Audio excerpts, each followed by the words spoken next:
Yeah, good morning. Josip, can you hear me, please?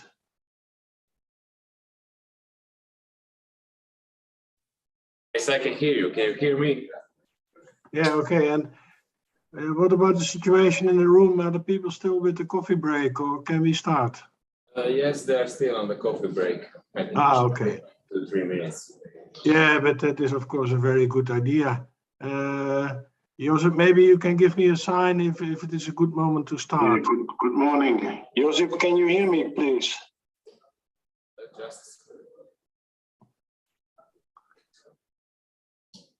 Okay, I will tell you when we can begin. So yeah, okay.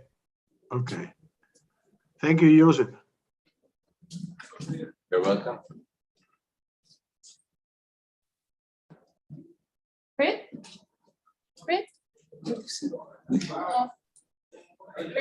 Yes, please, Eva. Good to see you again. FIG is supporting you in this session. Yes, great, I'm here. Sorry, I cannot. You need to come here because of the speakers. Hi, Preet. Hi, FTG. Good to see you. Hi, Eva. Yeah, now I can meet you, but the two of you. I will be supporting you at this session. Yeah, I'm so happy with that because It's fine. It's totally fine. Yeah? I cannot coordinate everything from here. Yeah. I just had a discussion with Josip about the situation in the room. Yeah. I understand that people are still drinking coffee, which is a good idea, of course. I think they were no one checked the clock. So maybe we wait 5 or 10 minutes. Shall we wait another 3 to 5 minutes? I think. Yeah. 3 minutes. Okay, so then okay. I will wait 3 minutes and then I will try to start. Exactly, because we don't want to have the 44 participants who are joining online wait too long. So at 11:05. So how many online, how many in the room? 45 online and 8 in the room. 45 online and 8 in the room. The only people who come here are people presenting. Yeah. I'm not even... But then I think we can start in 2 or 3 minutes. Yeah. Okay, I will wait.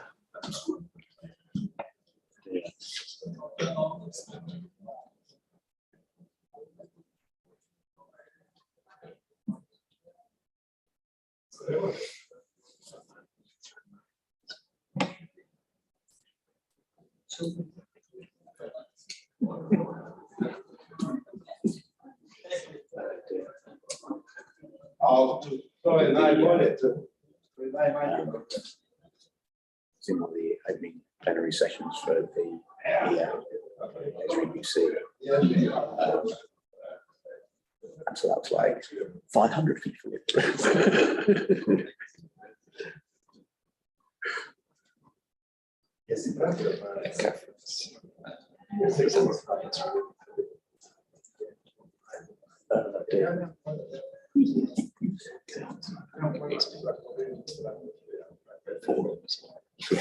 Yeah, it'll start dropping in fairly fast.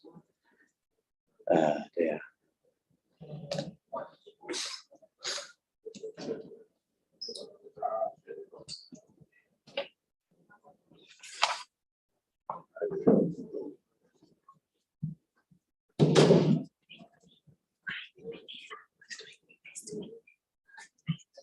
I'm Dave. Nice to see you. Nice to see you. Finally, I just know your names on the papers always. Yeah. Well, now it's the best.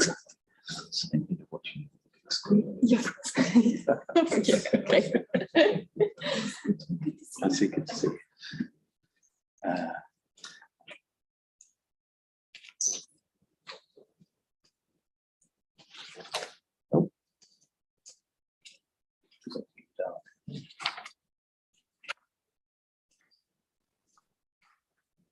Okay, great. I think we can start now. Okay. Thank you very much. Thank you very much. I just understood from Eva Maria and FTG in the room, that we have 45 participants online and 8 in the room, which is a special situation, but altogether around 50 participants, which is, I think, very good. So, ladies and gentlemen, this is workshop number 10 already on the land administration domain model. We are working on this model for quite a long time. The first edition was, as we all know, published in 2012 after 4 years of acceptance, so to say. And now a new edition, number 2, is under development, which will be multi-part, and there will be attention to the marine environment, to valuation, to spatial planning information, and of course also to implementation, and not to forget to land registration. We will discuss this in more detail during this workshop. Exciting, we have 7 sessions, hybrid, so I'm asking for flexibility. It will not always be easy to arrange and organize, so that's why I'm very happy that FTG and Eva Maria are in the room as a kind of coordination between the chair remote in this session and the online participants and the participants in the room. The purpose is, of this workshop is that basically it's an experts meeting. We have an LDM community, and let's say we will gather input from this experience, from this expertise for the development of LADM edition 2. And many of you are joining the meetings in ISO TC211 when it is about LADM. Very special is that we have a cooperation with the Open Geospatial Consortium during the development of edition 2. I hope that OGC will bring a heavy contribution to part 6 of the edition 2, that is LADM implementation, and I look forward to a very good cooperation during all those developments. Ladies and gentlemen, please be aware that the sessions will be recorded. So the recordation will remember everything you say and how you look and etc. So please be aware of that. There are, as I said, 7 sessions, 3 events per session, which can be a paper presentation, or a demo, which is also very exciting to join. We really can see from this the latest developments and innovations. My proposal is that we have, let's say, 15 to 20 minutes presentation, and then after each individual presentation or demonstration, 10 minutes questions and answer. And as I said, Eva Maria Unger and FTG Kalagojani will be supportive in that, because you have the overview from the room, and also to the participants of the online sessions. The request is, if you have a question in the room, to come to the desk, the speaker's desk, and to ask the question from that position. We had this idea yesterday to switch 1 question from the room and 1 question online. Let's see what happens. Maybe we need to give space to 2 questions online and one from the room. Let's see. For those participants who did not send their presentation, please do so. I know that for the first session, the presentations should be available. At least that is the information that I got. And yeah, well, I wish you a very nice and successful workshop, LDM workshop. So thank you for your presentation, for your participation, and success with your presentations. And I hope we have a lively and good discussion. So maybe I can present the first speaker, I think from the room, Josip Krizanovic, and co-authors Miodrag Rojic and Doris Pivac from Croatia. The title of the presentation is Land Administration Data Dissemination Processes, a case study in Croatia. And I think, Josip, it will be presented by you. You are in the room, and but also graduated from Zagreb University, faculty of Geodesy in 2017. And you had a diploma thesis on land reallocation based on user preferences. Since 2018, you are employed at the University of Zagreb, same faculty of Geodesy, as a university assistant on the chair of Spatial Information Management. You are a PhD candidate, and your main research interests are land administration systems, modeling of cadastral processes, and the LADM. And modeling of cadastral processes is also the title of your presentation. Please, Josip, the floor is yours. Thank you for the introduction. Just a second to remove the spotlight from you.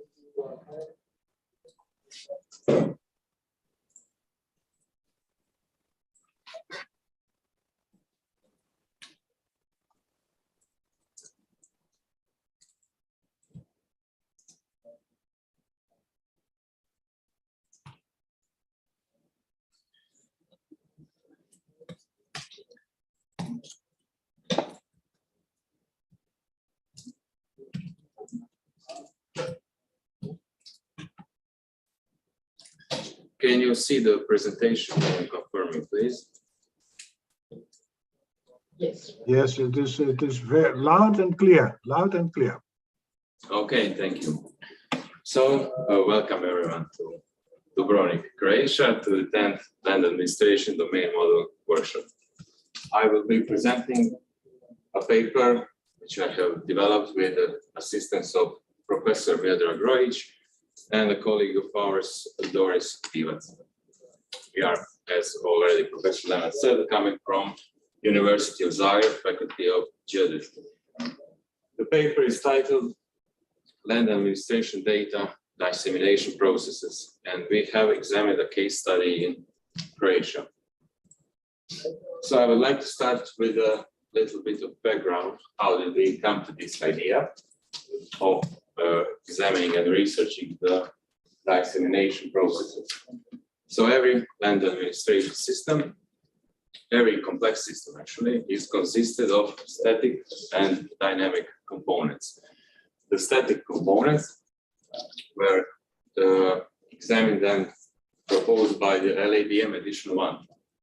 However, the dynamic components, such as initial data acquisition, maintenance, dissemination, were considered to be country specific. So they were not included in the first edition. However, according to some literature review and papers focusing on the future developments of the LADM, the process and modeling of the processes and dynamic components is planned in the future extensions. So regarding the methodology, we have examined the land administration data dissemination services in Croatia. The cadastral data is provided via joint information system electronically, and in this case study we have examined also spatial planning data services, which are disseminated through e-permit service. We have then decided to formalize the process of using cadastral data to gain spatial planning data. And of course, this methodology included some literature search, which I could say is in a pretty scarce situation. There are not many papers regarding the process modeling. So we have decided to test this methodology and formalization, actually the modeling of the process, with methodology proposed by Professor Van Ostrom and others in a paper, which I believe was presented in the FIG Working Week 2019. So that methodology is consisted of 4 levels. The first level will be identification of all the actors elements involved in the process, identification of process phases, then some basic activities of the process, and finally, building of a model. The first 2 levels are suggested to be conducted by the means of use case diagrams, but levels 3 and 4 by means of activity or sequence diagrams. So we have basically conducted the levels 1 and 2 so far. Regarding the services available in Croatia, as I already mentioned, the cadastral data is available through joint information system, completely electronically, and users can retrieve cadastral map copy, possessory sheet transcript, land book extract. The application of the joint information system is consisted of 2 different, let's say, applications. One is for the public. It is open to anyone with access to the internet, of course. And there users can search visually or by searching by the cadastral parcels, their parcels of interest. The second part of the application is for registered users. And the difference is that registered users can retrieve official excerpts of the documents or certificates.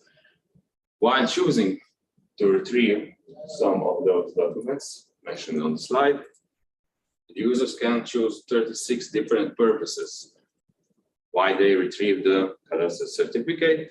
And we deem that these 36 different purposes might be like 36 different use cases of the cadastral data. And we have decided to analyze the request for cadastral map copy for the gain of the spatial planning data for the parcel of interest.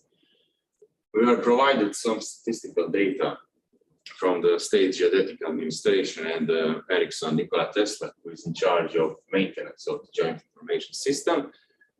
And cadastral map copy was the most requested for the purpose of obtaining spatial planning documents. These are the top 3 requests by their statistical data for the period of 2017 to 2021. We can see the first one is for the spatial planning documents, second is for the geodetic reports, and third is for some personal purposes which are not identified.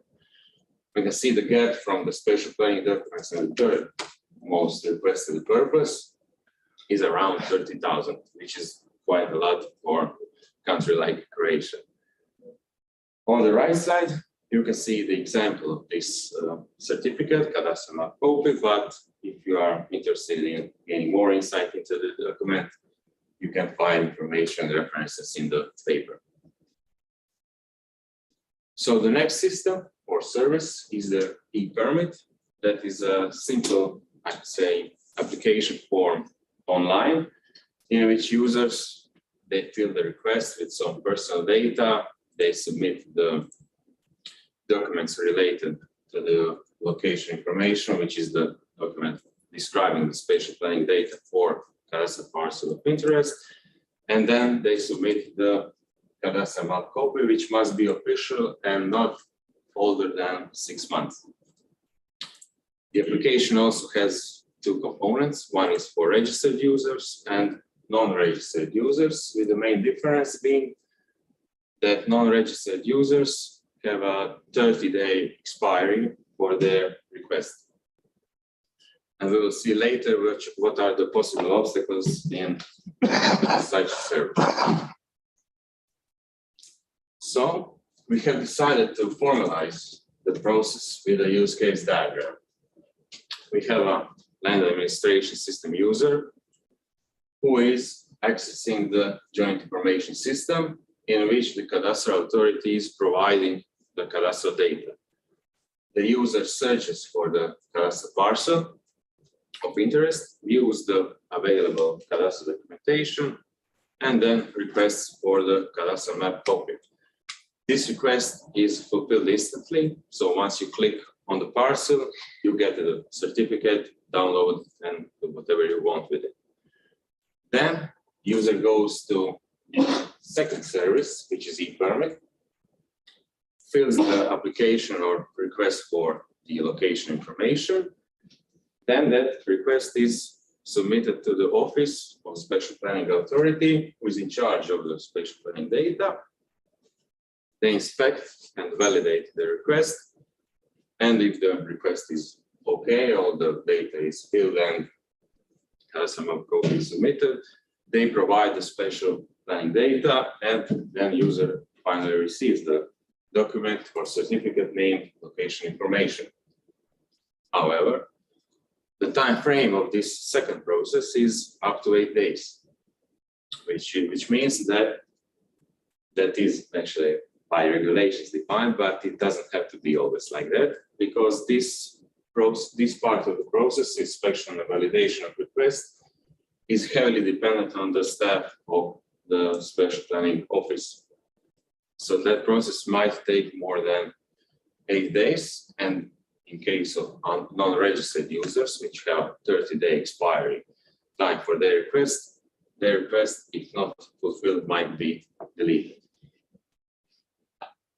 So after we have formalized this process, we have decided to check which parts of this process from the process breakdown correspond to LADM. So we have identified 3 actors: the user, authority, cadastral, and spatial planning, which should be denoted by LA party, group party, or party member. Next were the activities. By user, it is a search, view, and request. By cadastral authority, it is only provision of the data. And by special planning authority, it is inspection, validation, and finally provision of the special planning data. These activities could not be identified within the current version of the standard. However, they could be these activities could be denoted probably by the roles of each actor within the system. We have also identified the input data. It is mainly consisted of requests by the user and cadastral map copy. Cadastral data generally from the cadastral authority, which is provided by a joint information system, and spatial planning data. They could be denoted by LA source, spatial source, or administrative source, depending on what type of data is requested. Next will be the output data. The output data are the certificates. It is a cadastral map copy and location information. They can be also denoted by spatial source and administrative source. We have also decided to mention the time frame, because within the cadastral authority, the requests are instant, and special planning authority up to 8 days, which I already mentioned, is not always the rule in practice. So we were developing how could this process be optimized and improved. Then we came to the idea that all these data sets for the dissemination should be working within one system service. We named it colloquially the Land Administration System Service, in which all the authorities operate with their own respective data, and that data should be interoperable. So when a land administration system user, he searching for the cadastral parcel, views available land administration data, whether it is cadastral, spatial planning, valuation, taxation, and so on, selects the required land information. This part could be dependent on the level of authorization by the user, and then requests for a single document consisting of different land administration system data sets. We named it colloquially the property deed. However, it could be also named land certificate, or what better serves to each country or, I don't know, administrative area. So in this process, the activities by the authorities will be only in provision of data in such system, while on the other side will be also the maintenance, but that wasn't included in this process. And finally, regarding the methodology and future work, or the conclusion and future work recommendations, so we have conducted levels 1 and 2, I would say. We have formalized the use case by the process by the use case diagram, made this simple process breakdown and the identification with LADM. The future steps would include formalization by means of activity or sequence diagram, where we would have these different levels of authorization, more detailed process breakdown, which would include this part with the registration, searching for the parcel, and so on. And finally, from that process breakdown, it might be possible to build a model and with that gain some future improvements, optimization, and standardization of the dissemination processes within land administration systems. And that would be all for me. If you have any questions, you can find us at email or email. Well, thank you, Josip. This was really crystal clear. So thank you for your presentation. We have some time now for questions. Maybe there are questions from the room, FTG. Eva? Are there questions from the room? It seems that not yet, Great. Okay. Maybe one question from my side, Josip. You're already developing and implementing this model, and you use, for example, implementation by roles of each actor and so on. But my question is, how generic is this process that you are designing? This linking of your processes to the LADM.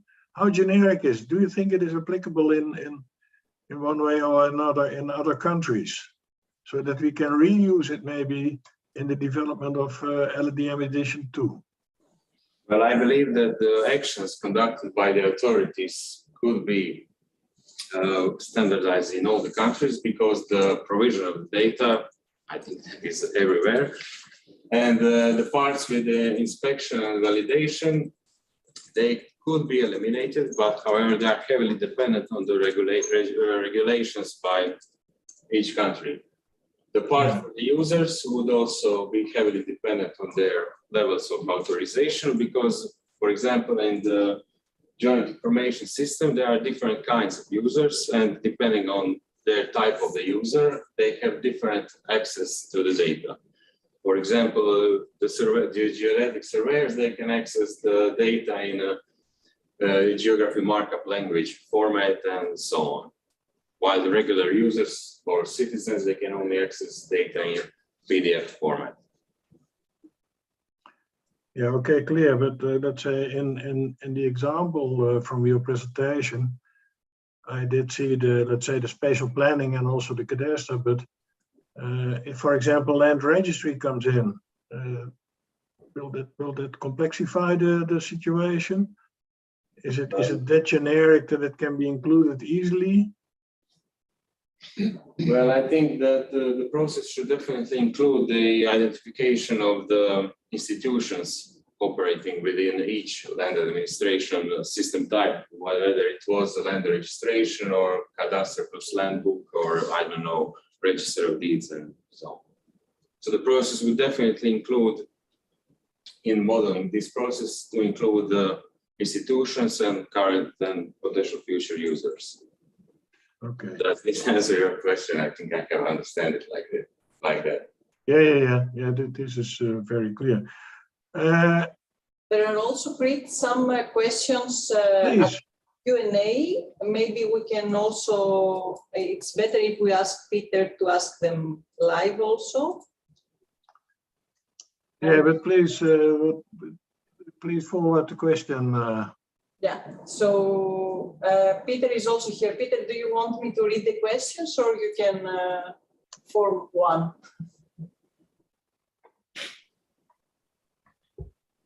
Yeah, thank you very much. I was typing the questions in the Q&A.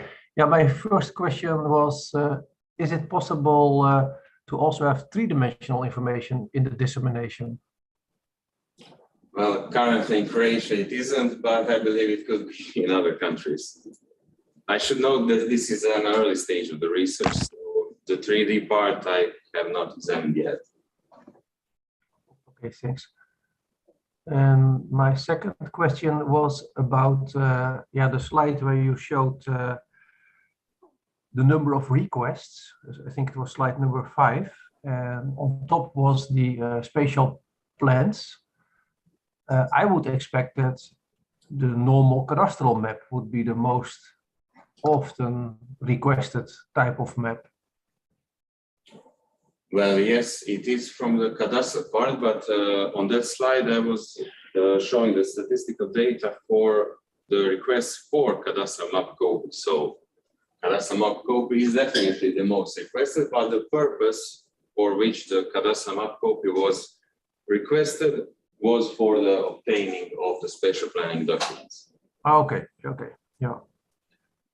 And maybe my last question for now. So it is nice to see the processes or the activities, the dynamic activities being addressed, and also in a formal manner by developing the use case diagrams and activity diagrams. I think it is a good idea once the Croatian development has resulted in a kind of stable solution to also forward this to ISO, because in the future part 6 of LRDM, it is the intention to also include processes such as dissemination. So would you be willing to do so? I would definitely be willing to do so, if I could. Okay, let's stay in contact on that point then. Okay, sure. I'm open for any kind of cooperation.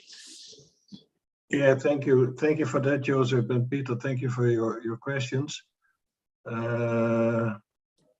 Let's say involvement could be organized by Standards Croatia, but we can discuss how to organize that later on. FTG, do you see any further questions from the audience? Yes, we have one question. I would kindly ask you to come and stand here so that everybody can hear you. Thank you. Please. So, a fabulously located camera. So my question is, within the work you have done so far, have you actually looked at defining a logical or physical data model for the data that you're holding in this system, coming down from the quite conceptual model you've got so far? We haven't discussed and examined the data models. So far, we were just focusing on the process and how the process goes. So it would definitely require for the data to be interoperable in that solution for the future. And I think that is where the LADM could step in. So if we have a standard that is international, we can identify our data with the standard and then develop an interoperable model for future use cases like the dissemination of different data sets for the cadastral parcel. Okay, thank you. Thank you. Thank you. FTG, any further questions? Yes, Eva Maria has a question, so she would come next to Josip. Please, Eva Maria. Yeah, thanks. Josip, I have a question also to the figures, so basically related to a little bit to Peter's question. In those figures for the cadastral map request for spatial planning, is that also from the municipalities? Are they included there, or how is that organized? No, this is for the whole country. So the cadastral data is managed by one single point, that is the joint information system, meaning that all the offices use that database when they conduct the maintenance on their data. So the cadastral data is on the national level. for the access. However, the spatial planning data is managed by different spatial planning offices. Yeah. And that data is, I believe, not standardized at all. So every region might have different kind of approach to developing spatial plans and the documentation which will. Because I think this is very relevant in the stakeholder analysis, and for example, like how are those stakeholders also requesting the data? That's why I was surprised by the numbers. That's why. Yes, well, the spatial planning data, where use of cadastral data for spatial planning data is definitely the first one, because that is very current for the building and such. Those spatial planning data documents include even building permits, and that document location information, which users can get answers like, can I build here? Yeah. How much can I build here? And are there any restrictions and so on? But that document is quite complex and robust. So I think definitely an easier approach should be developed. Okay. When common users like citizens search for spatial planning. Yeah, and then probably different services also or processes for like also government. For any kind of government activities and data related, which could be related to cadastral parcel. For example, like it is there a cable under my parcel. Perfect, thank you. Thank you for the question. Okay, thank you very much, FTGA. I think, Preet, also time-wise, we can proceed if there are no questions now from the people at the room. So thank you very much. From I have to say, from this position where I am now, everything looks very dynamic and interactive. So thank you for your flexibility. And there are also more people in the room, which is always nice. But we cannot see that from this position. Okay, but in any case, thank you very much, Josip, for your excellent paper. I think it is time to move now to the second paper in this session, which is from Faraliana Mohtafani. I hope my pronunciation is correct, and co-authored by Mohammed Imzan Hassan, Anis Rashidan, and of course our Alias Abdul Rahman from Malaysia. It is about web visualization of 3D strata objects based on CLGE JSON, and LADM. Faraliana is a PhD candidate in the Department of Geoinformatics, Faculty of Built Environment and Surveying of the University of Technology of Malaysia, UTM. She's currently researching web-based visualization of 3D strata objects based on the land administration domain model. Faraliana, I wish you success with your presentation. Good to see you, and the floor is yours. Okay, thank you very much, Prof, for the introduction. So, Assalamualaikum and good day, everyone. Can you see my slide? Yes. Yes, we can okay. see. All right, thank you very much. My name is Faraliana Hanafi, and today I'll be presenting our research work titled Web Visualization of 3D strata objects based on CTJSON and LADM.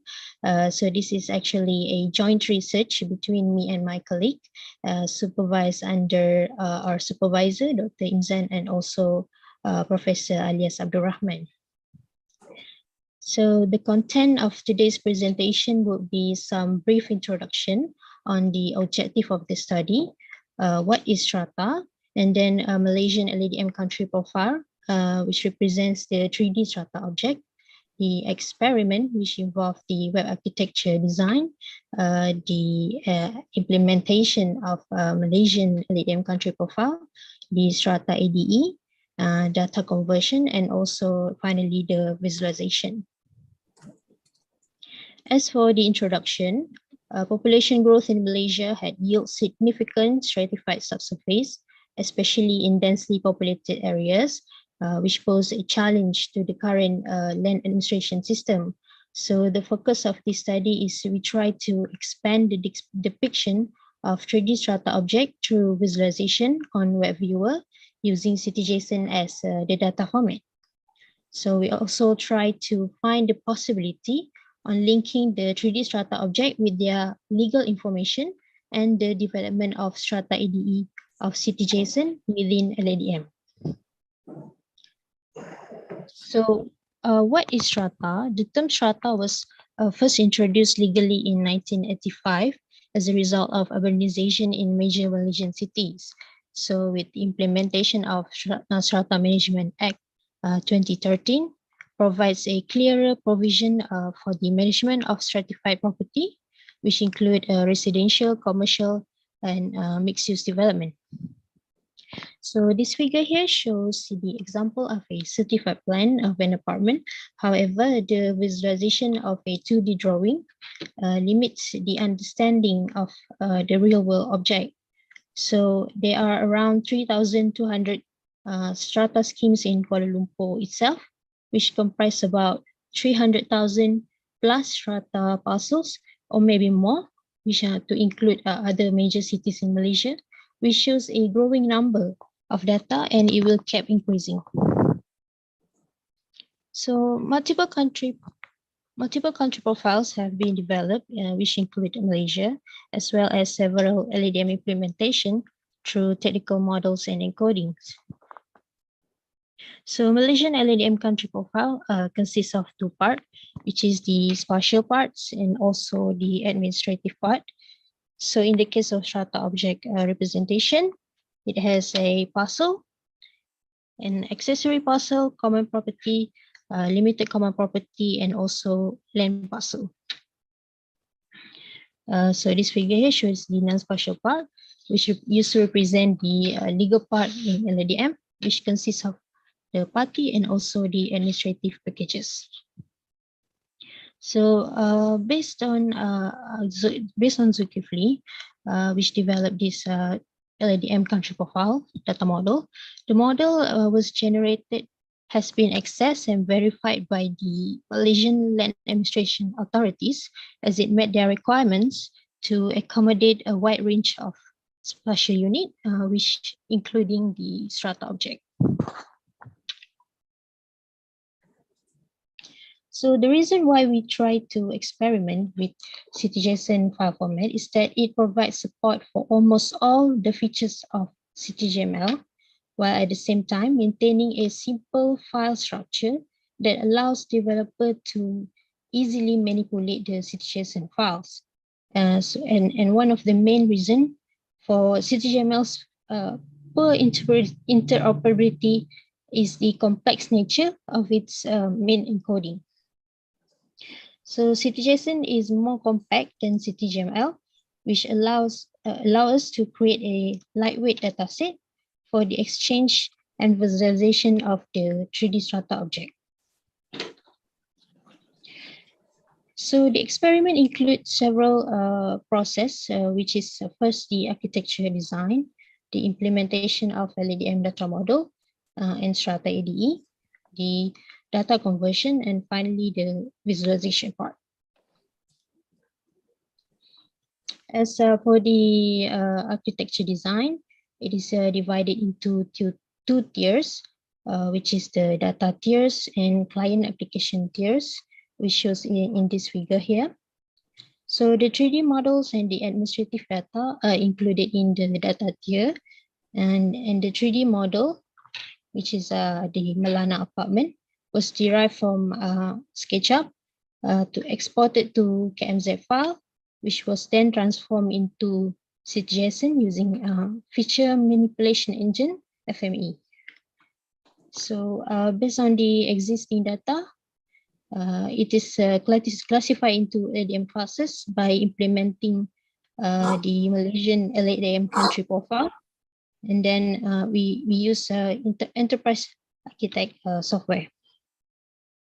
And then the data will transfer to PostgreSQL as the database. And then the visualization takes place on Ninja, which is a web viewer for CityJSON file format. So the implementation of the conceptual data model for strata object is divided into two components, which is the spatial components and the non-spatial components. the strata object are all proposed to be in 3D, is shown in the blue classes here, as it inherit from an abstract classes called as my shared 3D info, with strata specialization called as my building unit, my parcel unit, my accessory unit, my common property unit, and then my limited common property unit. As for the non-spatial component, it consists of object classes that are used to represent the legal aspect of the LADM. So there's a party and administrative package is represented by these green classes and yellow classes. And then one of the important elements in the administrative package is the administrative source class, which represents the documents as evidence showing the owner. And then my administrative source is also associated with my RRR and my BA unit. So this data model will use based on the existing data that we have acquired from the case study. So okay, next is the strata IDE. So CityJSON support extension for specific application and use cases called as IDE. So the strata extension is developed to support the 3D spatial modeling, which links to the database, the legal information of the 3D parcel based on LADM data, based on the LADM country profile. So the building object classes, the new attributes were added to the building object based on CityJSON classes inherited from table my administrative source, which is the non-spatial component, and my shared 3D info, which is the spatial component in the Malaysian LADM country profile. So this table contains legal data related to the administrative, for example, survey party information, etc. And then the spatial info, including the area dimension, floor number, ownership, and volume, and etc. As for the data conversion, we use a feature manipulation engine, which is FME, as it provides built-in support to simply read and write the data in order to convert it from one format to another. So placemark is chosen as the selected feature type as it carries geometry details. And then the administrative information was retrieved from the database, as you can see up here.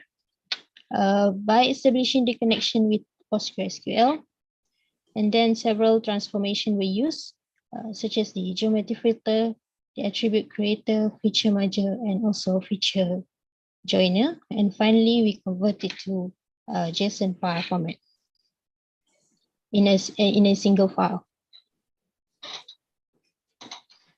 Last but not least, which is the visualization. It is done on a Ninja viewer, a web viewer for CityJSON developed by Vitalis to view CityJSON file format on the web application.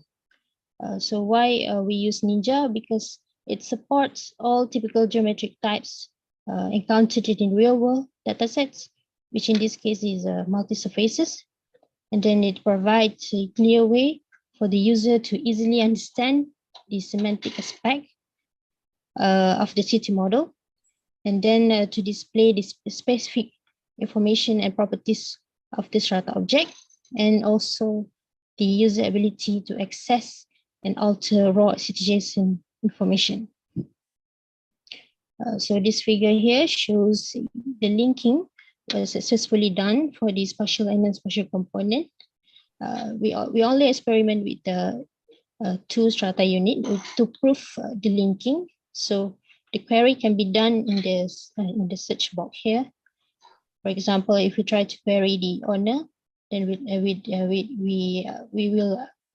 will successfully the viewer will show how many strata unit that the owner that the ownership will present. And then the raw data alteration can be done in the edit button up here. And then this figure here shows the entire blocks of the Malana apartment, which consists of 64 strata unit with 4 floors in total. So this is only one feature class in the city object, which is the building. So the visualization is not that very interactive, I would say. So hence, the CityJSON will be able to store the geometry and attributes of the strata unit in a file with prefix.json for data exchange purposes. So as a conclusion, the work demonstrates the workability of the strata application domain model, ADE, of CityJSON within LADM.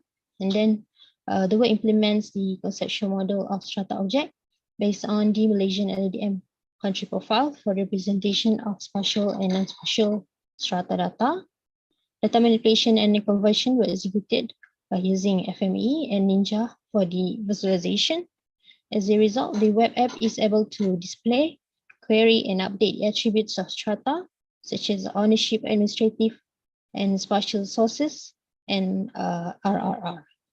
So I think that's it from me. Thank you very much.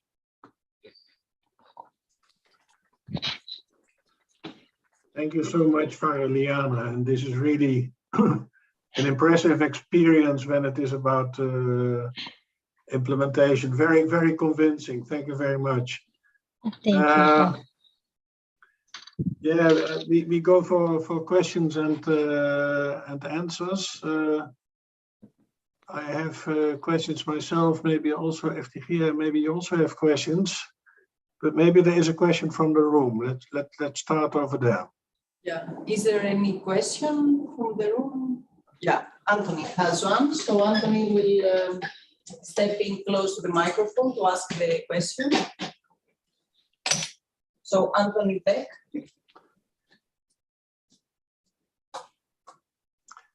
Anthony, good to see you. You, Chris. Thank you. I really enjoyed that. I've got a question around how you might deal with 3D overlaps or 3D topology. Do you consider that in your implementation? Oh, you mean the 3D overlapping between the strata unit? Exactly. Yeah, we actually are not focusing on that. We are focusing on the linking between the spatial and non-spatial components. So we are not focusing on the overlapping part. Okay. Thank you very much indeed. Okay, thank you. FTG. Any other questions from the room? No, not yet. Maybe we go. I have some questions, but maybe. Yeah, but FTG, please, because I really believe that you have some questions. So please go ahead. Thank you very much for the presentation. It's really, really promising to see that actually we can see in 3D some volumes, legal volumes. And yeah, I think that this is also a way to prove that LADM supports the functionality even at the first edition for strata systems. So I would start my question with, from your experience that you have till now. So because you have been working with other people from UTM that you have been working for years about the LADM country profile from Malaysia. Did you recognize any difficulties, let's say, or is something missing from the model at the conceptual level to support the strata titles that you also saw it during your country profile development at conceptual level, but also using the strata ID? Mm-hmm. Okay, thank you. All right. Okay, thank you for the question. I think there's one part which is missing from the Malaysian LADM country profile, which is the developer classes, I think. Yeah, because a developer is very important in managing the strata unit. And there in Malaysia, we also have some fees to pay to the developer. So I think that is one of important classes that should be included in the LADM classes. And on the implementation side, did you have any difficulties to implement? Because we saw also this nice diagram how you built the database and you had the input also from a LADM enterprise architect, and then using FME, and then you ended up with visualization in NIMSA with citation. Did you have any challenges, or yeah, how was the experience? Because now with the development of the second edition of the LADM and part 6 that will be fully devoted to the implementation, it's really nice to have such exercises, let's say, implementation prototypes from various countries supporting different types of legal systems, to see what you have faced during your process and how this can be further reported and implemented in the second edition of the standard. Okay, I think in terms of the implementation, I have no problem because LADM has the spatial unit and also the non-spatial component very, I would say, very, I mean, how to say it? It is easy to understand and easy to implement for my country. I'm not sure for other countries. So what I've done is implementing the development made by a previous colleague. So I just implement to the database and how to visualize it on the web. So for my experience, I think it has no problem. Here, so, and a last question, was real world data for that?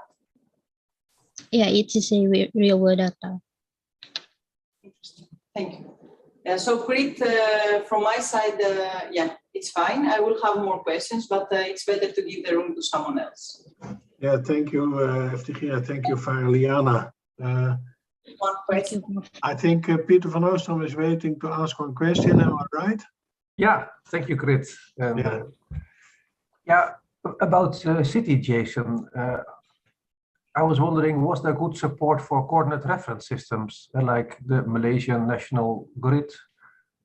And also another thing is, if you have buildings, sometimes you have also curved surfaces, like the Twin Towers in Kuala Lumpur. And so, is this well supported in city Jason?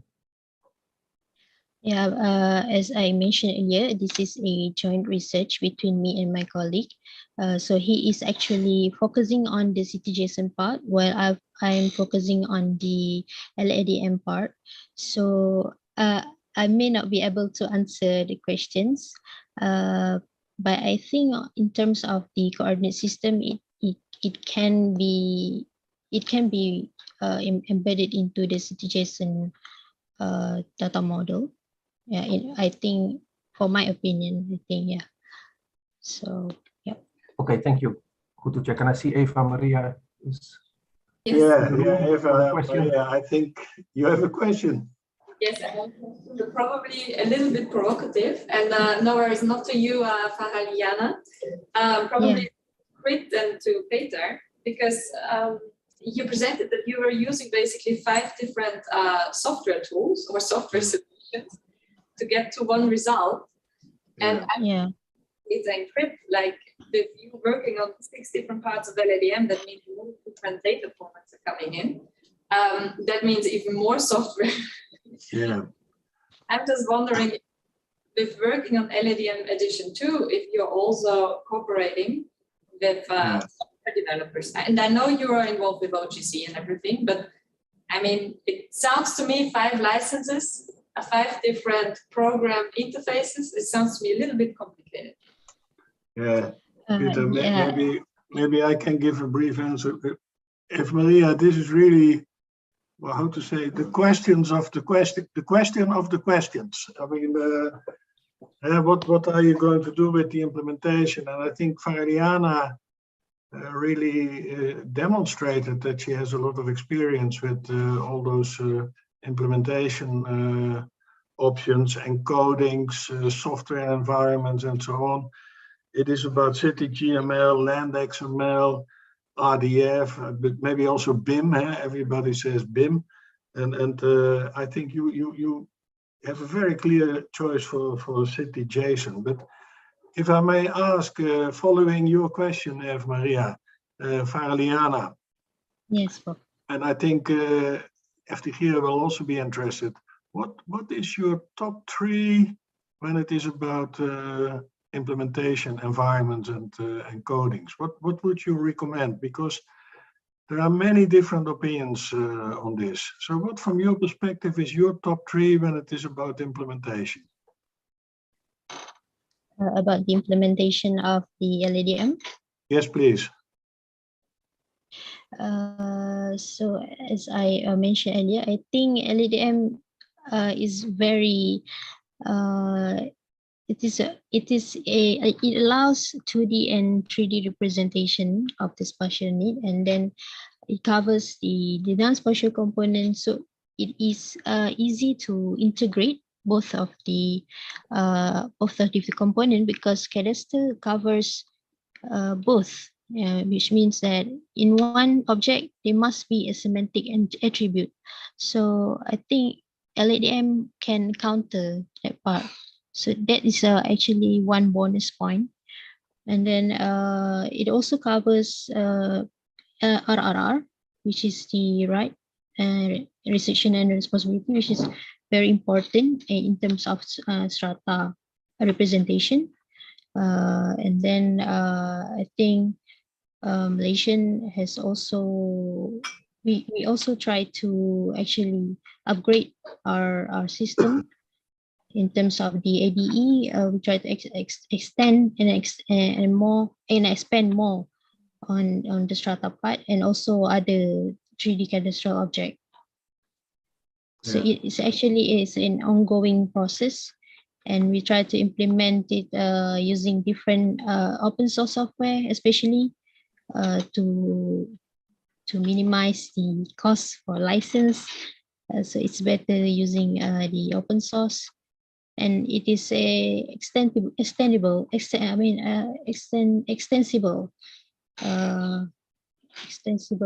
data model. So it is a very the implementation is it's quite good, based on my experience. Okay, thank you, Faraliana. Maybe Peter, you can respond to Eva Maria's question, or observation, maybe observation. Yeah, actually, I had very much the same question. For example, why do you not store all the data in the database? So you have the administrative data, which is in Postgres, and you have the spatial data somewhere else in files. Would it not be possible to have all the data in one system? Yeah, it's actually quite a lot in terms of the classes, and the data is actually it is a big data, I would say, because if we try to integrate both, and it will be much, actually. Yeah, but the database is made for big data, I would say. Yes, the database is very good in big data management, better than separate files, I would say. Yeah. So that could be maybe future research. I see that there's also a question from Peter Aukers, Grit. Yeah, what you say about this future research, I think we have a group of experts here around the table in this workshop. So Eva Maria and FTG and maybe others are interested maybe to prepare a questionnaire to be sent around and to publish the outcomes, because there is not one answer. There are different answers, but maybe there are common views on which alternative has priority, because then we can start with that in the development of part 6. So Eva Maria, this is also an invitation to work on further research related to this, maybe together with FTGA and so on. So thank you for your question. FTGA, can we go to the next speaker, or is there maybe one urgent question? Peter Aukes, one short question maybe to address. So he asks, the concept uses specific tools and has a number of stages. Are there any ideas for automating and or using open source tools, very much related to the previous conversation? Okay, so you automated. Yeah, in this study, we use open source tool, which is PostgreSQL, FME, and then Enterprise Architect. So we try to implement we try to maximize as much of this software can do. And for my research study, I'm using CCM also, CCM.js, to try to, which is an open source also, try to view on the web. So yeah, I'm using open source too. Okay, thank you very much. And of course, when it is about further research related to this, for sure, Peter Aukes will join and will be there. He is working on a PhD on implementation of the LADM. FTG, I think we can go to the next speaker, am I right? And we are out of time, so I think it's good to go to the next speaker, yes. Yeah, so far, Eliana, thank you very much for your presentation and for your answers, really, thank you very much. The next paper is from United Kingdom, evolving registration. How do established registrar embrace change? Well, a fascinating question. The paper will be presented by Dave Stowe, and the co-authors are Michael Hill, Anthony Beck, and Laura Anderson from United Kingdom, as said. Dave is a senior architect at Ordnance Survey, where he is enabling the business to implement its strategy of delivering managed digital services across the globe. Having lived and operated internationally, Dave has experience spanning 35 years, ranging across utilities, finance, and technology startup, not-for-profit, and public sector. So Dave, maybe land administration is not there too much, so I'm happy to see your presentation. The floor is yours.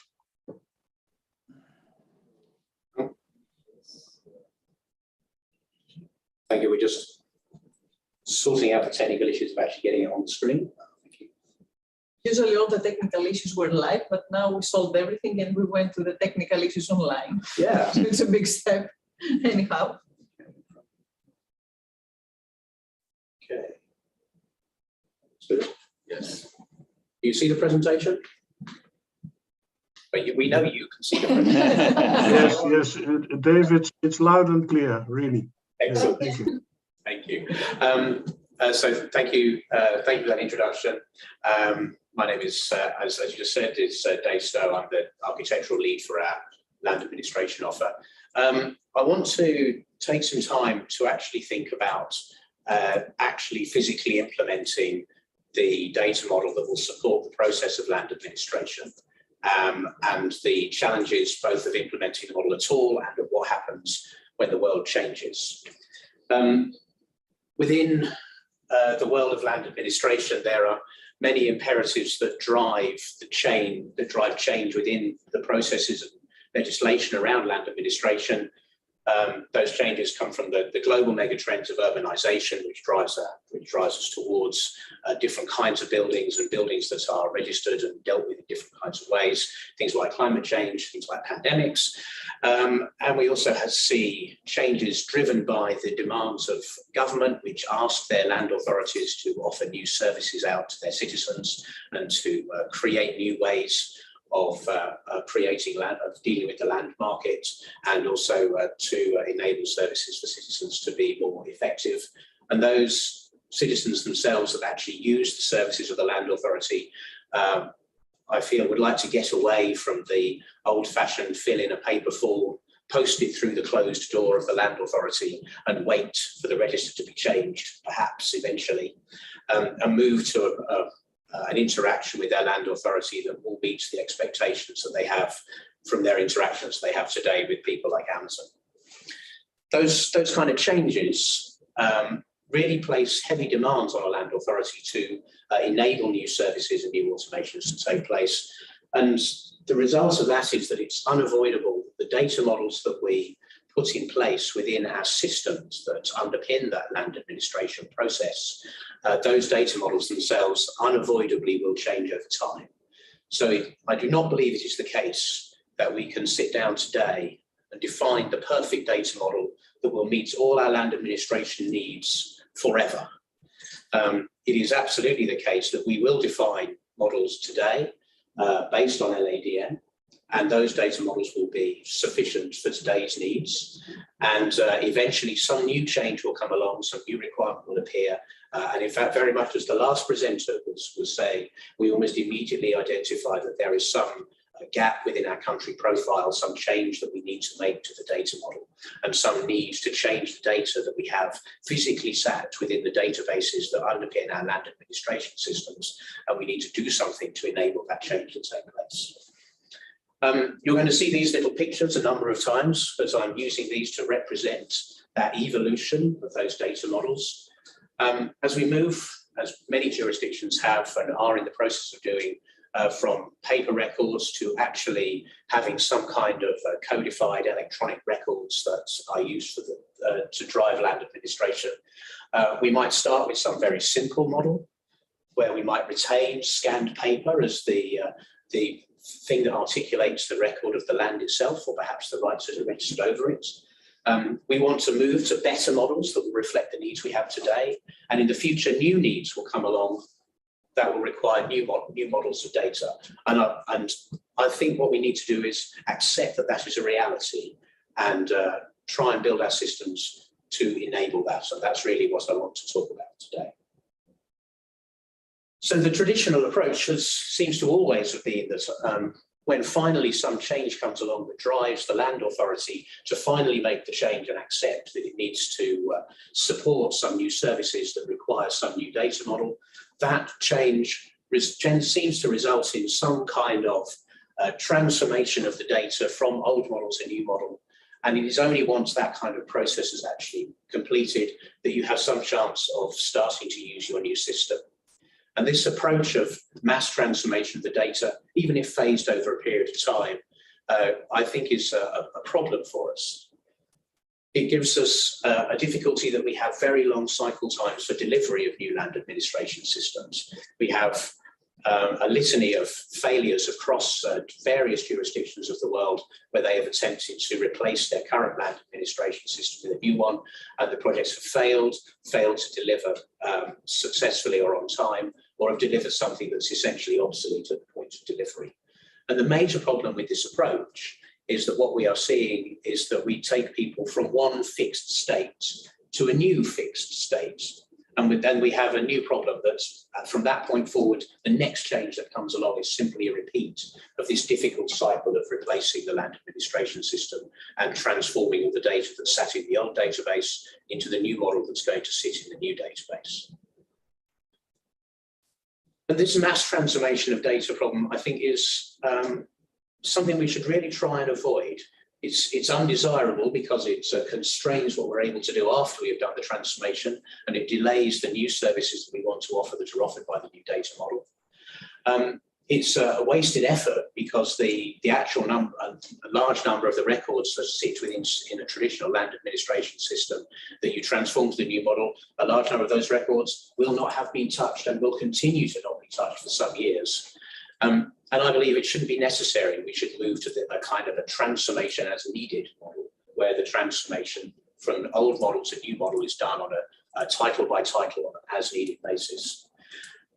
This last point about the records that sit in the system, we did some analysis of the data that's published by Her Majesty's Land Registry of England and Wales, and that data shows that of all the titles that are sat within the database, the number of ones that actually get transacted on over a period of time is actually quite low.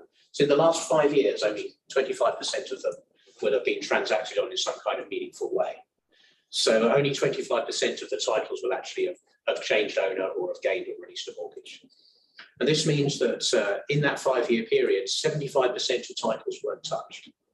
And the same is true going down, and even out at 20 years, over the last 20 years, there's still a good solid, around a third of titles sat within the system will not have transacted in any way. The impact of this is that in this kind of mass transformation model, as you move from one land administration system to a new system, which might take place maybe certainly twice in that kind of period of time, you're transforming data that isn't being used, which runs the risk of introducing error that won't be spotted for many years until the point where that property transacts the next time. So I'd like to move to a different model and rethink the approach. And I'm going to say that I think we should accept that change is inevitable, and we should stop trying to avoid it and start creating fixed data models, trying to second guess what the future holds, and accept that the future is going to change and architect our systems in a manner that enables that change and is deliberately designed to embrace that change and enable it. And that means that multiple versions of workflows, the different processes that you're going to go through, need to coexist within the system. And more importantly, multiple versions of the data models that underpin the registration are going to need to coexist within the same system. And this would enable us to move from a position where we do this mass transformation of data from old model to new model to a position where we can transform data on a title by title basis as needed. And this gives us a kind of sliding window of data models that we're going to have coexisting within the system. So we will start with our original model, perhaps the simplest model we can think of in order to enable a new electronic land administration system to get off the ground, particularly in a situation where you're migrating from a paper-based system. And then, having started to digitize those those titles into that model, we can then get to a point where we define a better model, a more codified model that more correctly codifies the rights that have been registered over the land, more correctly describes what the piece of land is that is being registered, and we'll try to do the transformation not for every title to that new model, but just on the titles that are transacting, just as they're used.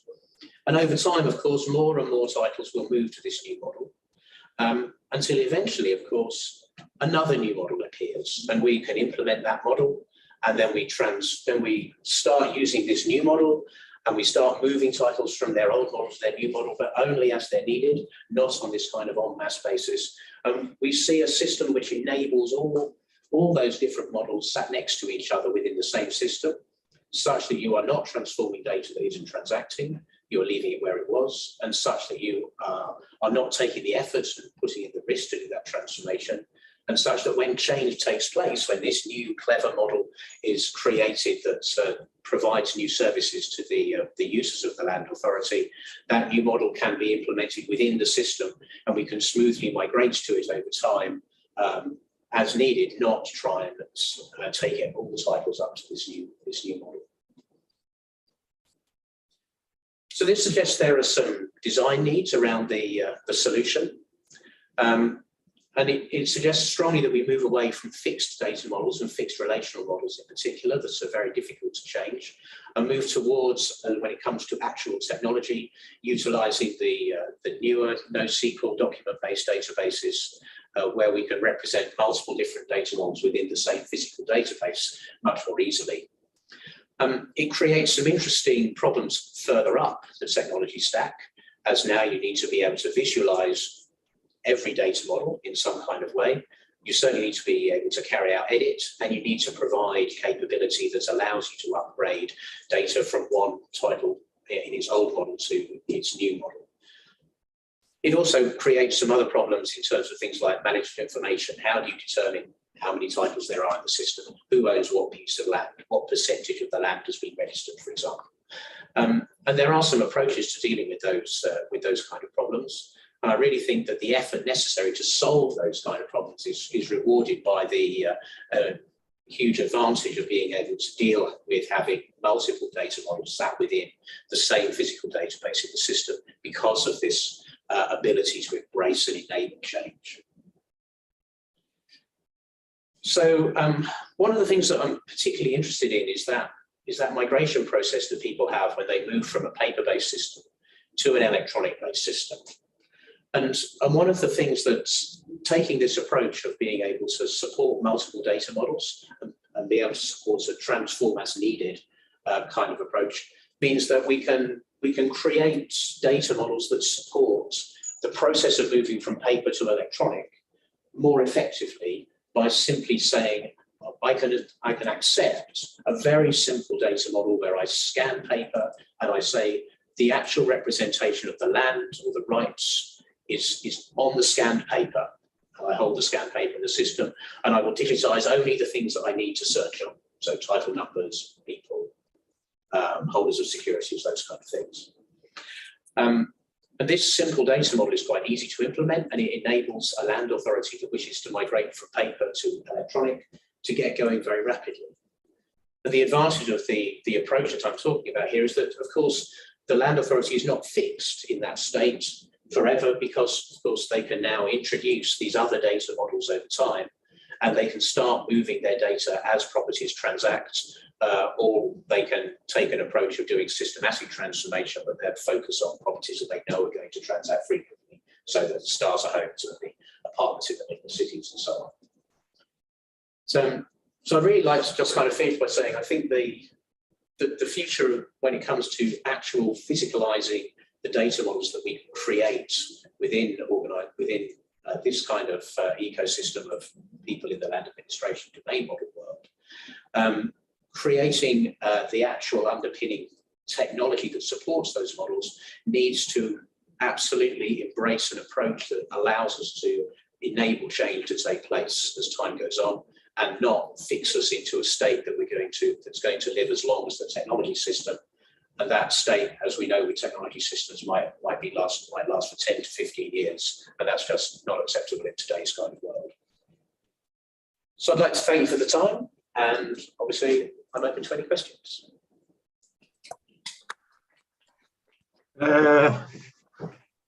Thank you very much. This was so nice. This is really experience from the ground, so to say, what works and what doesn't work, or what could work better. So thank you very much for this presentation. Thank you very much. And maybe I can, do I understand correct that you do, let's say, title by title from one version of the model to another version of the model? But all the time you keep overview. I mean, land administration is often very distributed. There are many archives in many different places and so on. But in one way or another, you organize the process in such a way that you have overview of the existing titles. Am I correct? Yes. So we're in a position where we've demonstrated that we can support multiple versions of so I'm sorry, let me rewind. So we've demonstrated that what we can do is create a data model that we say this is the data model for a title that describes the party rights and land relationship.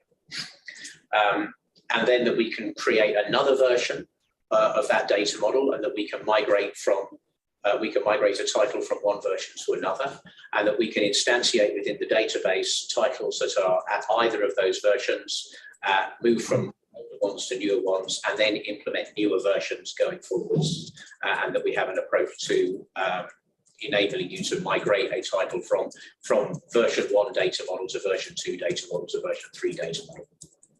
And can you align to, let's say, land administration data acquisition projects? Because often the existing data are sporadic, so to say, not systematic.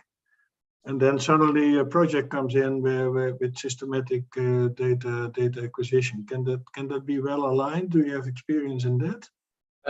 Yes, so we've worked with a number of jurisdictions on looking at how they would migrate from their current situation to a new situation, and a number of those projects involve some kind of systematic data acquisition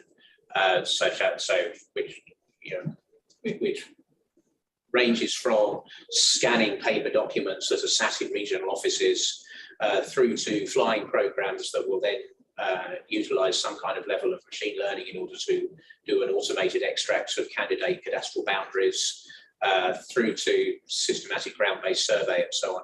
And what we're finding is that the translation of the incoming data can be focused in one point, and is one problem to solve.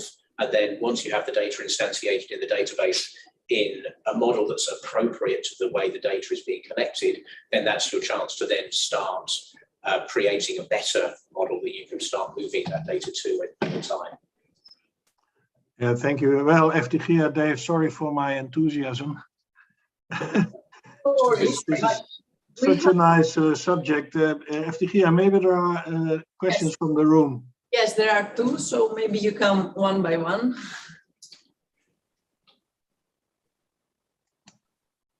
Okay, great. Thank you for your presentation. My question is about one of the slides. You were presenting some numbers about reduced transactions on the titles. And on the other hand, the transformation was more related to the spatial domain, let's say, from the figures. I saw that the focus was more on the spatial part rather than the administrative part, right? So my question is now, do you think that really the reduced number of the title transactions is interrelated to the transformation of the spatial part? Because, for instance, in my opinion, if we have a point-based cadaster, let's say, in that case, I do not see any problem if we transform this point to another model, and that to be linked with the number of reduced transactions on the title. Okay. If I'm clear. Okay, so that's interesting feedback. So my little pictures were spatial because spatial is pretty, but in fact, it is the case that actually the underlying description of the legal rights that have been registered is probably the part that will be subject to most change in terms of wanting to evolve the way that we describe the titles within the database. So though of course we will see improvements in the way the spatial data is represented, in fact, it's probably the actual rights underneath that are going to be the thing that really changes over time and really requires a change in the data model. So really the pictures are just there because that's an easy way of representing an evolution over time of the data model. When it comes to the numbers of transactions, what we saw was that, or what we were concerned about, was that taking a kind of a 20 or 30 year view, over that period of time, it's very likely you'll refresh the technology within the land administration system several times, 2, 3, 4 times. And that process of refreshing the technology typically means taking the data out of the old database, doing some kind of transformation to it and putting it into the new database. And what we were seeing was that over that period of time, a substantial number of the records in that old database would be transferred to a new database and then transferred to another one, and then perhaps another one. But in the meantime, they would never have been transacted on. No person in the outside world would have cared that that property moved model because the same person had lived in it or the same family had lived in it forever, and there'd be no transaction against the land authority. And that to me represents risk, because if an error is made at some point in one of those transformations, you aren't going to find out until the next time the property transacts, and that might be in 30 years' time. Let's say we can see it a bit different. Let's say maybe this transformation is done just to increase this number of transactions of titles. Oh, I see. No, this was more efficiently. So this was looking back and saying over the last 20 years in England and Wales, what is the actual reality of the number of titles that have transacted? And the answer was that the number of the activity within the land market in England and Wales, in Britain, is pretty good, right? It's a buoyant land market. Many properties are bought and sold every day, but the reality is that a proportion of them are bought and sold quite often, and some of them are lived in for decades without anybody ever selling the property. And it was that spread that I was interested in doing the analysis on. Thank you. Okay, thank you for your question. Okay, thank you, FTG. Also Yeah. It seems that we have more discussion than time. we But, have I understood there was one more question from the room, and I think we have a 1.5 hour break. So yes, I think we have some time to discuss. I think so. Let's be flexible. Yeah, thank you. Hello, my name is Yermete Kavec. I want to hear your opinion about, when you have digital data in land administration, it is frequently analyzed or integrated with other data. So when we go further in time, we have, okay, 1 model, 2 models, and then when we go further in time, we introduce even new models. And I want to hear your opinion. Isn't that going to create a nightmare for the integration of the data with other data from other domains? Okay, so this is a very good question, and it's indeed a problem with this approach, is that you now do have the titles are in a disparate set of data models. And the approach that we have taken is that we have introduced a kind of a harmonization layer that allows you to see a consistent view of the register. Because you need that for integration. Absolutely, in order to provide integration and manage information. And in fact, that is quite a hard thing to do. And the key thing for me is that though you might look at an old model and a new data in a new model and harmonize them together to make a kind of a single model that you use for presentation, you say, this is for the purposes of integration, this is for the purposes of managing information. If you want to know the actual legal status of a title, you go look at the real data. You don't use the data from the harmonization layer. But it is definitely a problem to solve. Yeah, because some changes are even non-reversible. So they can, okay, yeah. But you're kind of normally harmonizing forwards from the old model towards the newer models. Yeah. So, but yes, I agree with you. It is a problem to solve. Maybe one question from the chat or the remote participants. If there is a question from the participants, we can proceed, but also Catherine Smith has a question, right? Yeah. Yeah. So Catherine, if you want, you just jump in. Maybe here so that everybody can hear you very well. We don't see any question at the chat or the Q&A for the moment. If there is, if something pop up, we go also to the virtual. Okay, so I love this presentation, and you put me in solution building mode now. So I have a question, 2 questions about the implementation at the beginning of this kind of idea, right? So you had on your spectrum of different products, so to speak, the paper map, then the 2D cadastral, computerized, and then the 3D version. So I think in my mind, it's more clear how to connect a NoSQL database to the second 2 in terms of I can query something on a map on my computer that way. How have you thought about, or how are you accessing the paper side of it right now? So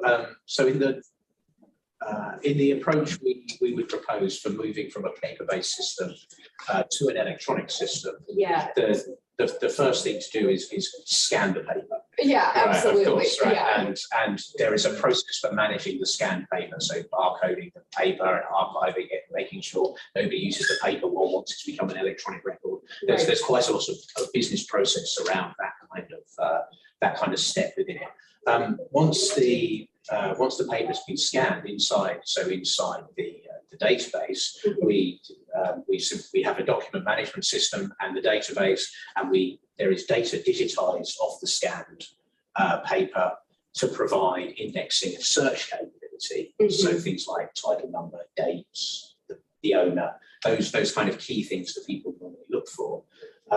Those reside within the NoSQL database in kind of title data model version 1, plus the references to the actual scans of the paper that reside within the document management system. So from a visualization perspective, if you were a caseworker in the land authority, you would say, show me title number, whatever, and you would see that index data as data, and you would be able to see the scanned paper, so you could see the actual detail of the rights that were registered, and potentially the description of the land and so on. So in your representation then, or maybe mode of thinking, you're approaching this from the document management system, and then perhaps the cadastral data managed in GIS or something might be embedded. We've seen different jurisdictions adopt different approaches. Okay. So some places the only description of the land is on the paper.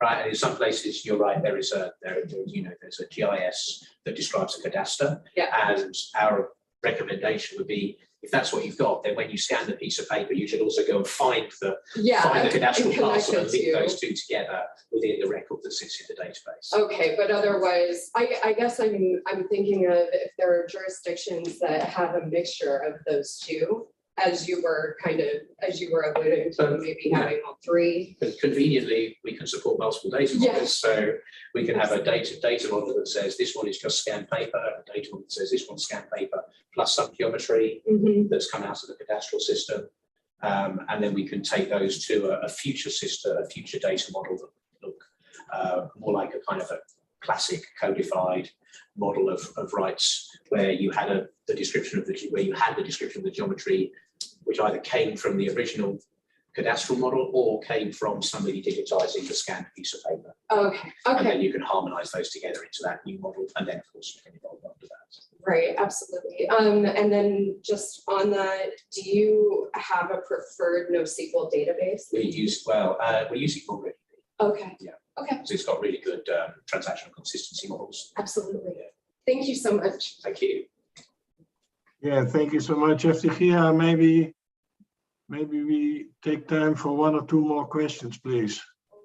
I don't see any questions now coming from the audience. Professor, maybe you want to say something, or just, if we are about to close.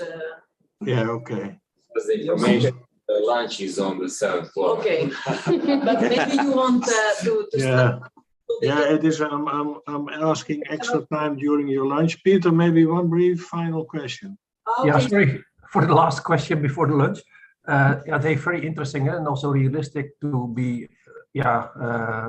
anticipating for more change in the data models. What do you think about using the flexibility in the form of code lists and code list values? So I would be hoping that, say, one part of the data model is rather stable, like the parties and the RRRs and spatial units, BA units. So I don't see that change so much. But maybe the attributes, values that are allowed, because you worry me a lot about, say, changing data models in the future.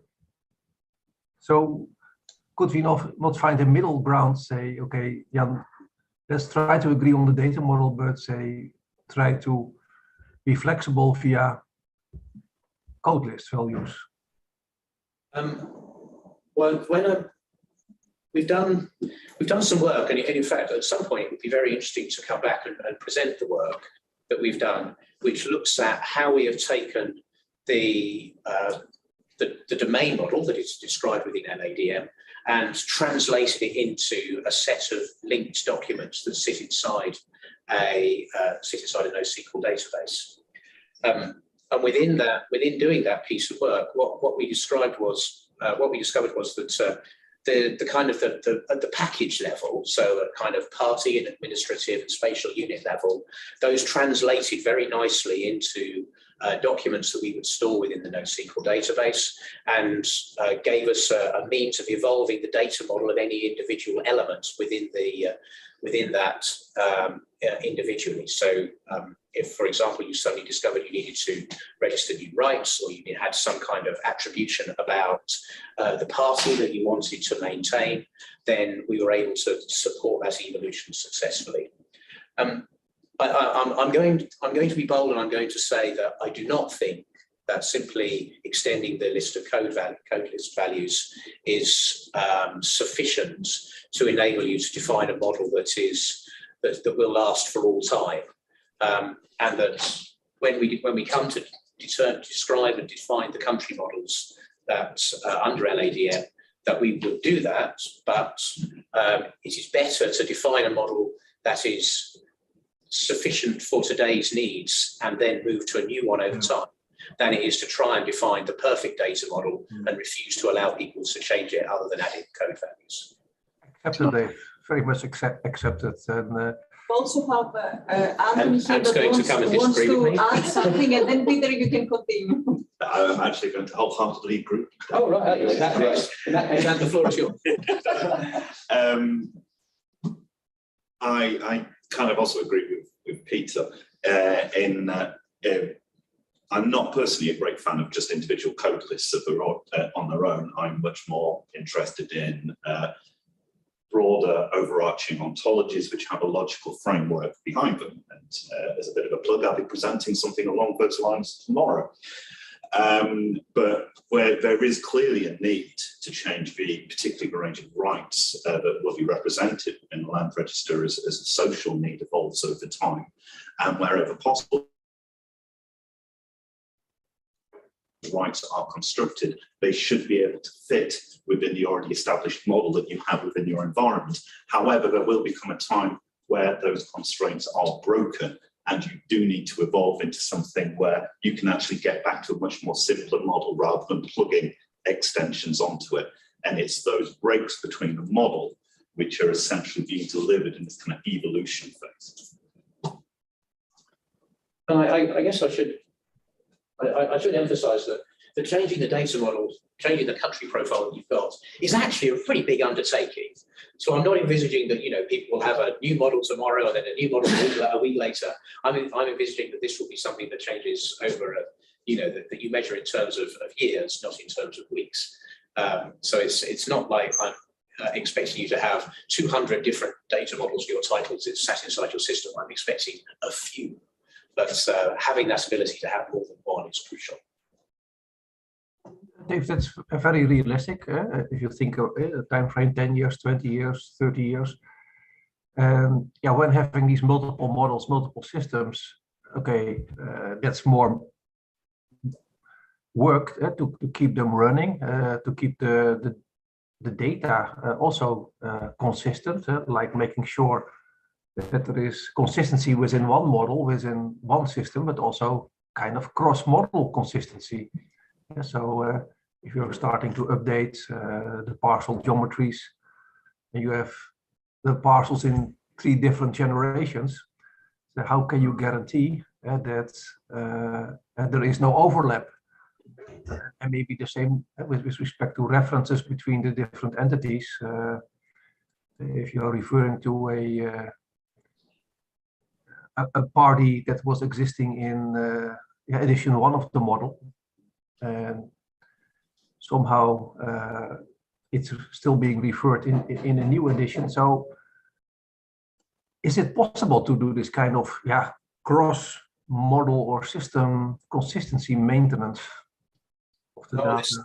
This relates closely to the question my colleague over there asked, and we do believe it's possible to achieve, and we would, as we say, we would adopt this harmonization layer that would allow you to create a consistent view of the register that was conformant to a model, and that as a way of being able to understand and generate management information based on the model placed inside the register, whilst the data in its original data model at the point where it was registered, ready for it to be transformed at the point where it is next transacted on. And if you're going to carry out some kind of large-scale positional accuracy improvement project, then that probably is going to involve some large scale of transformation of data from an older model to a newer model in order to bring the geometry parts of the model at least up to a later standard. I think we have to accept that. Okay. Thanks. Well, thank you. Thank you all. I think it is time now to close the session. That there are more questions, and as I said, we have more discussion than time. I would like to thank the audience in the room and also the remote participants for their energy and their contribution. FTG, I would like to thank you for your interaction between the chair and the audience. Thank you very much. But above all, I would like to thank Josip, Faraliana, and Dave for their excellent contributions. This is really very promising. Thank you very much. We continue, I think, at 2 o'clock with a session on surveying and land administration. And there are 2 papers included there and 1 demonstration, FTG, if I'm correct. So I hope to meet you at 2 o'clock Central European time this afternoon. Thank you very much. Thank you. Thank you. Bye. Good lunch. Bye bye. See you. See you. Bye. Good.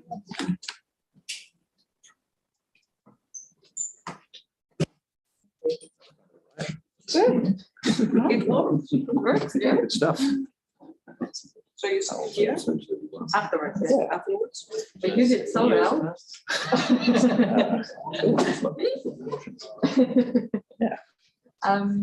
We don't have the presentation. You send it now. I have sent the presentation, but now we added also, so I will send the new one.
Okay, so we are on mute.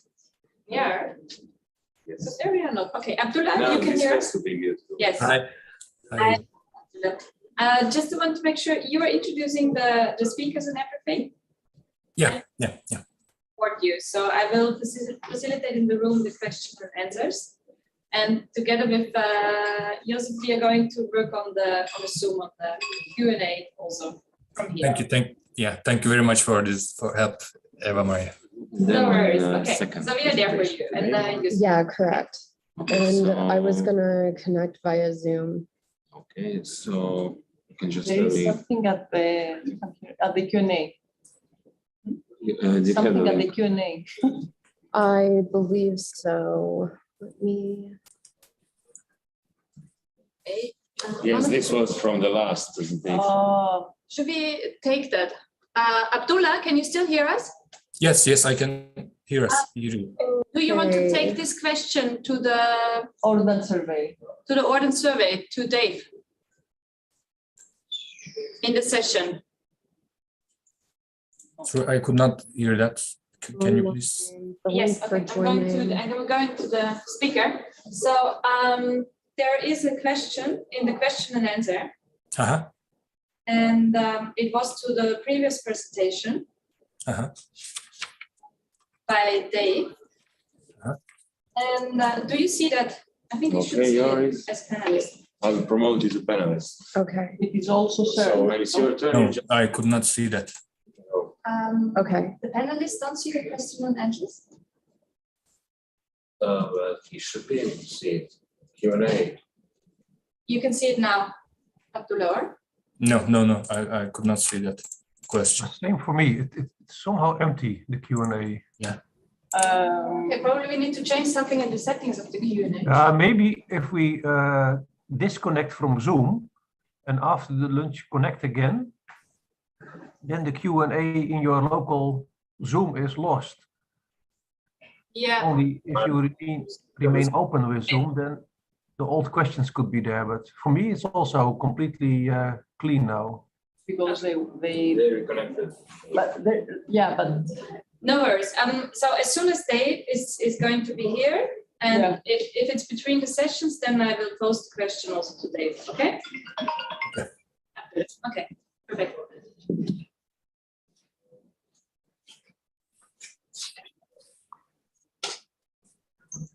Catherine is the panelist. I tested my camera and I think it worked fine.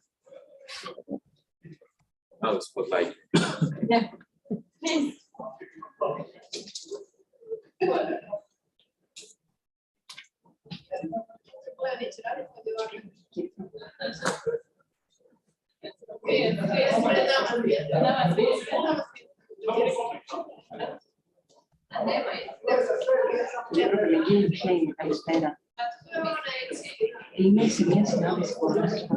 I think we started 5 minutes, right? 5 minutes? I'm okay. Yeah. I'm just going to move right now.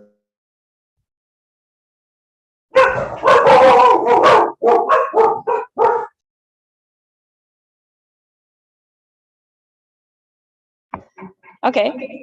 No? It has to be muted. That was somebody else. Okay. Yeah? Okay. Yes. Okay, Abdullah, we start in 3 minutes. Abdullah is muted, so. Yeah, should be good then. Sorry for my dogs barking. Well, I was That was you. not muted. That was you, Peter. Yeah. I will mute just to be sure.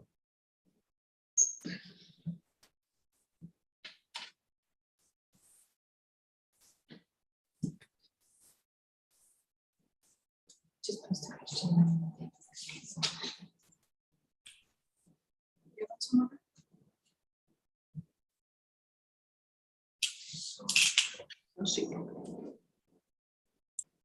There's a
Because then we start with the question.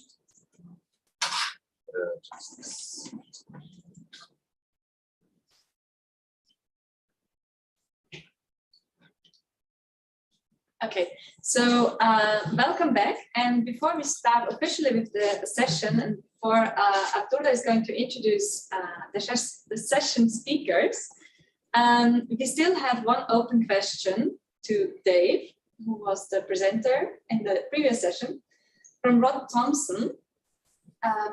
Probably we can promote Rod as so that he can speak to us. Sure. Is that possible? He's not. Oh, he's not there. He's not.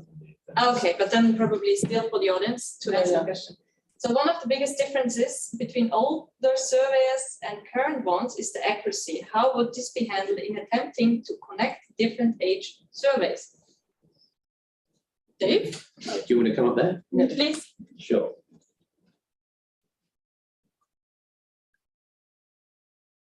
Okay, so firstly, I now have to remember what I've said. I've had lunch since then. Okay, so in the question relates to this, the problem which has kind of been raised a number of times, and is a very valid question, which is how do you deal with the fact that if you've got data, if you've got some of your titles in one data model, and some of your titles in another data model, and some of your titles in a third data model, how do you achieve some kind of consistency across that? And the short answer is it's quite hard, right? And I spoke before about creating a kind of a harmonization layer that enables you to see a consistent view of the register by allowing you to retain the data in the register that represented the legal record in its original data model format, but be able to create a view across all the data models that presented the data in a harmonized model. And I believe that approach is sufficient for the majority of use cases that require you to have some kind of consistent view of the register. It is the case that if within the jurisdiction you're operating in, and I have to say, actually, I'm going to, so within, for example, within England and Wales, there is no consistent view of the spatial register, not one that is legally recognised. There is a thing called the index map, which is pretty close, but it is not representative of the legal boundaries. There are boundaries that are actually registered on the ground because we operate general boundaries. And if you pull your title from HM Land Registry in England and Wales, and you look at the red line that describes the boundary of your property is indicative. If you really want to know where the boundary is, you go look at the features in the landscape. So the red line indicates where the fence is likely to be, where the fence actually is the legal boundary. So unless you pay them a lot of money for a determined boundary, which is like 0.01% of cases. If what you have is a requirement within a jurisdiction to maintain a beautiful coterminous fabric of parcels, then there is no doubt that you will have to maintain that as a data set in its own right and use the process of registering boundaries of registering title to update and maintain that data set that represents a coterminous fabric of parcels. And that to my mind is the approach. So you accept that when you carry out the process of registration, whatever the legal record, when the legal record comes in, you want to register it as the legal record of the ownership of the property and the boundaries of the property. Then if you have a requirement that you maintain a sort of vector perfect fabric, then the representation of the geometry for the parcel that you've received, you're going to change because you're going to snap it into that fabric. And so, Esri provides some tools like Parcel Fabric to help you do that kind of thing. And that boundary is going to be the one you register. Right. But it's use case specific. So for a jurisdiction that requires that, do that, and accept that your boundary, the parcel geometry is going to be represented within that single spatial data set, and the legal record will be represented in the evolving title model that I've described. If you're a jurisdiction that operates like England and Wales, just register the boundary in the title as part of the title, and accept that if you did create some kind of view of all of them, there would be overlaps and slivers where there were gaps. So, and you would accept that because you operated general boundaries as the legal process for registration. Perfect. But does that answer the question, or did I just? No, I think it is. Okay. And it's recorded. Well, that's right. So you can all go back, look at the recording, and then you can email me and criticize my thoughts. And I welcome that because I really want to make sure we get this right. Okay. Abdullah, I think we can start the session now. Yeah, thank you, Eva Maria. Welcome to the second session of 10th Land Administration Domain Model Workshop. My name is Abdullah Kara. I am a postdoctoral researcher at Technical University of Delft, and I will try to chair this session. First of all, I would like to indicate that it is a great honor for me to chair this session. I really wanted to be there in Dubrovnik physically, but I could not. Very sorry for that. I will try my best to chair this session remotely, and of course with the on-site help of Eva Maria. So thank you, Eva, for your help in advance.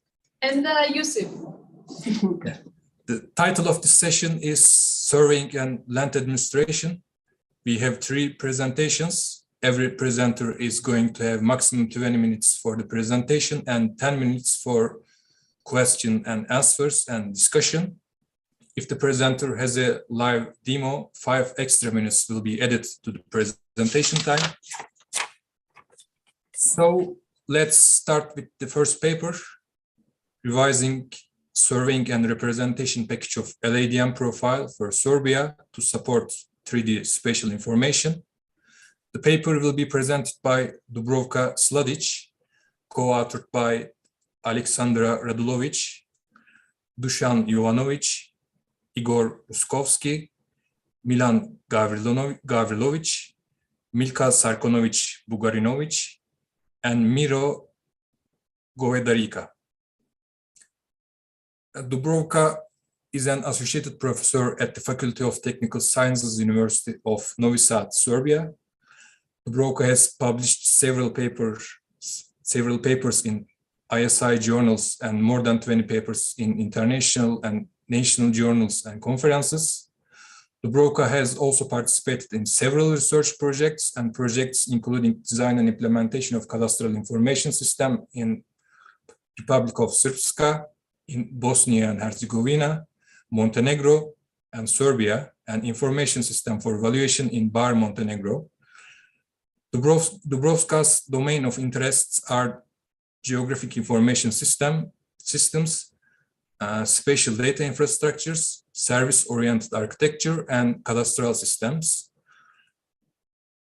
I guess it will be an online presentation, so Dubravka, the floor is yours. Thank you. Now I will share a screen. Sorry, something.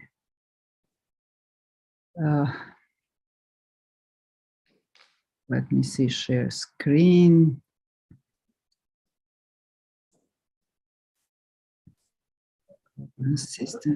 I have some issues. At the green button at the bottom in the middle. Yes, but some security issues I have. I don't know how to. I also have your slides here as the backup. We could. Okay. Well, let's see. Start your presentation and then. Okay. You say me to go to the next one, then I will do that. Okay, that's fine because I must check security settings and I'm not sure how to do it now. Yeah. Okay. Starting the Perfect. Probably then in the meantime, for all the participants online, you can use the Q&A to ask questions. So we are going to answer the questions afterwards, but please use the Q&A of the Zoom session.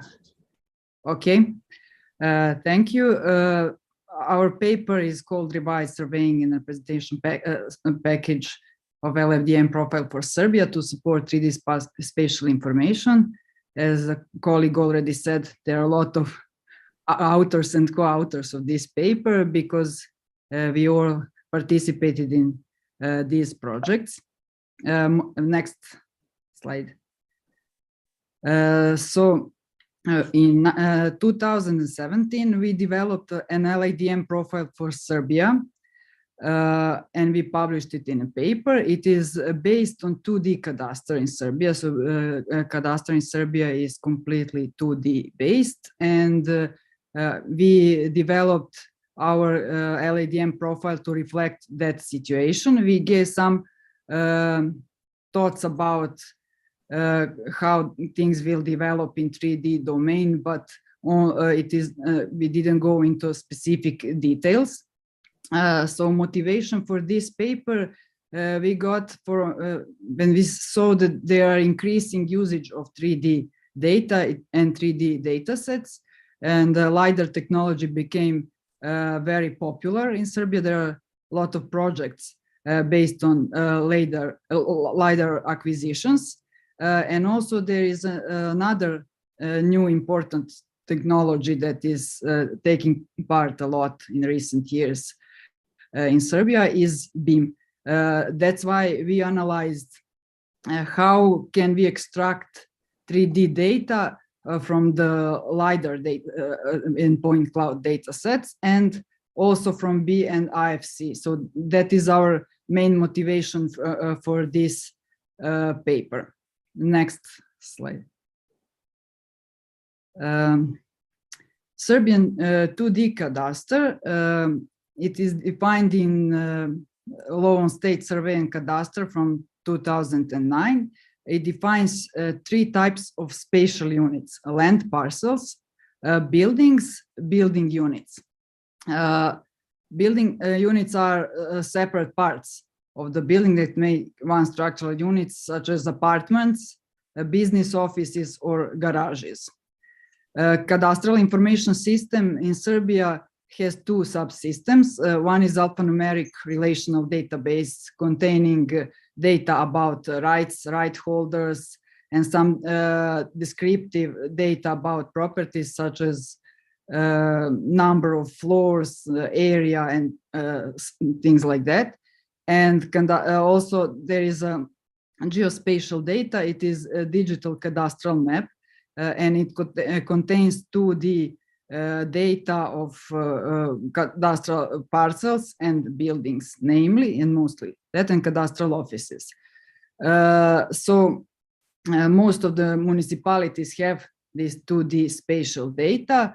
In our LADM profile that we developed, we use the class RS boundary face string to represent those boundaries. Those are polygons that represent boundaries of parcels and buildings. So and cadastral municipalities. So it is quite simple. Building units in Serbian 2D cadastre are represented by 2D CAD sketches of floor plans. So they take technical documentation when they register a building and building units, and it is enclosed as documentation in cadastre. So these 2D CAD sketches are officially registered in cadastre, but we do not have specific 2D geometries of building units. All this information is linked by unique property identification number. Next slide. Unique property identification number is defined in a law from 2018, but the same thing applied from the beginning of cadastral information system. They just merged all these attributes into a single value to easily maintain it, or something like that. But attributes needed to identify a property are administrative municipality code. Here on the bottom of the slide, there is an example how it looks like. So we have administrative municipality code, and code lists of all municipalities, then cadastral municipality code, then number and sub-number of the parcel, and then a number of part of a parcel, which is sequential number from 1 to n. And we have a sequential number of building unit within a building. It starts from 1 to n. 0 means that it is building itself. It is not a building unit. So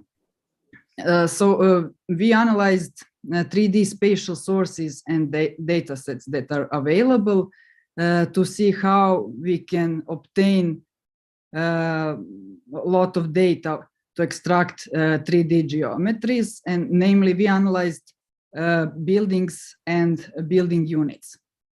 So for buildings, we noticed that there are a lot of 3D city models which are developed based on LiDAR scanning, and when this 3D model is developed, it is usually converted into city GML and then stored in city DB. So there are a lot of data sets of that kind, which can be used for mass data collection. Also, as I already said, there are a lot of BIM and IFC models of specific buildings, especially there are new buildings, a lot of new buildings that are that have BIM, that are done in project in BIM format, which can be converted to IFC. Also, there are some projects that deal with indoor space in city GML and indoor GML, but those data sets are relatively rare, so IFC is most dominant format for the representation of indoor space. So the idea is to link, since cadastral information system is already separate, it is not integrated. The idea is also to link it by the means of unique property identification number. So here is the example of the current practice. On the left side, it is what is already registered in official cadaster. So we have digital cadastral map with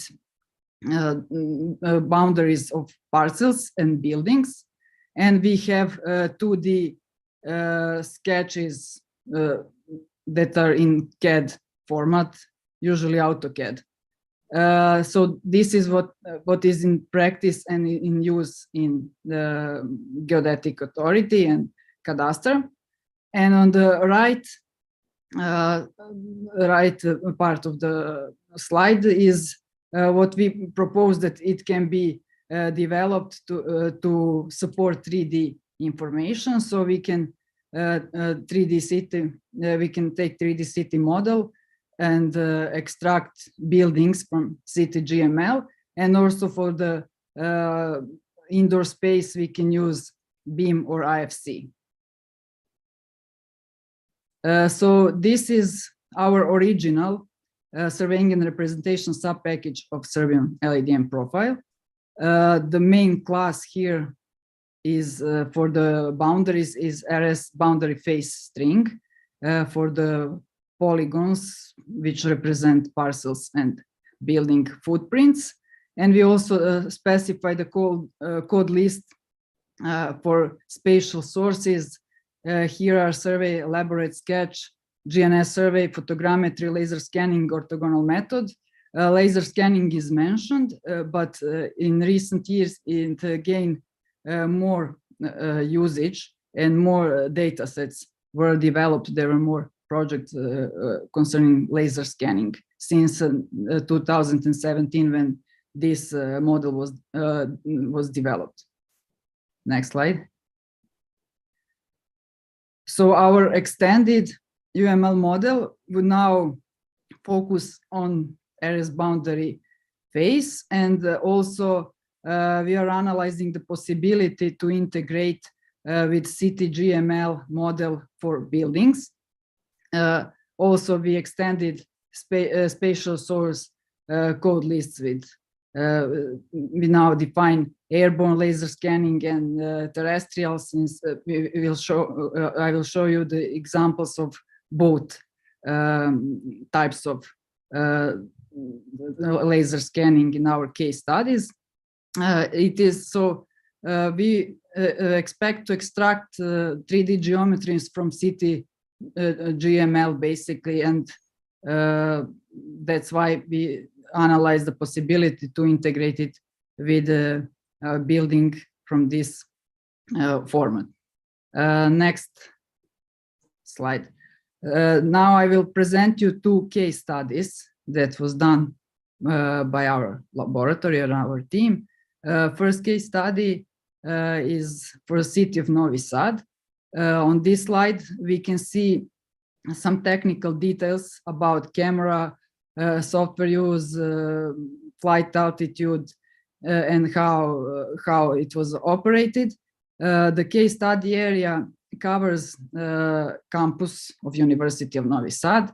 It covers city center and Petrovaradin fortress, what is shown on this slide. Next. After we got point clouds, then the data processing was done in microstation and TerraSolid.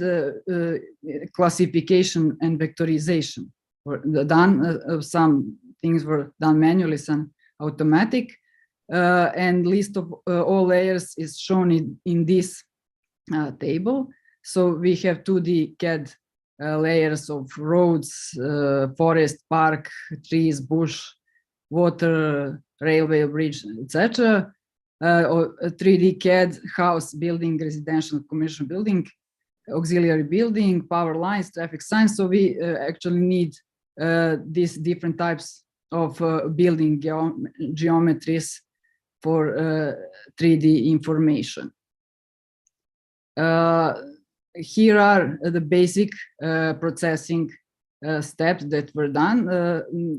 It was first we got point clouds, then did the data processing, classification, and vectorization into 2D and 3D.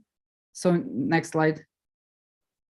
When we got these CAD formats, we used ETL transformations to retrieve city GML, to put data into city GML formats, and also we used other transformation to create IFC models, so to get different types of formats for buildings. Next result was from CAD, we created city GML model of about 1,000 of the buildings with photorealistic elements for the case study Novi Sad city center, campus, and Petrovaradin fortress. So we after this conversion to city GML, we stored all the data in city DB. Next slide. Here are the CAD layers and city GML features that we obtained from this data. So as I said, the most important data is those about building geometries, because buildings are recorded in the official cadaster. Next, here is a visualization of the data of city GML in cesium. So this is how a visualization can be done. Next slide. Case study, second case study is for Novi Pazar. It uses terrestrial LiDAR for Novi Pazar, and also it uses UAV data for the roofs to obtain the full 3D model. Here are also the details, what camera was used and how this scanning was performed. Flight control and planning was performed from the Pix4D capture mobile application. Total numbers of photos collected from altitude of 80 meters is about 1,000. Next slide. We also, data processing was performed through Agisoft Meta Shape software. It was used, the 33 stations were used and 11 ground control points. So these are some technical details of how surveying was done to get a point cloud, and it generated point cloud at the output of total about 1 million points. Next slide. Here are the stations highlighted in red, and marker positions highlighted in green. I didn't put a slide with point clouds. I put it on my revised presentation, but never mind. Okay, and so point cloud classification and 2D and 3D vectorization also was done on this point clouds. It was mostly manual work in these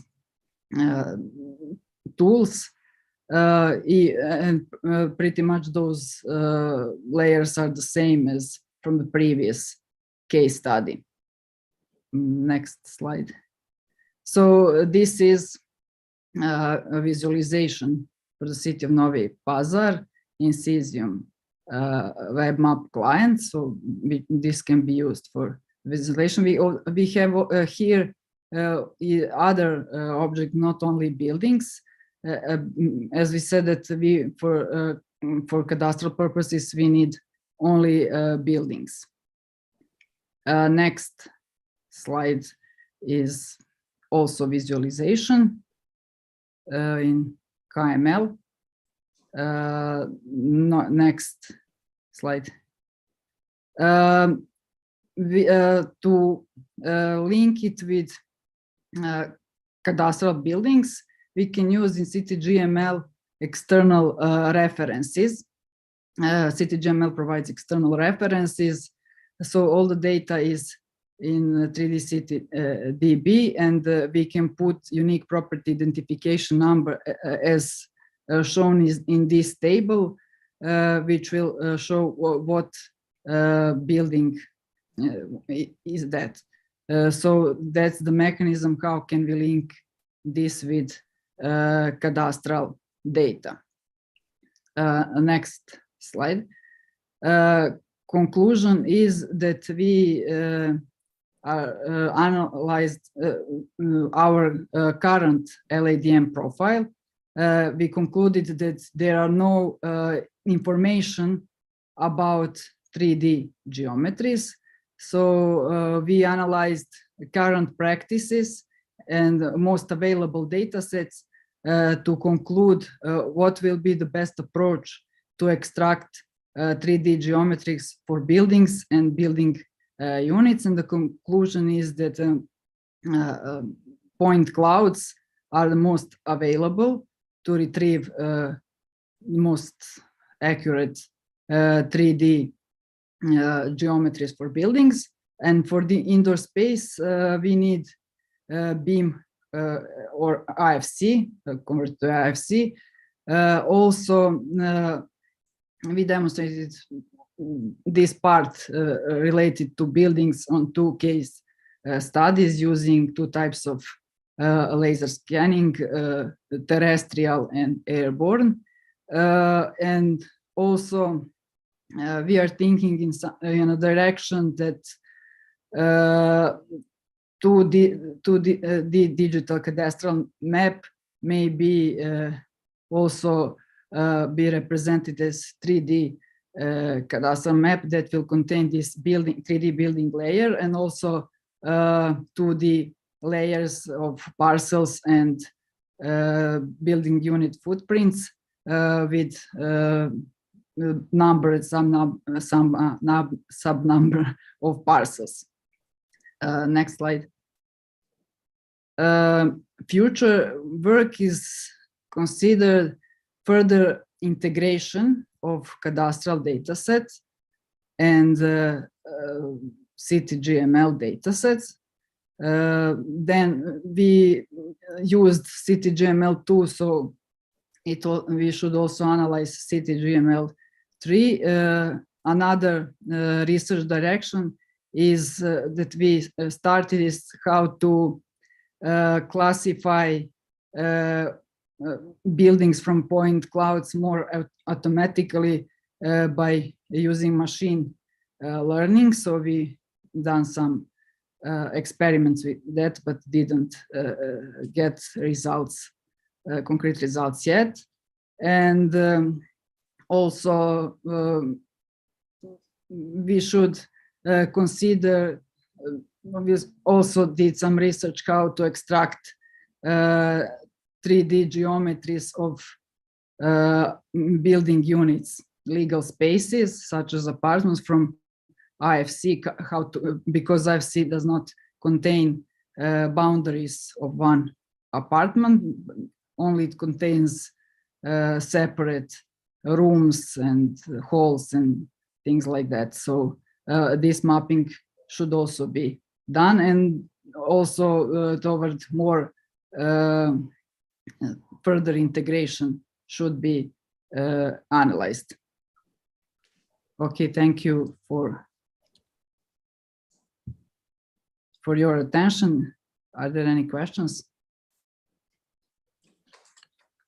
Yeah, thank you for the nice and interesting presentation, Dubravka.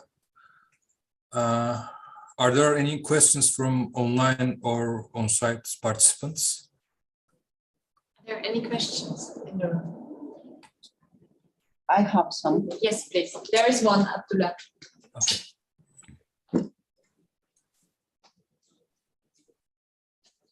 Hello, Dubrovnik. Thank you very much for the presentation. Is very, very interesting, and for me even more interesting because the next presentation is about the refined survey model for LADM. And your case, I think, in Serbia is that you have really studied the needs of the survey model and what is needed. So I think I have two questions. The first one is about the available 3D datasets. You said that you have from multiple sources, okay, also 2D and 3D like IFC, CTGML. And I wanted to ask you, do you assess in a way the quality of them in order to use them for cadastral purposes, and also the suitability? So depending on where those data come from, they have been built upon various specifications or not at all. I'm asking this question because we have been trying to reuse, for example, IFC models, and we see that different IFC models are based in some specifications, or each one of the creators of the IFC do not use any specifications at all. So I would like to hear what is your experience, and if you have something in mind to address this issue. Sorry for looking there. Okay, as I understood, you're asking about the quality of the geometries. The quality, but also the suitability, let's say, of the information. So the data are in a way used for cadastral purposes. Yes, yes. Manipulate them manually. About the quality for IFC or CTGML point clouds. We analyzed point clouds data and extracted buildings from the data. We compared to the digital cadastral map, and those footprints, so boundaries are, the accuracy is right. 3D, all the three heights, well, they are also mostly correct in point clouds. So and the accuracy depends on this vectorization and classification later. So we did not exactly assess those accuracy. IFC models are, well, we didn't deal with accuracy in IFC. We believe that the measures are right, but basically in our cadaster, they get those CAD sketches and they also do not check accuracy. So our initial idea is just to switch to some 3D model rather than 2D CAD. So at this point, the accuracy is not the main issue, but maybe in some further research it will be an issue. And suitability, well, it is not a perfect solution because we do not have boundaries of the whole building unit, which is one right, but we have several rooms, and it is not, so there has to be a mechanism that will link those separate spaces into one legal space. So it is not a perfect solution, but it is a solution we have. This is exactly what I'm asking about. For example, an IFC model lacks IFC spaces. When you can assign the legal space to this IFC space as a property for an apartment, for example, then you really have to do some manipulation manually. That is yes. that you also found, that it's good to see that yeah, we identify the same challenges. Thank you. Yes. It would be better that there is some more focused solution for this developed. This is generic solution, so it is not perfect. Yeah, or maybe some specifications or guidelines that can be followed in order to. Yes, I agree. Yes. Yeah. And the other one is not really a question, it's just an observation, because you mentioned that you have as a direct export from CDGML some geometries. So I think now with the revised version of the surveying model that we will see in my presentation also, you now have this opportunity to directly register a volume, for example. And the same goes also for the spatial sources, because you have been mentioned that the attention should be given in your conclusions to the spatial sources. It is very well aligned, and we would like to hear also your feedback about the extension of the spatial sources. So, yeah, thank you. This is my feedback. Thank you. Is there any other question from the room? Maybe a small question about the current situation in Serbia. Is LADM in production, or is it still being researched or investigated? It is not in production. It stopped.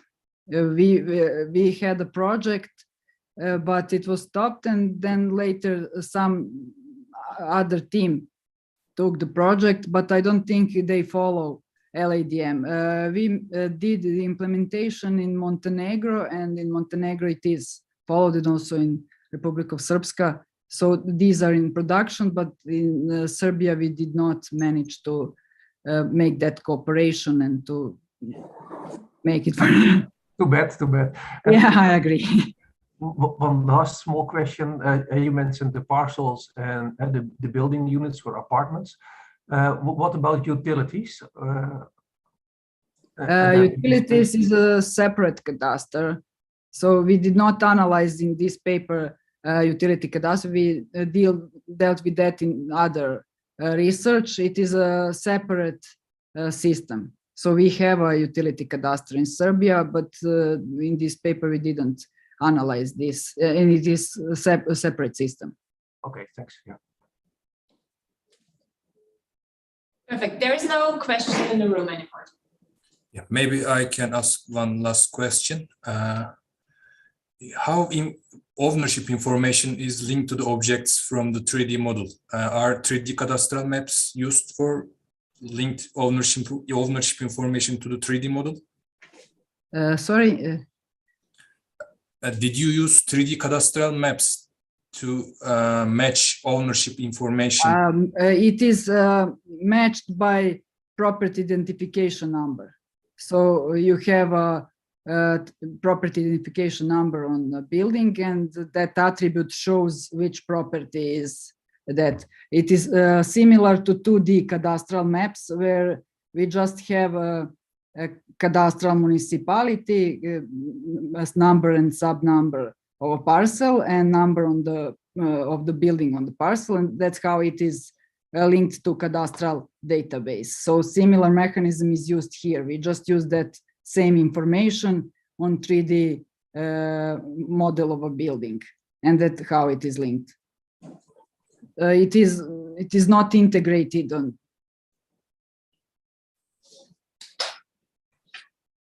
Yeah, if there is no further questions. No question from the floor. Yeah, thank you, Dubrovka, for the nice presentation again. Thank you. And now we are moving to second presentation of the session, the investigation, the requirements for the ISO 19152 LADM survey encodings. The paper is going to be presented by Eftehia Kolognani, co-authored by Hans-Christoph Gruller, Amir Bar-Mar, Bruce Herald, Tim Lehman, Christian Lehman, and Peter van Ostrom. Eftehia Kolognani is a PhD candidate in GIS Technology Chair, Faculty of Architecture and the Built Environment at the Delft University of Technology. Eftehia's PhD research topic is about adopting a holistic approach to treat 3D cadastres within the spatial development chain in the context of LADM revision. Eftehia holds MSc in Geoinformatics from NTUA and MSc in Geomatics from TU Delft. Eftehia is an active member of FIG Young Survey Network. Eftehia, you will have 5 extra minutes for live demo. So the floor is yours. Thank you, Abdullah. Thank you very much. So my name is Eftehia Kolognani, and I'm a PhD candidate at the University of Technology. I'm really happy that I could be here live with you. So as the chair of this session mentioned, this presentation is about investigating the requirements for surveying encodings for LADM ISO 19152. And to go very quickly through the overview of the presentation, I will try to introduce you the topic and the reason of the presentation and the whole research, set the scene about the ongoing revision of the ISO standard LADM, provide some updates about the survey model where we are today, and also provide an overview of several standards and encodings used at the infrastructure and survey industry, and also a relevant ongoing project. In order to reach the main point, I would say, of this presentation, which are the requirements to assess those surveying encodings, and then I will conclude, and Catherine Smith from Esri will have a short demo afterwards to present the whole workflow of surveying from the field to the web services. So now, also talking as a surveyor, what is the main problem we keep seeing is that we go outside, we measure, we go back to the office, we do all the office works, and then we have our data ready. And then we either send the data to land administration or mapping authority, depending on the jurisdiction. However, let's say between those two, it should be, I think, an arrow. The arrow that should show the interoperability between those systems, and also that the data that are being exchanged.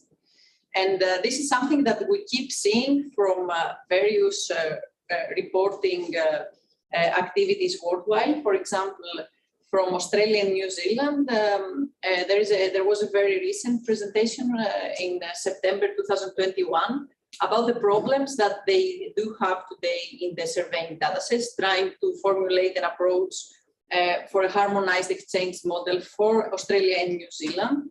So they were using, for example, LandXML. The acceptance and the adaptation ratio for LandXML was very low in those two countries, and it was difficult to be implemented. And there were also variations between the jurisdictions. And of course, there was no 3D support. This is a reporting also from Europe. There is an Horizon projects that runs now, GSCAD-OB, where also Croatia is part of it. And there was a questionnaire asking the surveying representation authorities, usually like the surveying representatives that are elected, if there are any standards being used to encode the cadastral survey that they do the field. And you can see that there is everywhere like no in the options that we provided them. And when they were asked to say what they are doing, each one of them usually either has to present a methodology custom-made to serve their needs, or they use some well-known standards or more than one. Same also goes for the Kingdom of Bahrain, for example, that they are trying to make an upgrade from 2D to 3D. And we can see here the various standards that they have. So they have their own topographic survey manuals and standards how to work. And this is a screenshot from Chris Lemon presentation today in the morning about the mapping options and the workflows that can be used and the tools from various countries. We can see that there are some similarities, but each one of them uses different stages and of course different and custom-made methodologies. So where we end up is that we can see that in different countries, but sometimes also between the same country, the various organizations, we have different formats and encodings being used to exchange and store the information. But also there is a lot of information that are being collected outside in the field, and we do not transfer or support or exchange all this information later on to the authorities. The workflows that have been developed are totally different, and usually they are not based in international standards, neither in national. Sometimes they are not based. And of course, there are different software solutions that are being supported.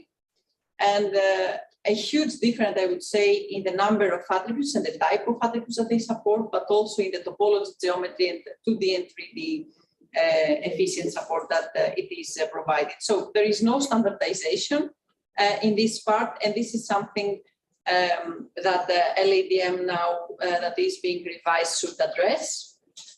So this presentation today is about to initiate a discussion actually on the initial findings that we have about the surveying encodings that can be used to implement the LADM, and especially part 6, the implementation. But this cannot be done without engaging and bring together all the experts from the industry, from the surveying and the infrastructure industry, the GIS industry, cadastral mapping authorities, but also the users. And we saw that the users could be the surveyors that are outside, but could be also normal people that are guided by surveyors and provide VGI information. So to do so, you can see 3 questions. Actually, it is 1 question. How to reach those conclusions? Can we use the existing standards as they are today to serve the implementation of LADM surveying part? Or can we use them but revise them according to LADM needs? Or we cannot use them and we should suggest and work with new encodings that should be developed only for this reason. To do so, we should set the requirements to see what we have today, what we want, and if the current and existing encodings can serve those needs. And to give you an update where we are today with LADM, you can see here at the corner. This is an abstract UML model of the whole LADM edition 1, and you can see with the purple color the surveying and representation sub-packets.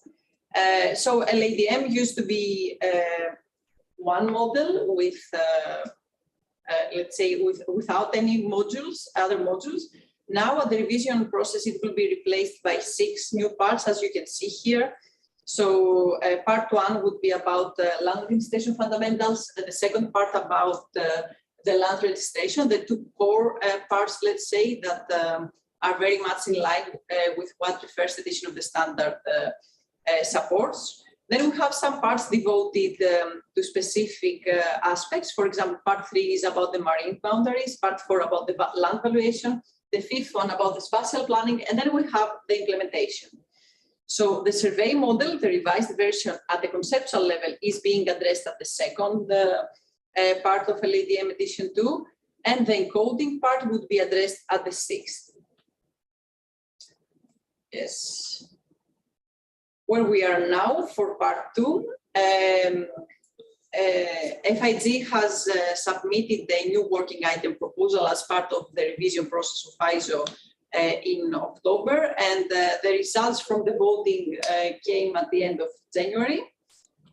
And this is the history, let's say, of the LADM surveying model refinement, I would say. So we do have the first edition as it was presented as an abstract model, really based and referred to observations and measurements standard in 2012.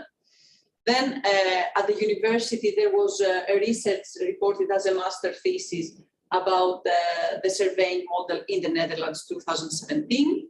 Then the first, let's say, solid revision came from Anna Snijdman in 2019. And from 2020 till today, there is a joint work between OGC Land Infra Group and OGC Land Administration Domain Working Group and the team working with the LADM in order to support further surveying functionality. Then we ended up with a second edition last year that we have been further revised, and we will see it now at the next slide. But all those revisions refer to the conceptual part. So for our presentation today, this is the basis where we should start in order then to move to the encoding formats. Someone can say, okay, you already had, at the first edition, you already had in 2012 a survey model. It was based at another ISO standard. Why to revise it? Yeah, first of all, we should see that technology is really evolving, and I think also being at this conference, this is something that somebody can very easily recognize, and we should follow the trends and be able to support all those different types of data acquisition techniques and equipments and data sets that are being provided from the new surveying equipment. Also, there was part of knowledge that has been acquired from the LADM country profiles that have been developed so far. For example, from the previous presentation, we really saw some reporting results, let's say, on the surveying part of LADM. So we saw which are the needs, what are all the people, the authors of the country profiles add or use or not used as classes and functionality of LADM, and try to improve it. Of course, and now with the revision of LADM, there is need to support a broad range of spatial units. So apart from the classic, let's say 2D parcel or even 3D parcel, and now there is support for utilities, for buildings or special structures, underground objects, air parcels, marine parcels, etc.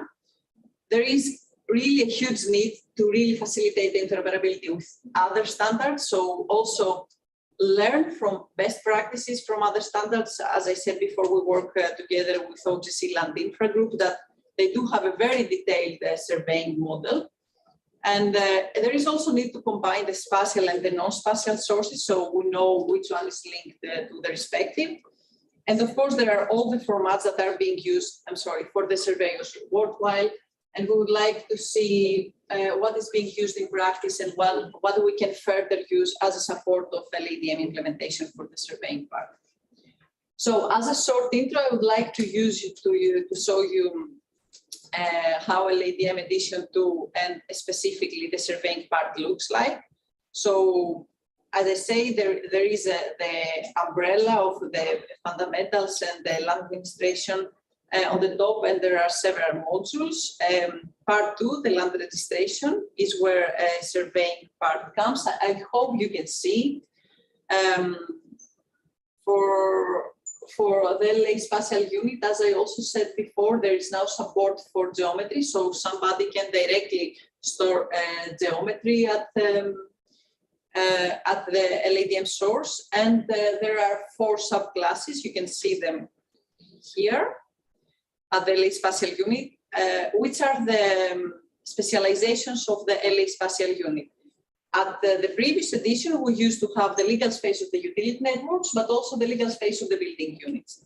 Now we also saw that, especially from the country profiles, that more and more people keep creating a class about a single legal space of the parcel. So there is a new class being added here. And there is also a class about the infrastructure objects, the legal spaces that link there, to be explicitly modeled in LADM. And now we go to the basic classes of the surveying and representation subbuckets. I think that where we should focus more is the spatial source, because spatial source now has been further refined. We have suggested 2 main classes as specializations. The one refers to the survey source, so to be able to support all the different data acquisition techniques. And the other one refers to the design source. And why is this here? Because we keep seeing that there is need to reuse information from previous phases of the life cycle. For example, as Dubrovnik saw before, she said, like, I'm trying to use IFC models, for example. Could be from design, could be from construction. So there is support also at the 2nd edition of the LADM here. And now you can see all the subclasses at the survey source. Now, from single distance observation or level observations are being supported till more, let's say, specific ones and complex with total stations, GNSS observations, and point clouds. And there is also here a class about the GNSS, the GNSS correction, to be able to provide further support at the corrections from the GPS measurements. Yeah, and those are the respective code lists. For example, we have different types of platforms being supported from aerial, terrestrial, but also mobile vehicles, and different types of satellite systems, etc. So the aim was to be able to provide as much as possible information about the surveying outside in the field to be reported in the model. However, trying to keep it simple, because we can recognize that the surveyor or the user will not be able to complete, or would even not like to complete many information that maybe is not needed. That was all in part 2, okay, the conceptual part. And now we go to part 6. Part 6 is about the implementation. There is a strong collaboration with OGC, ISO and OGC here, in order to be able to provide the framework for the implementation of LADM, which we can understand that it is quite complex, because now the model is bigger and provides also different types of spatial units and also different parts. So answers should be given to the questions like how to implement it, or how many implementation options do we want? Do we have compatibility or between them? How to call a service or a solution LADM compatible, and etc. Yeah, I tried to list some of the implementations at the surveying part. I will get back to this list later, because there is a nice table from Hans-Christoph Gurl, who is also a co-author of this paper, about the most dominant, let's say, infrastructure and survey standards, split it in the conceptual and the implementation side, and also has a bit of the information about them to see what we have as an option here. And apart from those standards, what we also take into account are some projects that run worldwide in this domain. And I picked this one here because there is a very nice approach and the project that runs now in Australia and New Zealand that I talked before. And the aim is to develop a conceptual model for the 3D cadastral survey dataset submissions for the whole 9 cantons, let's say, of Australia and New Zealand, to transfer the cadastral survey datasets supporting both 2D and 3D. So it's good to see that we are all trying to work at the same direction with standardized models. And then coming back, to the main question. So what to do? Should we develop a new encoding for the surveying part, or we can use the existing ones? For that reason, we have made a table. I try to split it here and zoom in so that you can see. What we did, and I say we because the team that works here, I would say it's a great team because it brings together Leica, Trimble, Esri, and the university. So we try to have a holistic approach about the most dominant models that are being used in the surveying industry. You can see them at the first row. So AutoCAD DXF or DWG, Esri SafeFile, but apart from SafeFile, we also have the web services and LandXML, InfraGML, and LandInfra, the IFC, BIMIFC, the GeoPackage, JSON, GeoJSON, CityGML, GML, RDF, Interlist. There is more, the list is getting bigger, but how to assess it?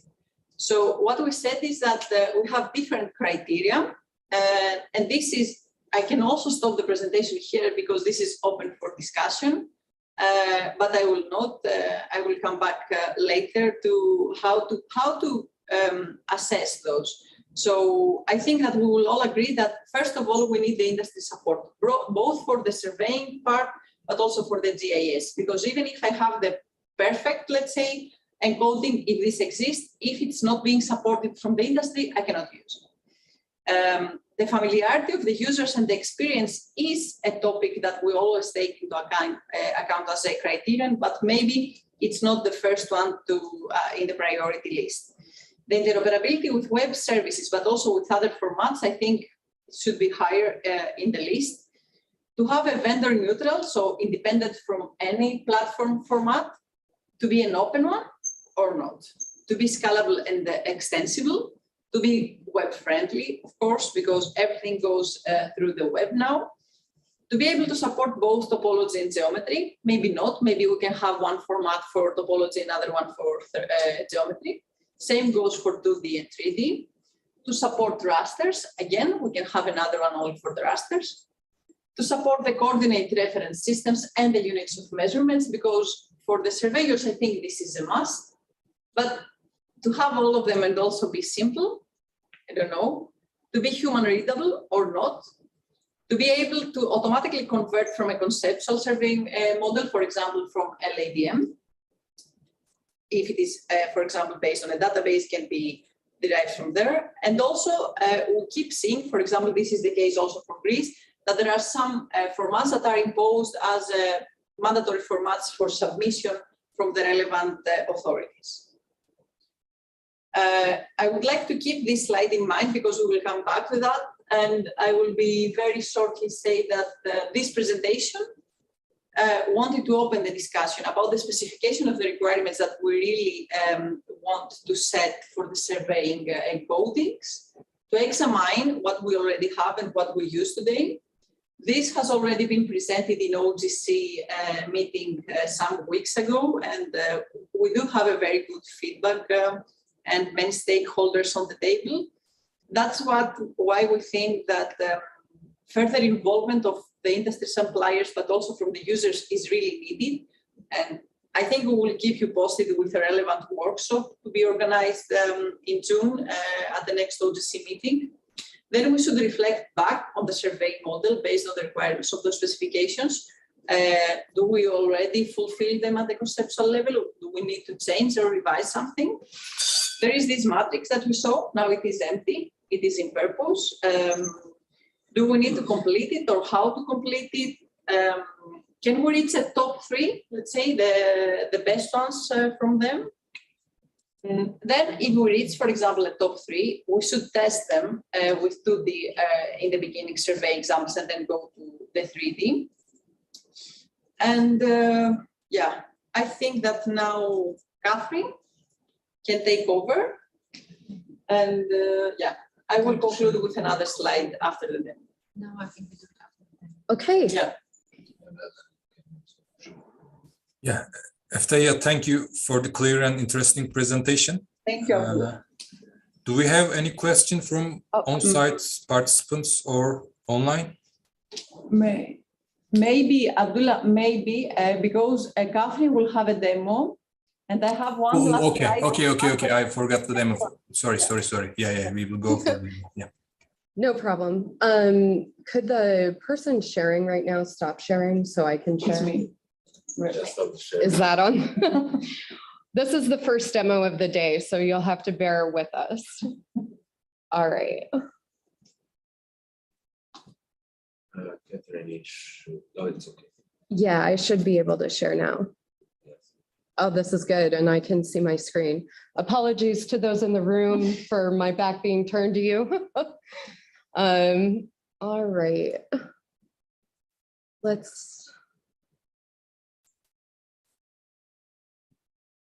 Okay, we'll hide as much as possible so you can see my screen real estate here.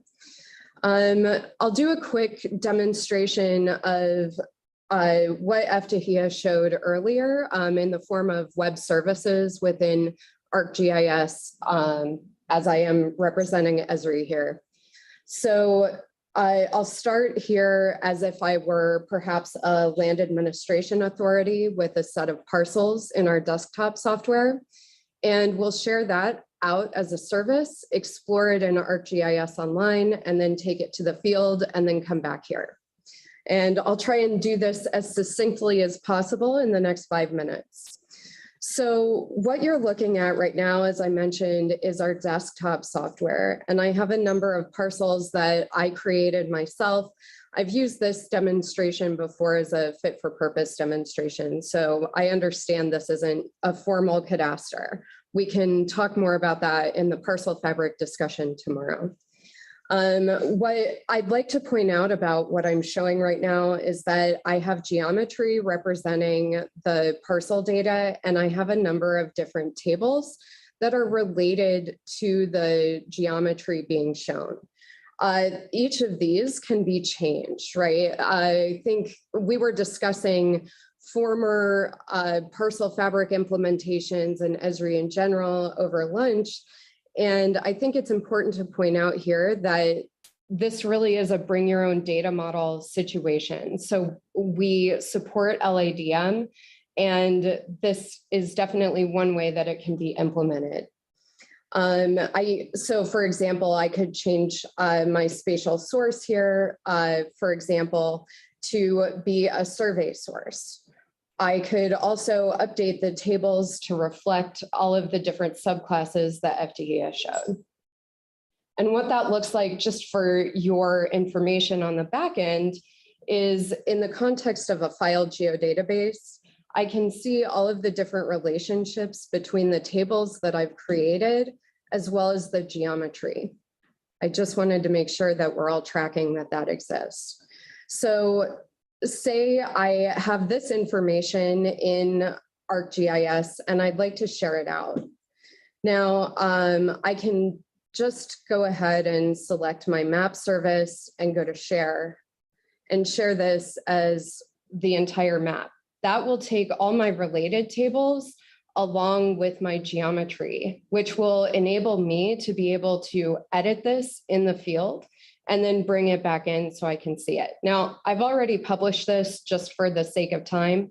What I would do here is fill out summary and tags. I can see the configuration here. If I chose my implementation, here, we'll go back real fast. If I want to share, for example, this map that I haven't published, then I can see what I'm about to put in there, right? So these are all going to be feature services, and these are all tables. It didn't show up because I was already showing the service in that one. So, okay, now I would simply press analyze and then share after going through this process if I wanted to share this information. Since I've already done that, I'm going to open up ArcGIS Online. Now, this is the same service that we were just looking at initially, right? I have my spatial source point, my spatial unit, and a polygon, and I have all my related tables. I can view each of these individually. Again, happy to go through this when I have more time. For now, what I'd like to do is just open it up in the map viewer so that I can show, we can see this dynamically in a map.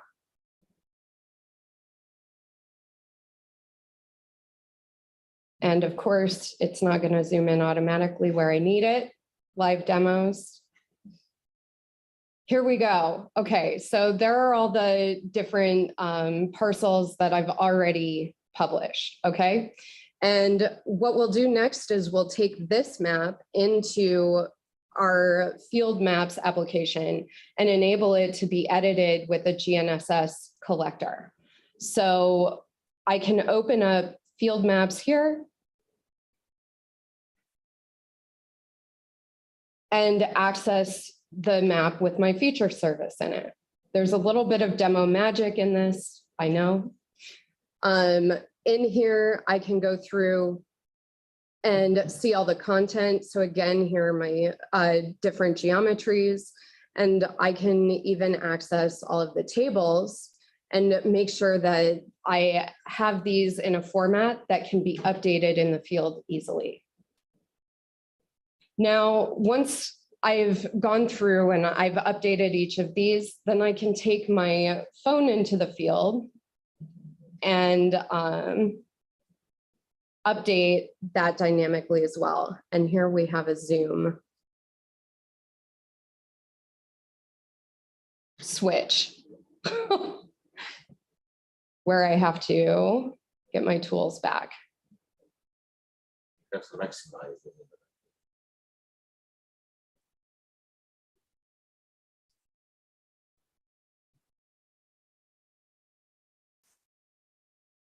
Okay.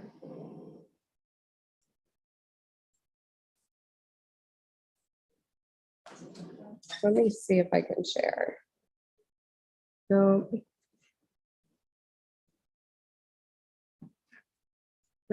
Where, sorry about this, live demo excitement. Yeah.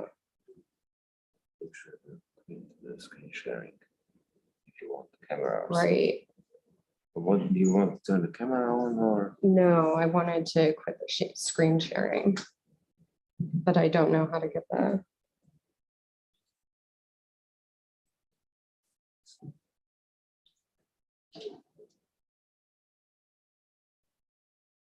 Okay, excellent. We got the Zoom tools back, my apologies.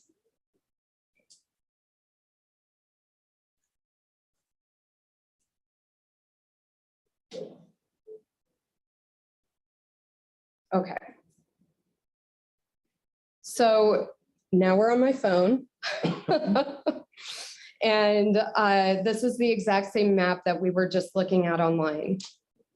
So here I have set up, I've set up field maps to show a specific location, but you would go in and select your provider, and here you could add, if you were connected via Bluetooth, a GNSS receiver.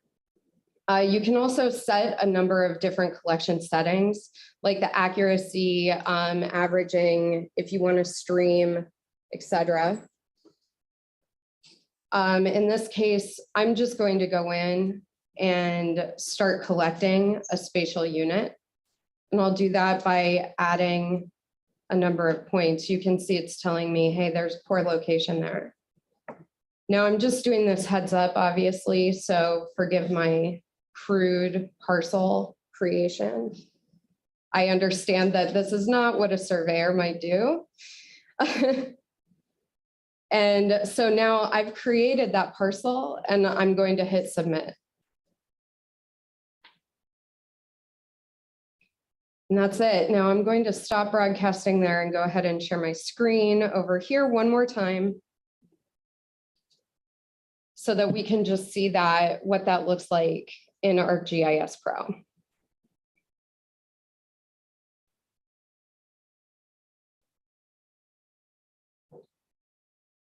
All right, so moving back to the service.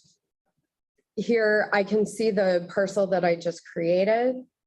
And when I go to my catalog, if I wanted to actually access this, it's all part of the same system because I'm using a username and login, right? So here I can search for the content within my organization, and I can see my map, LADM implementation for the field.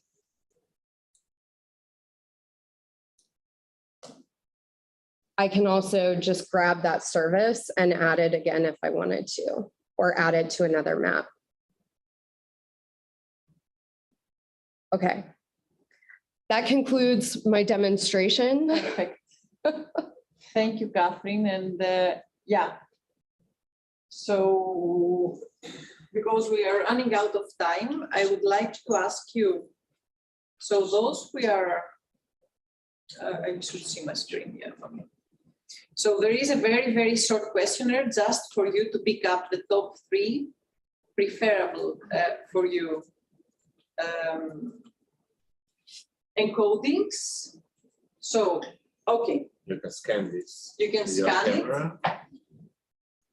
I hope it's working. Otherwise, yeah, there is a plan B, and also it is on the chat, right? It's also in Yes, the the chat. picture is on the chat in this one also. Otherwise, from your mobile, you can go to Slido. Is it working?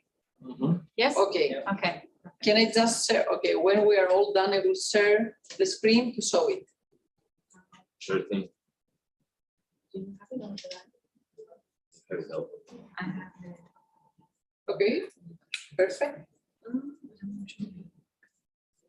Go outside. Just select the top 3. I can check my. You should stop sharing. Sharing, so she will. Oh, sorry. Yeah.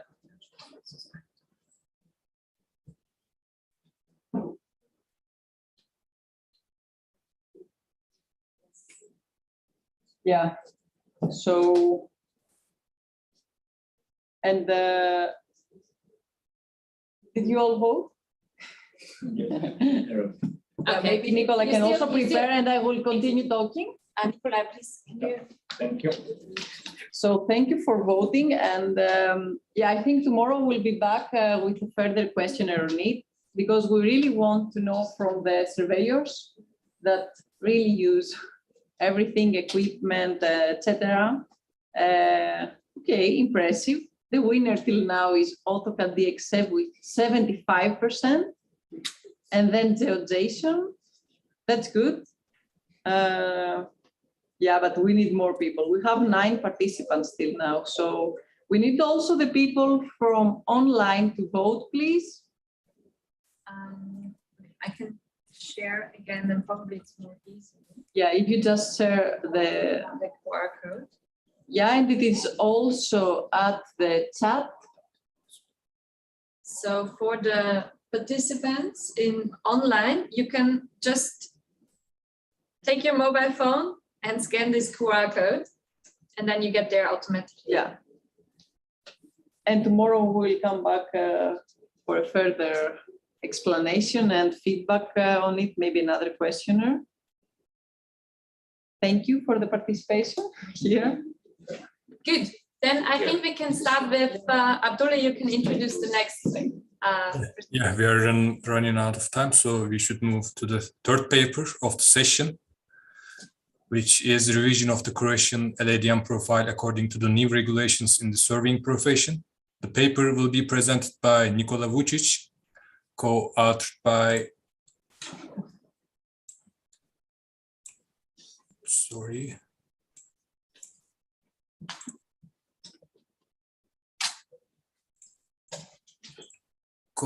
by Sasha Voranic, Miodrag Rojic, Hrvoje Matrijovic.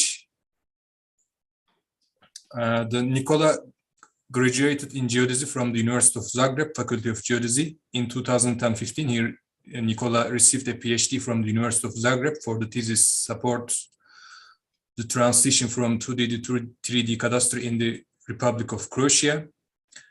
Currently, Nicola is the head of sector of cadastral surveys and infrastructure at the State of Geodetic Administration of the Republic of Croatia.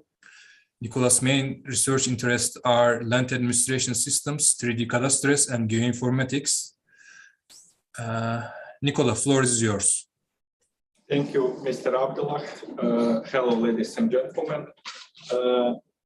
I prepared this presentation with my colleague Sasha Vranic from city of Sisak. He's working small, he's owner of his small company. Professor Rojic from University of Zagreb, and colleague Hrvoje Matijević from geoinformatics company IGEA from city of Varaždin. I want to send the special regards to Professor Peter van Osterom, Mr. Krit Lehman, and to our colleague Rohan Bennett. And I'm very sad because they are not here in Dubrovnik because of coronavirus and other things, but hope we will see on the next LADM workshop. The contents of this presentation is introduction, the first version of Croatian LADM profile, the second edition of LADM, the current status of land administration in Croatia, and proposal of revised Croatian LADM profile. On the end, there is a conclusion and future works. The Croatian LADM profile was created and presented by me at the 5th LADM workshop in Kuala Lumpur. Since then, many changes have been introduced in Croatian land administration system. Updated laws on land cadastre, utility cadastre, cadastre of buildings, and national spatial data infrastructure have made the path for more efficient maintenance of cadastral data, but also for changes in direction of increased and diversified usage of land administration system data. This paper analysis changes in Croatian land administration systems since 2013 and integrates them in LADM to create a revised version of Croatian LADM profile. At this picture, you can see the overview of LADM national profile. There is three basically groups: LA Party, HR Spatial like Croatia, Hrvatska on our language, HR Spatial Unit, and HR Point. There is also land administration right, restrictions, and responsibilities. This is the picture of the LADM profile of 3D cadastral model, because we treat this national profile as the model of 3D cadastre in our country. The Croatia is a small country. We have less than 4 million people, but we have a lot of properties, a lot of family, small houses, and a lot of buildings in some, how to say, big cities, not too big cities. The biggest city is the city of Zagreb, the capital town. This city is about 1 million people. And in Croatia, there is no real, there is some real 3D cadastre situation, like overlapping the natural and made by people, made by men constructions. But we treat the real 3D cadastre to register all the buildings, all the houses in our land administration system, which contains about of cadastre evidence and of land registry evidence. We missed in our land administration system a lot of buildings. For example, 300,000 buildings, and we hope we registered these buildings in the new register which we produce. This is the register of buildings in conference, in little bit bigger conference on this room. We have presentation about the building register, which is in progress in Republic of Croatia. This is the profile, this is the Croatian LADM profile code lists, which contains all the way of usage of building type and all the usage land type in our laws and our bylaws, which regulates the cadastre system in Croatia. The second LADM edition, the LADM is in the process of revision. It has a much wider scope and it has a modular structure where each part is covering a specific subdomain. The working titles of LADM's second two parts are fundamentals, land registration, marine space, georegulation, valuation information, spatial plan information, and implementations. In comparison to the first version of LADM, two new classes are introduced as the base classes, version object and LA source. Class LA source represent the land administration system process and it's associated with the class version objects.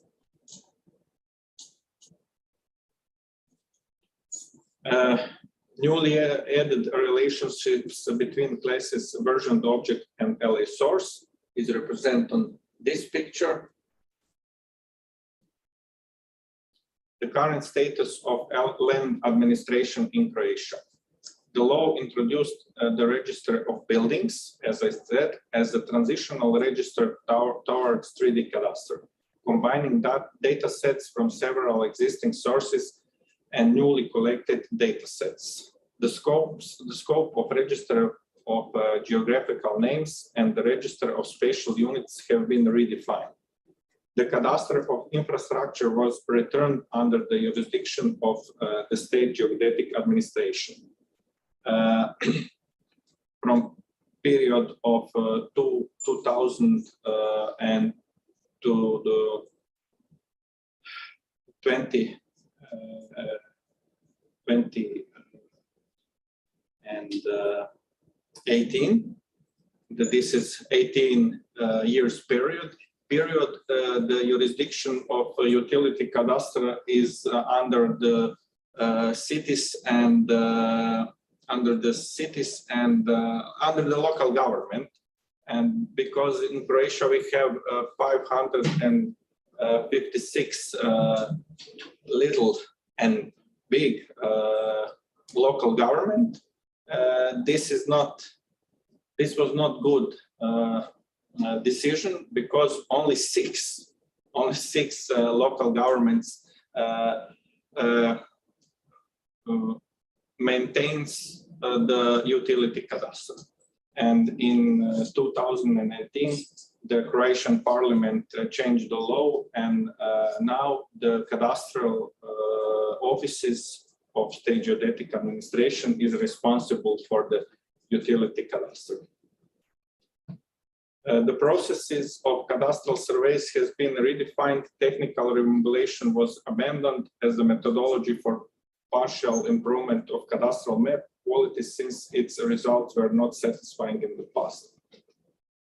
Real property cadastre, quality of field measurement data for boundaries of cadastral parcels of buildings must be determined by the level of confidence for horizontal coordinates with 95% probability standard positional accuracy up to 0.1 meter. A system of digital geodetic reports is a comprehensive web application developed following the most recent web technologies and principles of interoperability and openness that provides full support to the licensed surveyors in preparing the digital geodetic report. It supports the entire process with downloading of initial state of data in digital GML format and preparation and development of geodetic data in digital form in order to submit the geodetic report to the cadastral office for the electronic review and confirmation. The digital geodetic reports is not obligation for private surveyors, but more than 85% digital geodetic, more than 85% of geodetic elaborate reports is digital last few years, last 2 or 3 years. This is the application of a system of digital geodetic reports.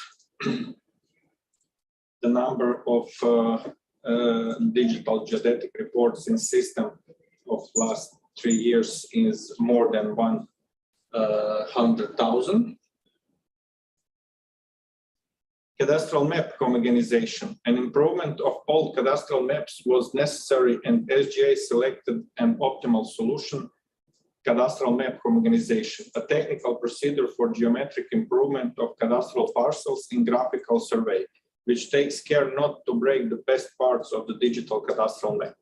This technical action does not change the legal status of graphical cadastral data and cannot substitute the cadastral data, but enables the changes based on the measured individual geodetic surveys in the official records by the overlapping method and properly represent the actual position on the field. On this screen, you can see the process of the cadastral map homogenization, or better to said, one case study. The utility cadastre, as I said, now it is under jurisdiction of the cadastral offices and state geodetic administration. We have 112 cadastral offices all around the country, and we take care about electricity, hot water, water, gas, communication, oil, drainage, and we have also notices about planning and current works on infrastructure. For save money and costs, about 2 times digging for the same, or for the 2 different infrastructure. For example, if you have, if you produce the new canalization or drainage system, you can put the telecommunication infrastructure in the maybe on the same pipes or in the near these pipes. This is the application of utility cadastre. For example, on this picture, you can see the purple color. This is electronic communication infrastructure, and red one is the electricity. Building register, as I said, this is some way of 3D cadastre in Croatia. It is the project is in progress. This register will serve as a platform for developing a good, complete, and fair basis on which property tax can be established, improving management of real property and resolving legal issues in multi-residential buildings, better management of spatial and construction planning and housing policy, promoting the development of community and infrastructural planning, providing a better overview of apartments and office spaces, as well as providing a systematic statistical census. As I said, the real 3D cadastre contains bridges, tunnels, and some overlapping construction, and they can be regulated by some bylaw. I think the most important thing is to register these very expensive buildings and construction in cadastre and also in land book, because these projects are very expensive. And for example, you must register your house in your small house in cadastre, even this house is not cost so much. But the tunnels and bridges and other very expensive construction is some kind of problem in our land administration system. The regulating of surveying profession, the new law on geodetic activity came into force in 2018. This law regulates surveying profession on territory of the Republic of Croatia. The basic novelty of this law is new division of professional geodetic works in two basic types. Works which affects the quality of official state records on the territory of state geodetic administration and on territory of the Republic of Croatia, and which serve for the management and maintenance of the land cadastre and real property cadastre, and thus affect the safety of legal transactions. Work for technical and other purposes. The law of communal economy came into force, which regulates the principles of communal economy, performing and financing communal activities, building and maintaining communal infrastructure, paying communal contribution and communal fees, maintaining communal order and other issues important to the communal economy. The surveyors also have impact in registration changes in cadastre by this law. Multi-year the program of cadastral surveys of construction areas for the period 2021 to 2030, adopted by Croatian Parliament in October 2021. The implementation of activities from this program will provide up-to-date data on real property in construction areas in the Republic of Croatia and areas around construction areas that are important for the development of cities and municipalities, counties and country, and in which more than 80% of economic activities. The economic value of this program is 400 million euros.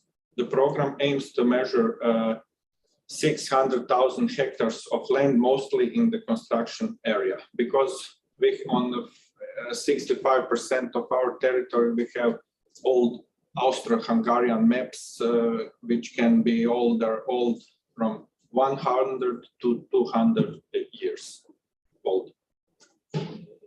The LAD profile version 2 for Croatia, national profile, the main focus of this revision is on the spatial unit.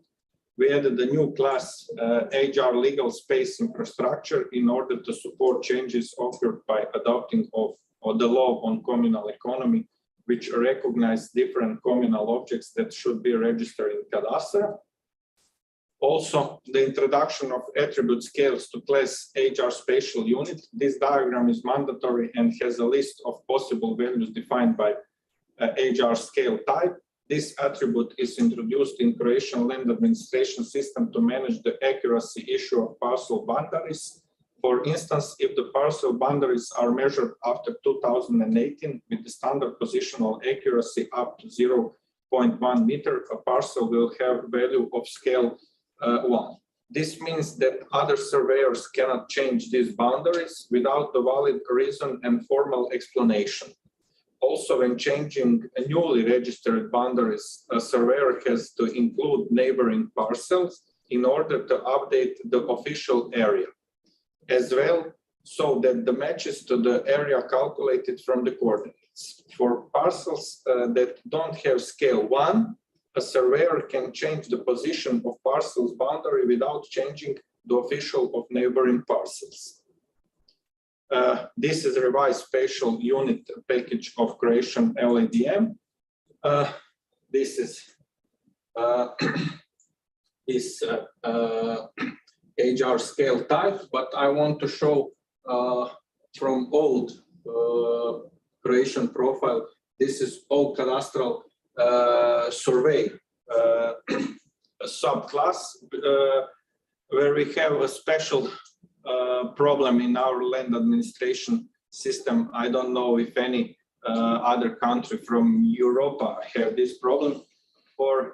We have 3,400 cadastral municipalities, but for 250 we have the one cadastral maps in cadastre, and newly cadastral maps produced from the former country, Social Federal Republic of Yugoslavia.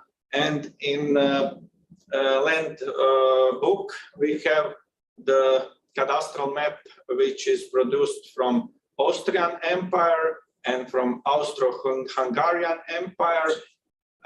And this is the different evidence for the same parcel. The Dubrovnik, the town of Dubrovnik, has 5 or 6 cadastral municipal evidence, and this the cancer of Croatian land administration system. In a multi-year of cadastral survey programs, we want to cut down this problem, but we solve, for example, 3 or 4 per year cadastral municipalities with this problem in our regular work. Depends of time and money.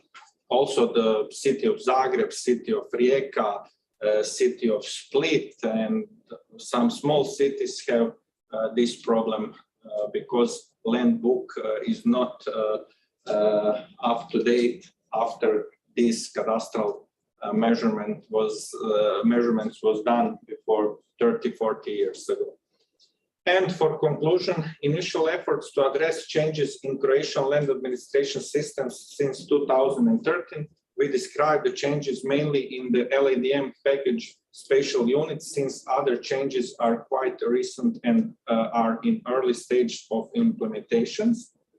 Although ISO 19152 LADM is an excellent basis for modeling the land administration system in the Republic of Croatia, it is not commonly used. One of the reasons might be that LADM usage is not mandatory. Recently developed databases based on new technologies are operating with old data, typically older than 50 years, but usually older than 100 and 150 years. Data from different time periods might have different legal weight. Hence, changing attributes and entries in order to improve data models or enhance the queries can be challenging.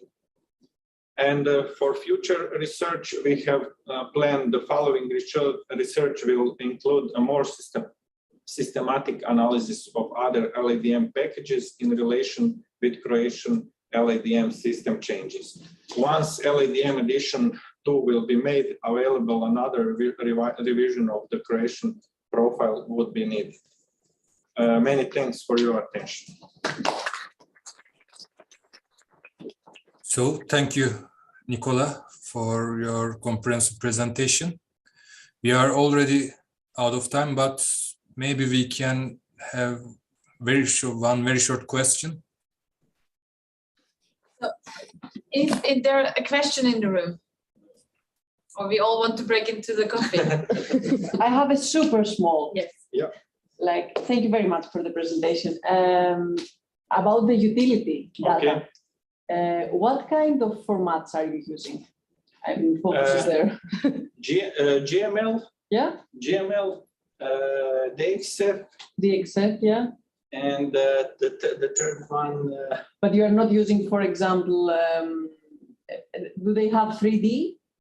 Not only no, 2D, and we have implemented the model system in 2020, in the August 2020, the new application for whole country. But we have 2 exceptions: the city of Osijek and the city of Velika Gorica.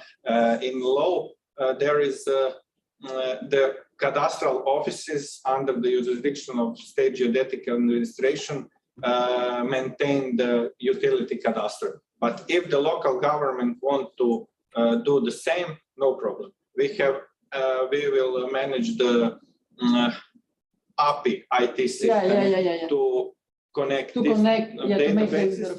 But we produced the application for whole country, the unified system, and we put the data for only 3 counties, and we have the possibility of digital geodetic report of utility lines in these 3 counties, and from 5 days, we will in production put 5 more counties. Okay. And after the end of this year, we have planned to put another 7 till 7, and this will be the result that the half of country will be in digital, and our all private surveyors produce digital geodetic report because they are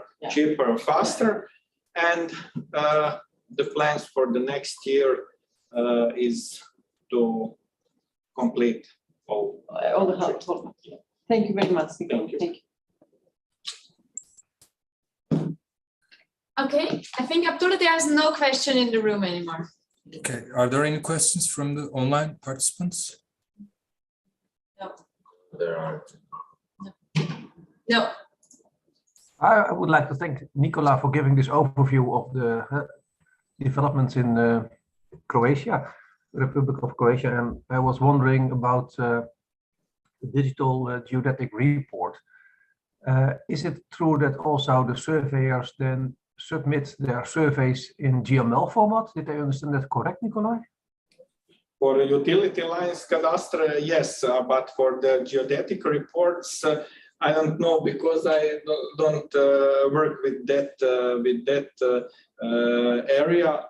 But I think also the GML is format for the geodetic reports of cadastre, of real property cadastre and land cadastre.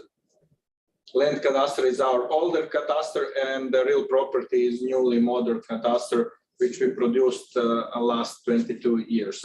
I think the GML format is. Okay, thank you. Thank you very much. Thank you. So it's time to end this session. I would like to thank all the presenters. We had 3 great presentations. Special thanks goes to Eva Maria, Joseph, and all the organizers there.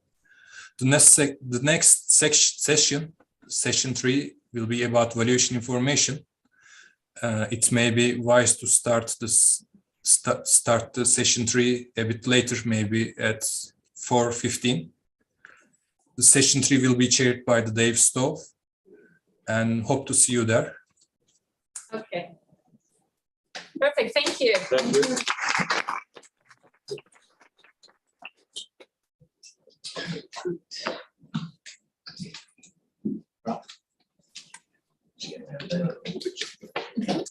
Sorry? We have memory. No. Yeah, I'm gonna mute.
Okay, everybody, welcome to session 3, the last session before the bar.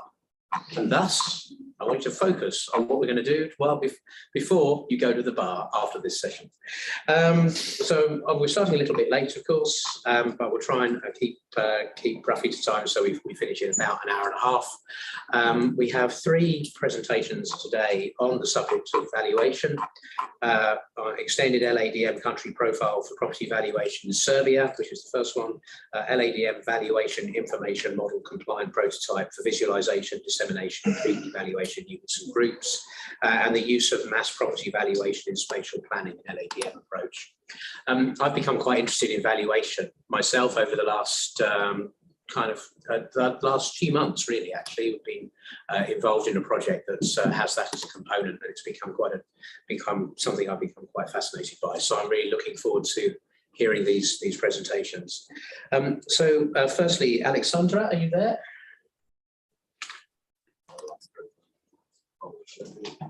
Hello. Yes, I'm here. Do you hear me? Yes, we can hear you, Alexandra. Great. Hi.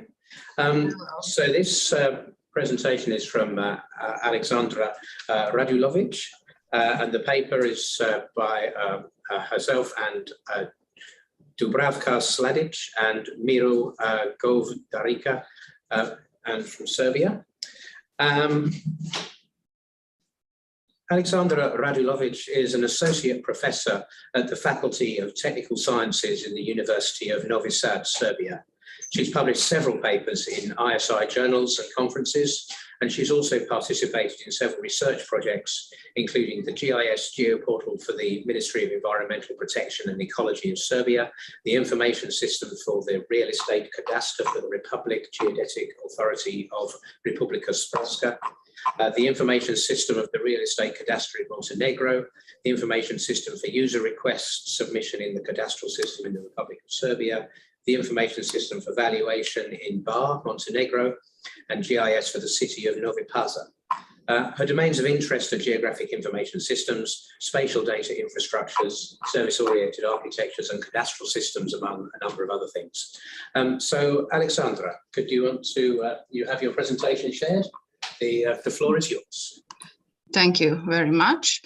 As you heard, my name is Alexandra, and I will present you our paper with the title Extended LADM Country Profile for Property Valuation in Serbia. As we know, real properties are one of the most important and valuable resources for the economy of every country. And the process of valuation is very important because there is a need for valuation properties in taxing, in real estate transaction, in mortgage loans, and in many other cases. And that is the reason why we analyzed valuation in Serbia. Real property valuation in Serbia is process of determining the value of the real property on a certain date, and many different factors can directly or indirectly affect this value. So in our research, we conducted several steps. First one was the analysis of national regulations like laws, bylaws, decisions, and so on. After that, we developed a valuation model for Serbia, which is based on LADM. In 2017, we developed LADM country profile for Serbia, and this model is an extension of that previously developed profile. After that, we presented several examples of valuation for the municipality of Novi Sad.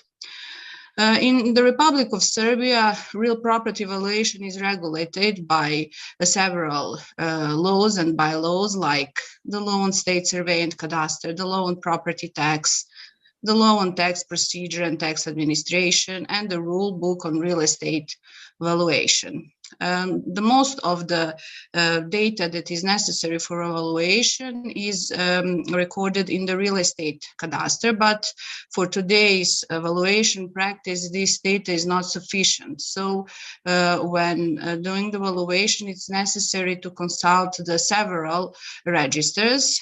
First one is, of course, real estate cadastre, but also we should consult real estate price register and central register of planning documents. What is real estate price register? This is a system in which all the data of property sales transactions are entered, like the data on identification of transactions, price, parties, type of transaction, some basic data on real property, and such data are presented via portal. Of course, not all set of data is available for all types of users, but for the purpose of evaluation, these data can be taken into the evaluation process. Another register that contains data about urban planning, some possibilities or limitations of construction, current and planned land use, and the similar information can be received from a central register of planning documents. The law in Serbia proposes individual and mass evaluation, but in practice, only individual evaluation is conducted. Several methods are usually used: cost-based approach, sales, comparison, income capitalization approach. For the mass evaluation, this is evaluation of a group of properties by using standardized procedures and mathematical statistics. And as I said, the law proposes mass evaluation, and this system should be done in several steps, several phases. First one is preparation and adjustment of legal regulation. After that, improvement of the real estate price register, verification and analysis of data from real estate market, formation of a model for mass evaluation, collection of assessment data for the entire real estate fund, formation of a register of facilities and properties, and after that, mass evaluation of real properties. In order to carry out all of these steps, the register, as I mentioned before, real estate price register is developed, and this is just the first step towards mass evaluation. Other steps have yet to be implemented in the future. When we talk about valuation in Serbia, it is in the responsibility of several institutions like tax administration, local self-government, cadastral authority, court, experts, certified appraisers. But there is some obligation legally defined between those institutions to cooperate. So the valuation of real property is duplicated, collected on different phases for different needs. One of the most important role of valuation of the real property is in tax administration for taxing. And in tax administration, it is determined by area and by average price per square meter for the certain type of the property in the zone where the property is located.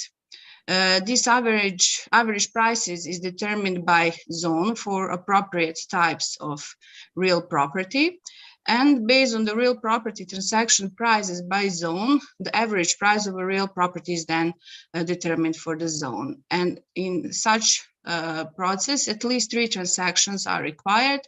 If there are no 3 transactions in that zone for that period of time, neighboring zones are then searched for such transactions.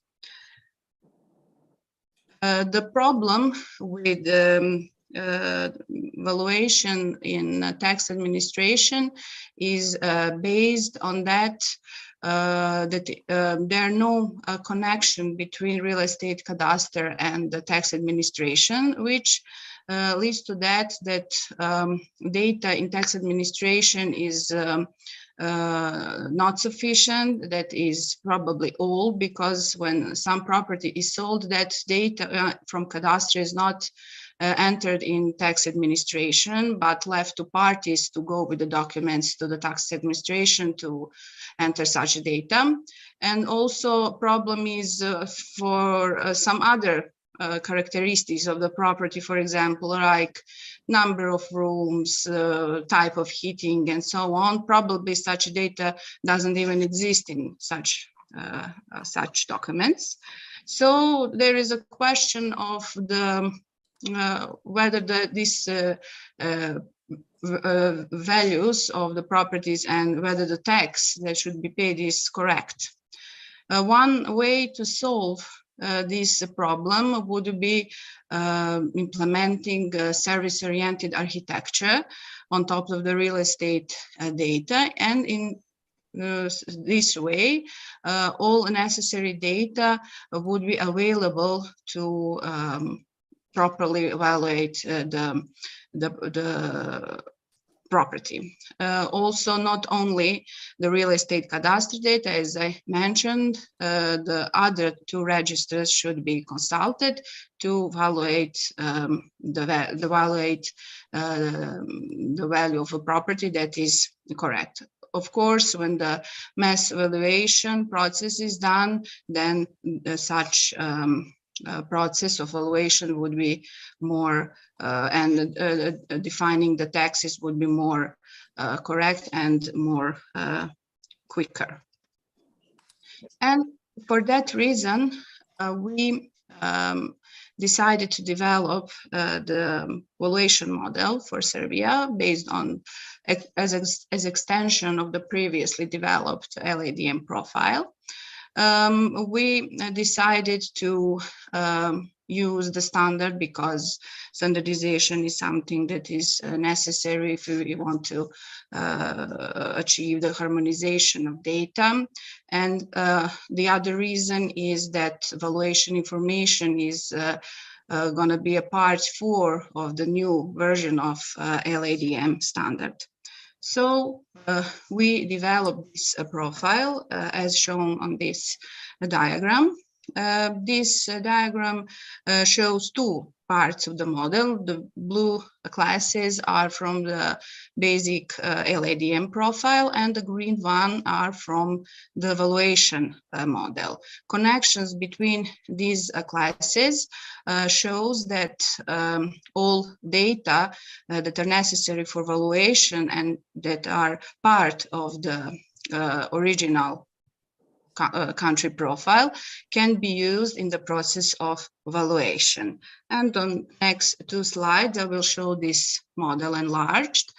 On this slide, we can see some classes that are important for this story are classes from LADM country profile. Here is the class party, a class RRR that represent rights and restrictions. That party has over some spatial units in Serbia. These spatial units are parcels, part of buildings, and we can see that a lot of attributes like purpose of the parcel, way of use of part of building, number of rooms, and number of floors, and so on, are already presented in the country profile, LADM country profile. Also, we can see class part of parcel, which represents a part of the parcels, because on one parcel there could be several parts with different land use. For example, one part is a field and the other one is a vineyard.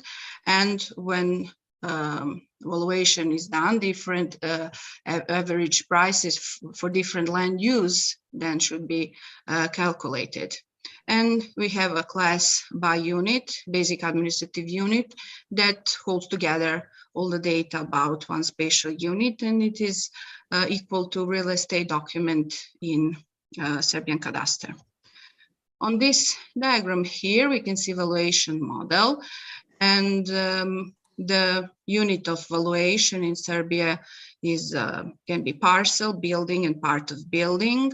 Valuation unit is described with type of utility services which exist on that unit, the zone, and we can see some attributes in the classes: parcel, VM parcel, VM building, and VM part of building and part of parcels.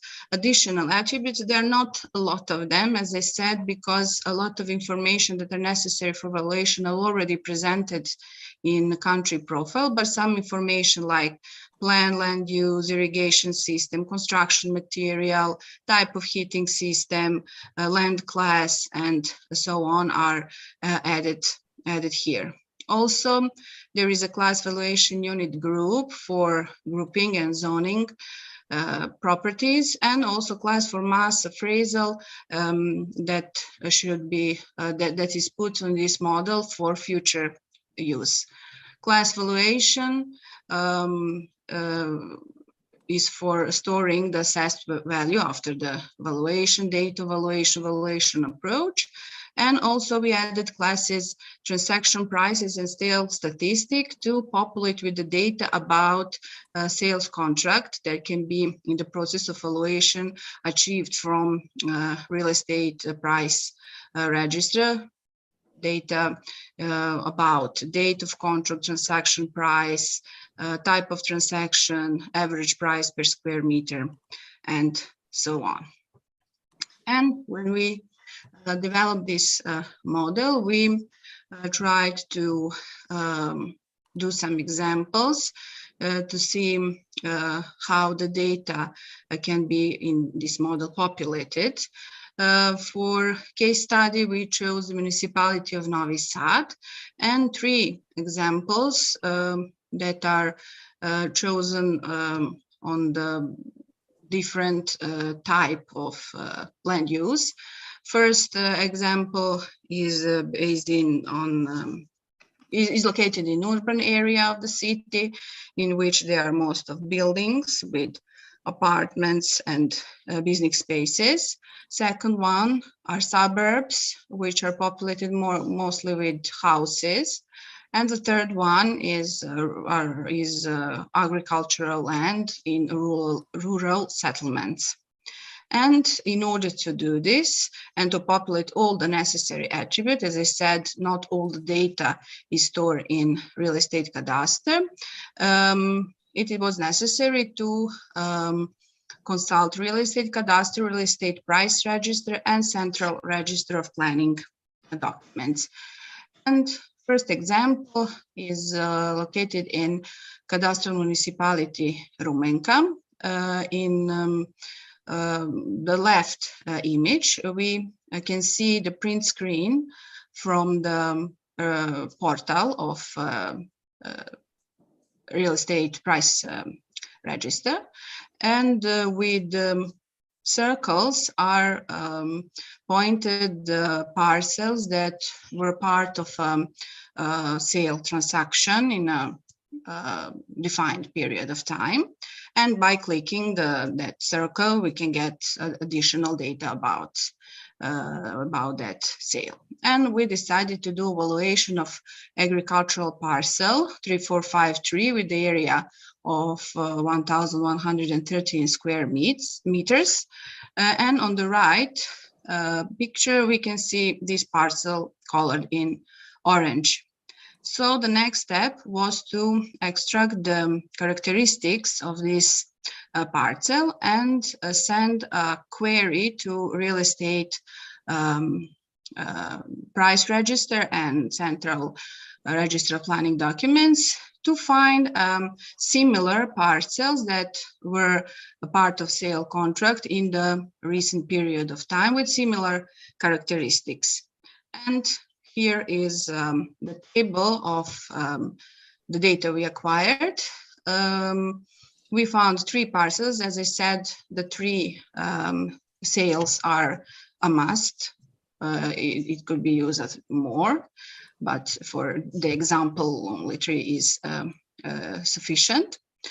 The last row contains data about the parcel we want to evaluate, and we can see these are the attributes from different classes from valuation model.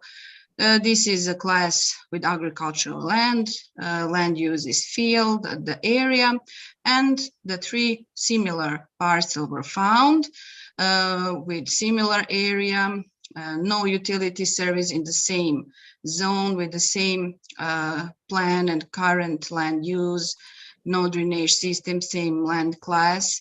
And here are the data about the sales transaction for each of, and we can see also the date, and for each of the sale, average price per square meter is calculated, and based on that, the average price for the this parcel is calculated, and that was used to calculate the assessed value. The other 2 examples are similar, but the land use is different. This is, we want to evaluate the residential house on parcels 421/3 with area of 112 square meter. On this parcel, this is the yellow one, and also the similar characteristics like the area, the type, the heating system, the construction material, and so on. Information are sent to price register, and 3 similar buildings are found. And like in first example, we have this table with values, and for example, these 3 buildings that were found had the same way of use, residential building, the similar area, the similar build date, similar utility services. They are located in the same zone. They were all made of brick.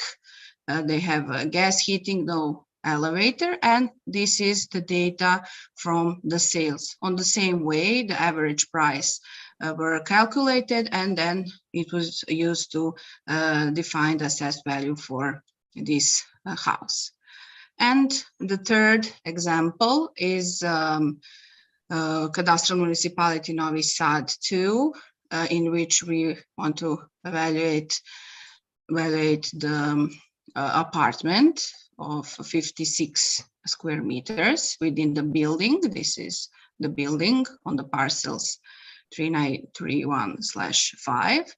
And on the same way, the characteristics of the apartments are sent to registers, and 3 candidates were found. Also, again, this table, 3 apartments with 2 rooms with area similar to the one we want to evaluate, with similar utility services in the same city zone, built with the same construction material, with central heating, with elevator, and here we can see the sales information, which are then used to define the assessed value for this apartment.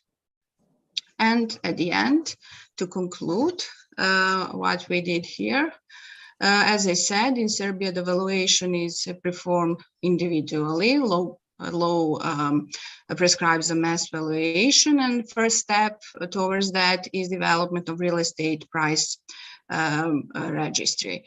We developed extension of LADM country profile for valuation information, and some future work would be done towards some changes in this model to populate all code lists according to the law and rule books.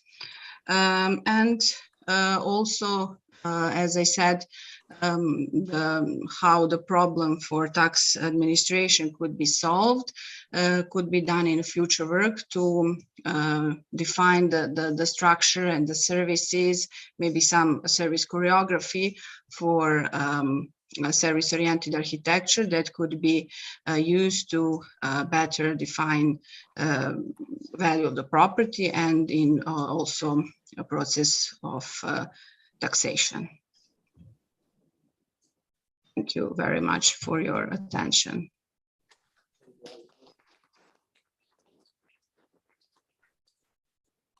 Okay, thank you very much for that, Alexandra. That was really interesting. I was wondering if we had any questions from the room about this. Yes, please come up, and if you can stand at the lectern so the world can hear you.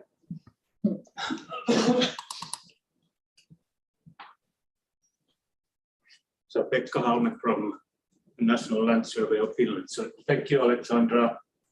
Very interesting presentation. I have one question, or actually three, concerning the foundation of the valuation of the real property. So what is the process, or by who deliver the transaction data, price data to this real estate price register? Who maintains the register? And does this collection or transfer of data catch and cover all transactions and conveyances that take place in Serbia? Okay, I understand the question.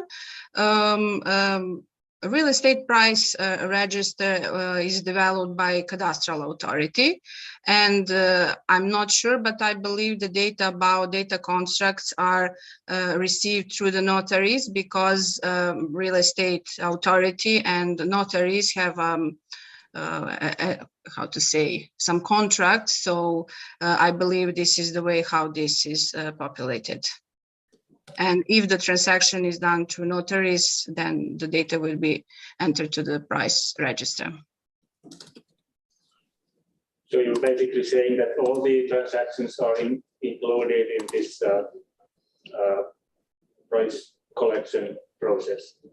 I'm really not sure. I don't know what. This is just my guess. Okay, thank you. Okay, thank you. Do we have any questions online? We don't have any from the chat or Q&A. Okay. We've got a couple of minutes. Do we have any other questions in the room? Yeah. Yes, the Also, Crit has a question online. Thank you, Alexandra, for the presentation. That's very interesting to see. I saw when you shared data where the average price was calculated then, or the average value was calculated then, there were quite new entries, old. I think they were from 2021. So yes, how is it with older purchases, with of course lower prices? Also, the date of a transaction is one of the parameters. So when we search the price register, this is one of the parameters. Let's find the transactions that were in a short period of time. Okay, and how was the selection on free input data? Like, why is the selection of free? Like, how did that, was that just this like is defined by the law. The 3 is a minimum. I chose 3 just for the example. Aha, okay, perfect. That was answering my question, because I wasn't aware of it. Thank you. Yes. Thank you very much. Okay, Alexandra, thank you very much indeed for your time. Well, can I ask a question? Sorry. Oh, I'm sorry. I'm sorry.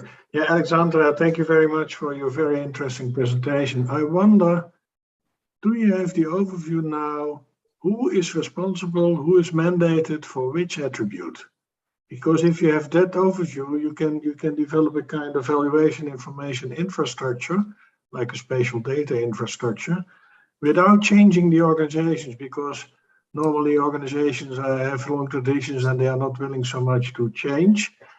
But if you have an overview on how to establish an infrastructure for valuation, with clear responsibilities and mandates to the different organizations in this distributed environment, it may be very easy to develop such an infrastructure.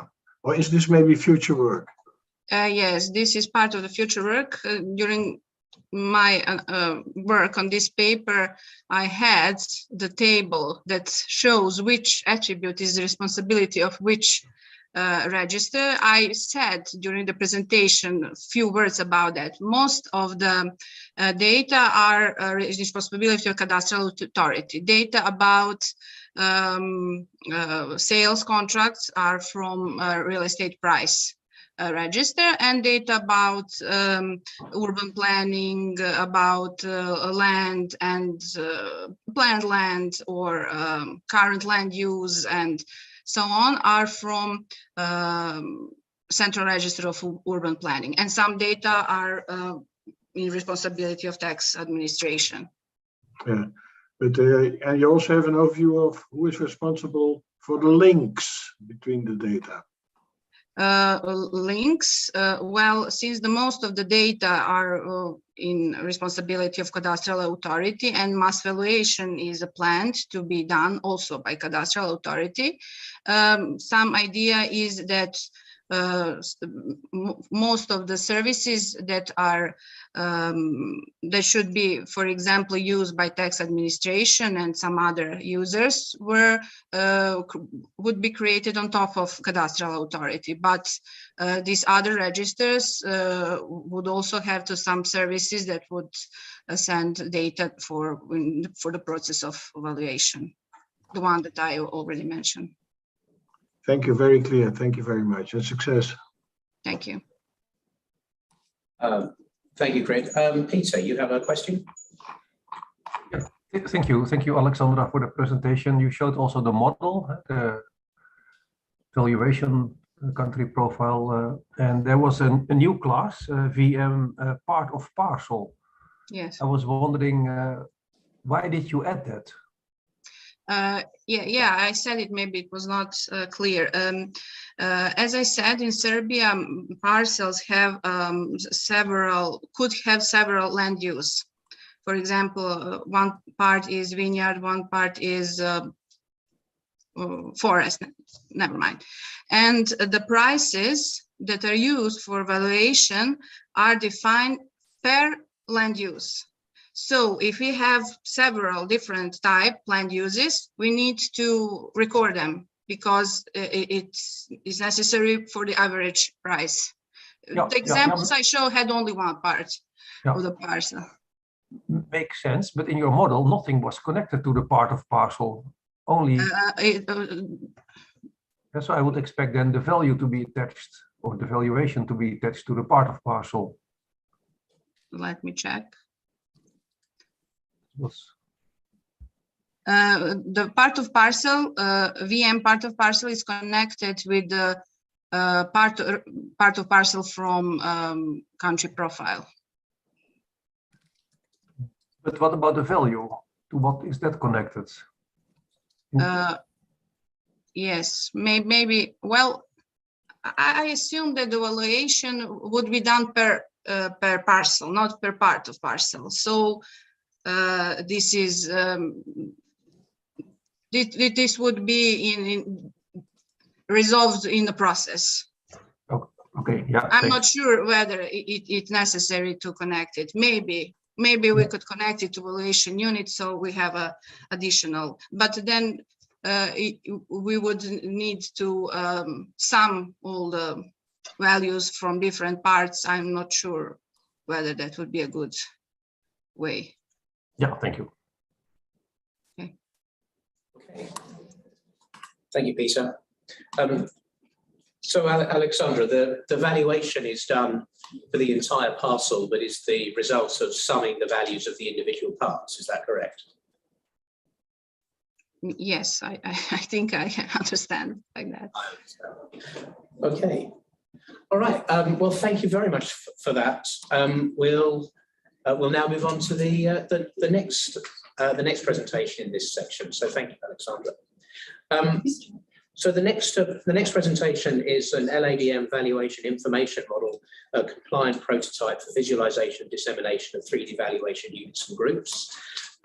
This paper is by Abdullah Kara, Peter van Oostrum, Ruud Katman, Azar Ilga, and Chris Lemon. So all the big names from the LADM world in there. And Abdullah, oh, I lost his bio. Abdullah holds a BSc in Geomatics Engineering from the Istanbul Technical University and an MSc in Geomatics program of Yildiz Technical University. He worked as an engineer in the development of the geographical data standards for the Turkey National GIS infrastructure and received a PhD from YTU in 2021. During his PhD, he visited the GIS technology section in the Department of OTB at Delft University of Technology as a guest researcher in 2018. And currently he's a postdoctoral researcher at Delft University of Technology. So Abdullah, the floor is yours.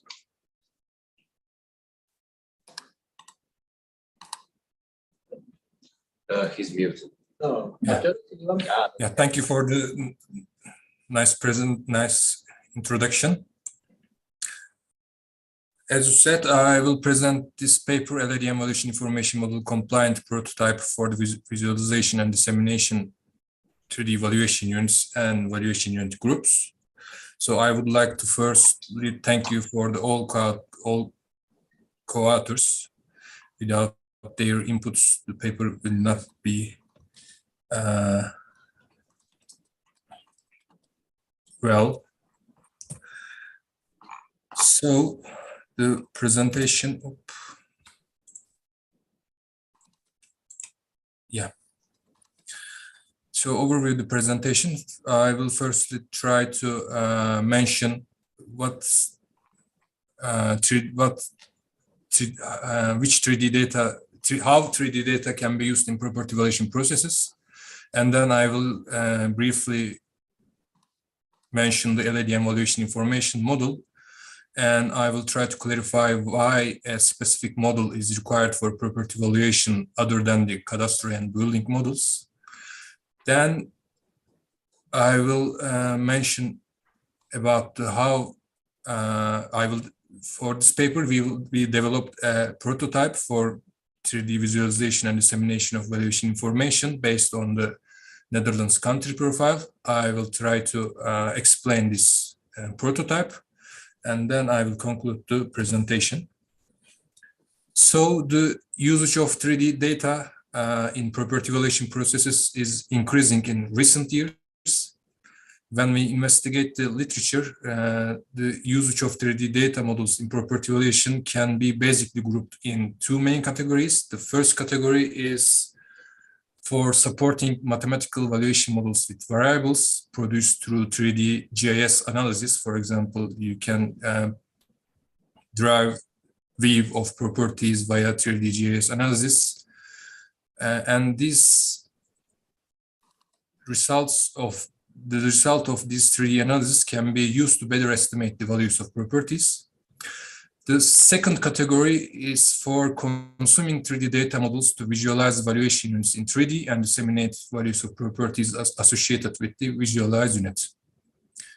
In the literature, we observed that this study is generally focused on the first category, but this study particularly focuses on the second category. For 3D visualization and dissemination of valuation information, the first requirements may be to record valuation information in a well-defined schema, in a database schema or in a data exchange format. To disseminate property values, the visualization prototypes developed for different purposes, for example, 3D cadastral models are generally utilized. In such approach, the property is included as a simple attribute attached to the 3D visualized units. For example, the basic cadastral units. This approach works well when a cadastral registration unit and a valuation unit represent the same object if they share the same conceptualization. However, it is not the case all time. The basic registration units in cadastral systems can be different from the basic valuation units in several countries. To solve this issue, to solve this problem, LADM valuation information model is proposed. Since LADM valuation information model enables to represent valuation units in 3D, a country profile developed using LADM valuation information model can be consumed as basis for the 3D visualization and dissemination as basis for developing a 3D visualization and dissemination prototype for valuation information. So, LADM valuation information model is proposed for a complete representation of valuation processes in the context of land administration. In other words, this model includes all the used and produced data in valuation processes. It also covers the relationship between the valuation register and land register. It includes valuation units, transaction prices, valuation unit groups, mass and individual valuation procedures, and statistics on sales and valuation data. The systematic review of ISO 19152 LADM has been started under the ISO TC211 in 2018. The edition 2 of LADM will be a multi-part standard, and one of the new parts will be possibly about the property valuation, which is based on the proposed LADM valuation information model. So, right-hand side, you can see the LADM valuation information model classes, basic classes, which are green colored, and their relationships with the core LADM classes, which are colored gray. So far, several country profiles for LADM valuation information model was developed. For as far as I know, China, Croatia, the Netherlands, I just add the Serbia and Turkey developed a country profile for this proposed model. In this study, the Netherlands country profile is utilized in order to show why such a model is required. In the Netherlands, cadastral registration units can be different from the valuation units in some cases. The relationship between valuation units in the Netherlands, they are called WOS objects, and the cadastral units in the Netherlands, cadastral objects are parcels and cadastral apartment rights, is actually very simple. There can be several valuation units on one cadastral parcels for units that are rented out. For instance, houses that are rented out by a social housing association or a business unit within a multi-company buildings.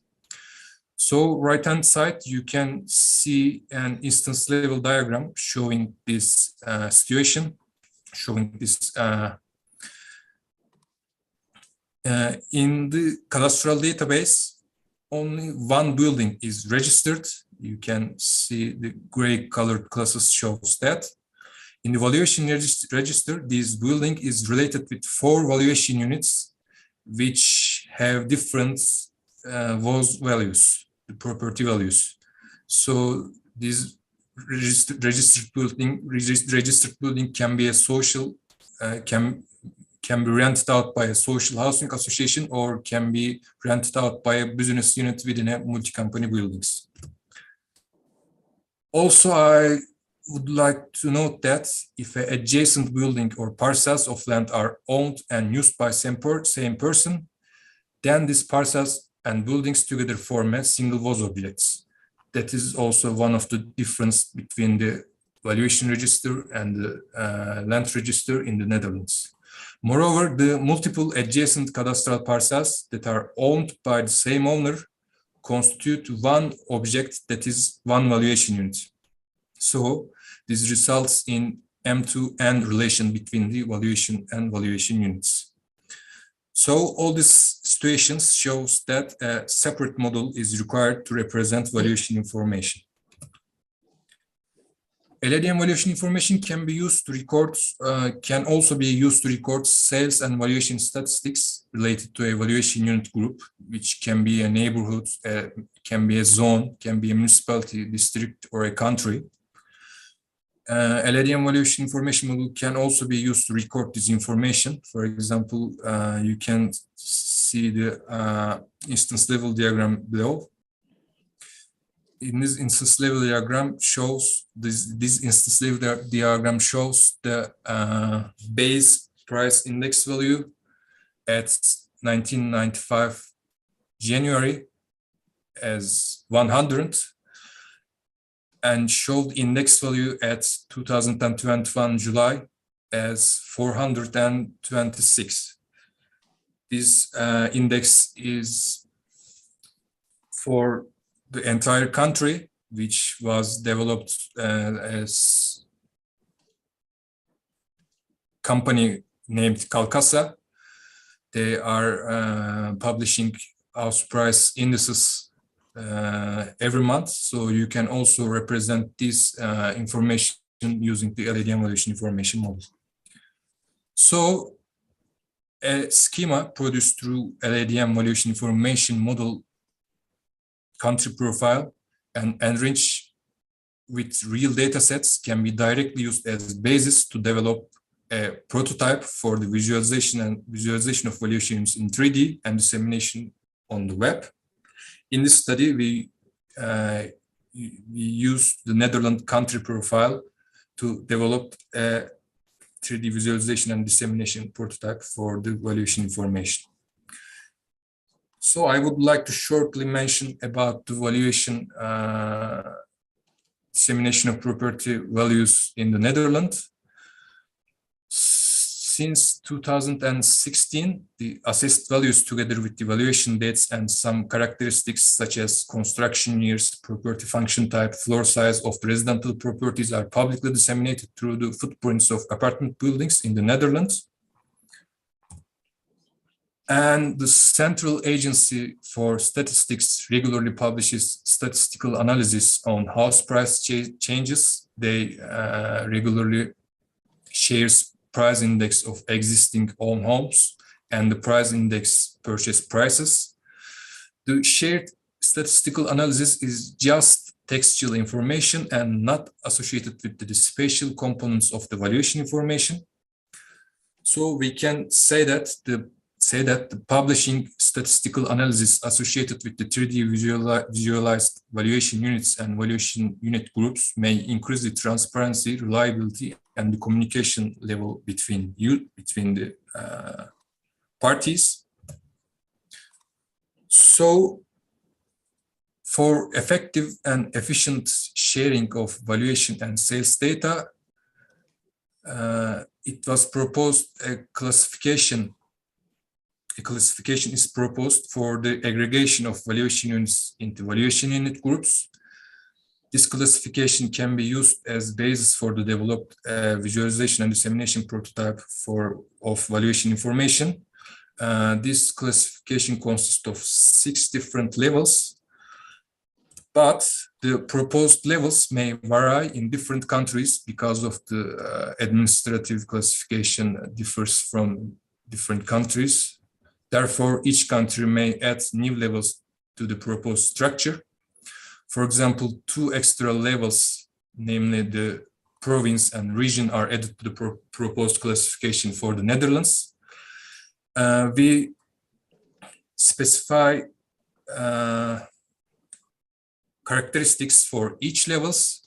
So each level we present different characteristics of the valuation units. For example, for the level 1 single units, we present the property value, floor area of the valuation units, the use type, and so on. And for the level 3 building level, we will serve the average property value per square meter, and etc. So we select as a study, Papendrecht is selected as a study area for the prototype. It is a town in the province of South Holland. The municipality of Papendrecht there are 15,000 valuation units. For the developed prototype, 4 adjoint multi-occupied buildings were chosen as a starting point. You can see the buildings, the photo of the buildings slide. So which data sets we used when developing the prototype? The Netherlands have well-established address system that is kept in data sets called Address and Building Register, BAG. The BAG provides 2D geometries and some basic attributes of buildings, such as year of construction, purpose of use, total number of buildings, and status of buildings. However, the building height, the number of floors, and the number of residential units per floor are not included in this register. BAG also provides information on residence unit as well. The area of residence units, the address information of residence units are included in the BAG register. The residence units are geometrically represented as points on the building footprints. So you can see the BAG data of the selected buildings and the residence units. Residence units shown as points on the footprints of the buildings. So for the visualization of the residence units in the selected buildings, we made some assumptions. I will try to summarize those assumptions. Total residence units number for each building directly obtained from the building address and building register. The total residence units on a floor in the selected buildings estimated considering the total floor number and the BAG data. The total number of floors estimated through IHN data, which is the national height data, and we also used the photo of the buildings. The height of the building obtained from the 3D BAG.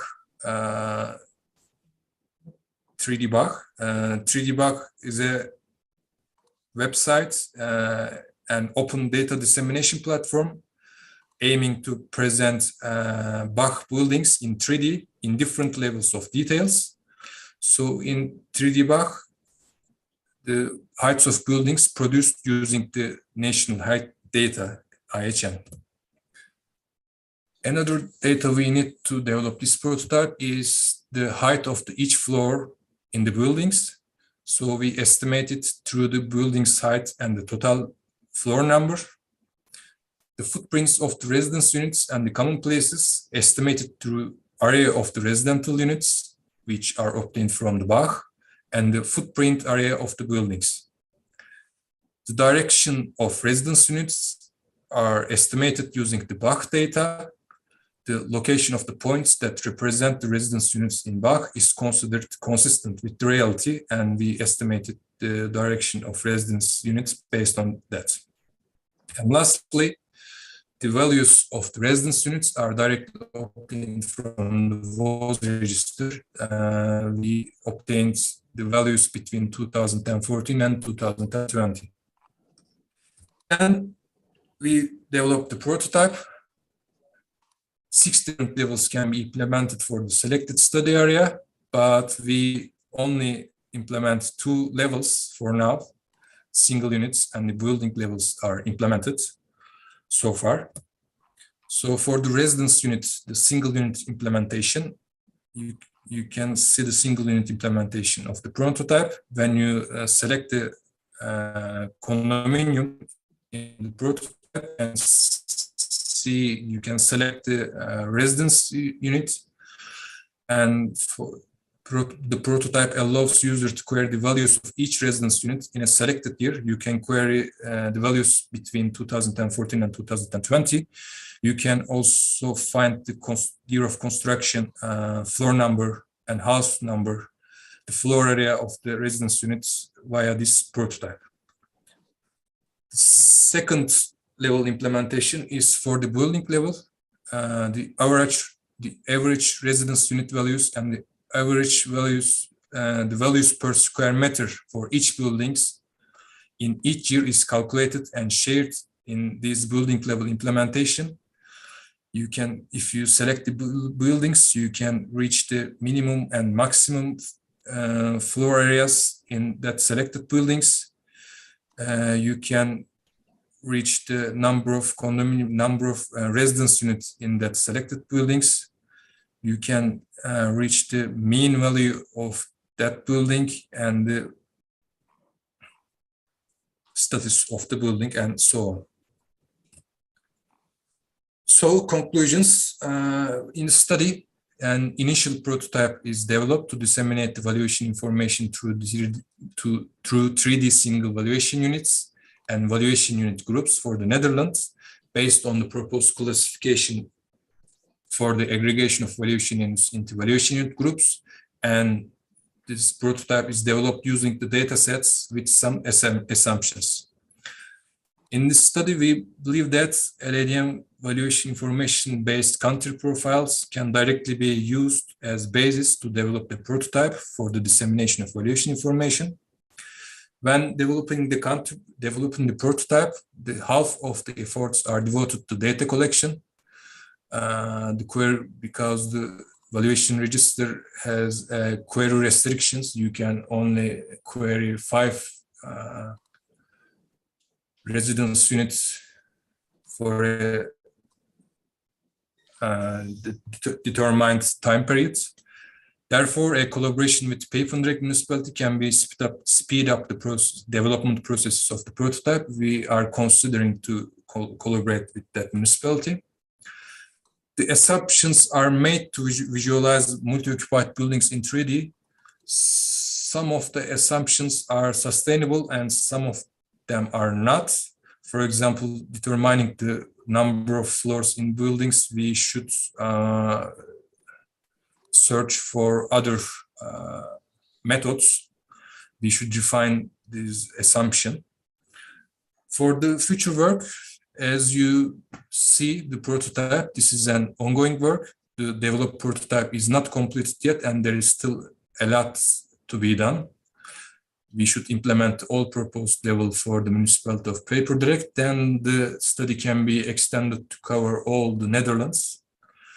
And we are planning to search these questions as in further studies. Is privacy an issue to disseminate valuation information associated with 3D visualized valuation units more than visualizing the value on the 2D map?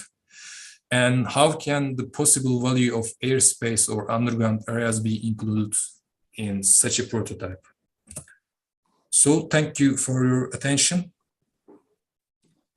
Thank you very much.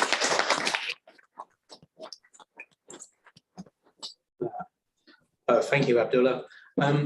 We only have a couple of minutes for questions. Is there anyone online? There are no questions online. Do we have a question in the room? No? Okay, well, I have a question.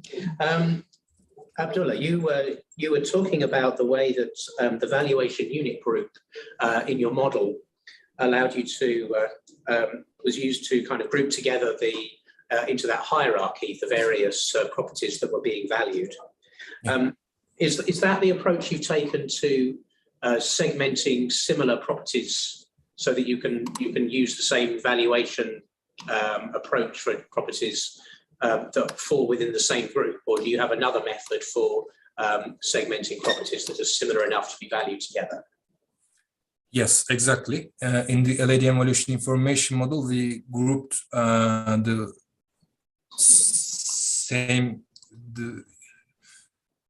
use type are defined in the VM valuation unit, and these use types are grouped in the VM valuation unit group properties. So the prototype is developed for the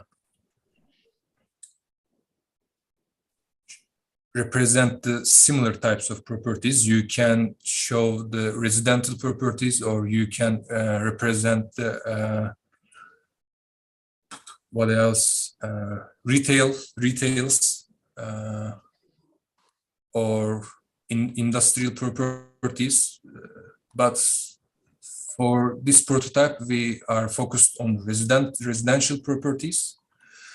But you can also select other type of properties, other usage types. You can record other usage types in the LADM evaluation information model, and you can record this information, and you can share this information via this prototype. Okay, thank you very much. Okay, if there are no other questions? No? No. Well, in that case, we're nicely on time for the final presentation. So thank you very much, Abdullah. That was really great to hear. And we'll move on to our final presentation of this session, and indeed of today, which is the use of mass property valuation in spatial planning, an LADM approach. This one is actually going to be in the room. Thank you very much. This paper is by Josip Sisko, and I'm going to get this pronunciation badly wrong, so I apologize in advance. Hrovier Tomic, how was that? No, okay. Very good. Oh, thank you. That's what I wanted to hear. Sanja Gasparovic and Darko Sisko all in Croatia. And Josip, you're presenting today? Yes. Josip Sisko graduated in 2017 at the Faculty of Geodesy in the University of Zagreb. After graduation till today, he works as an assistant at the Department of Applied Geodesy in the University of Zagreb. He's a PhD student with particular interest in GIS applications, land management, and spatial data infrastructure. Josep has participated on several projects and has published a number of papers. So, Josep, the floor is yours. Thank you. Hi, everyone. My name is Josip Sisko, and I will present you my paper, the use of mass property valuation in spatial planning. This is the early stage research, so we have some limitations about data availability. So that's some problem that we have now. But I will present you our research, what we have done so far. First introduction, then methodology, then I will say a few words about valuation in Croatia, also it's spatial planning in Croatia, then some let's say case study, but it's not the real case study, city of Zagreb, and at the end conclusion or discussion. Past few years, there are a lot of research that describe impact about land use regulations on property values. So that relation is known. There are a lot of papers.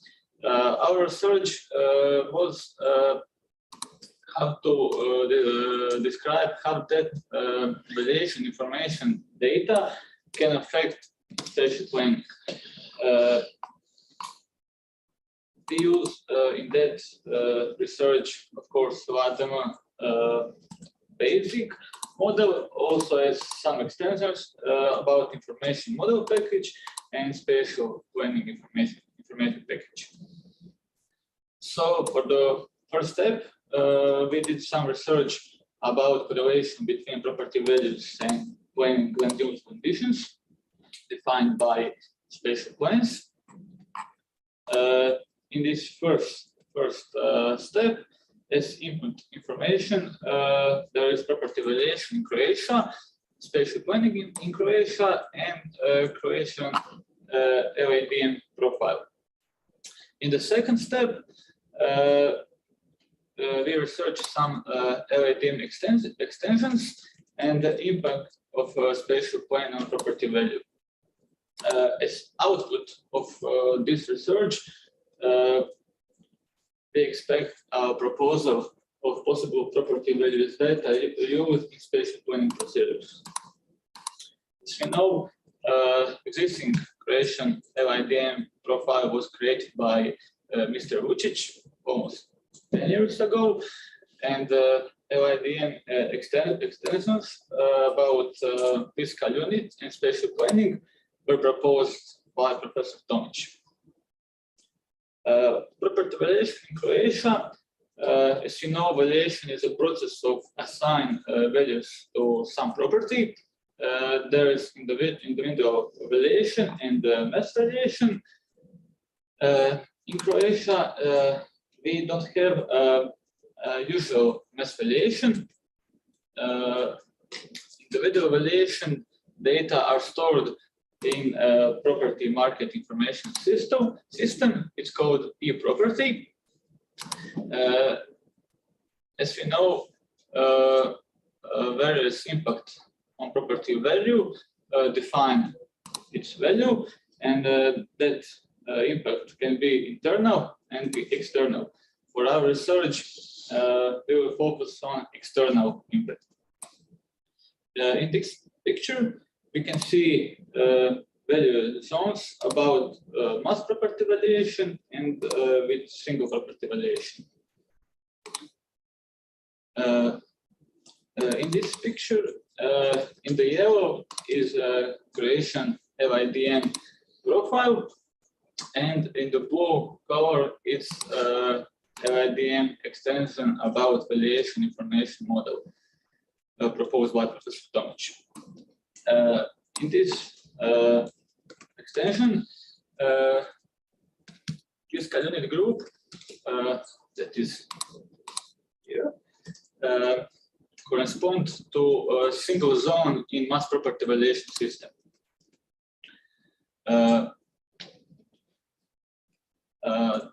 About spatial planning in Croatia, spatial planning are all methods that create conditions for the use, protection, and management of space, which creates conditions for social and economic development. Ministry of Construction and Spatial Planning are at the top of spatial planning in Croatia. We have defined hierarchy of spatial plans. At the top are spatial plans of state level, then our regional spatial plans, and at the last one are spatial plans of local state.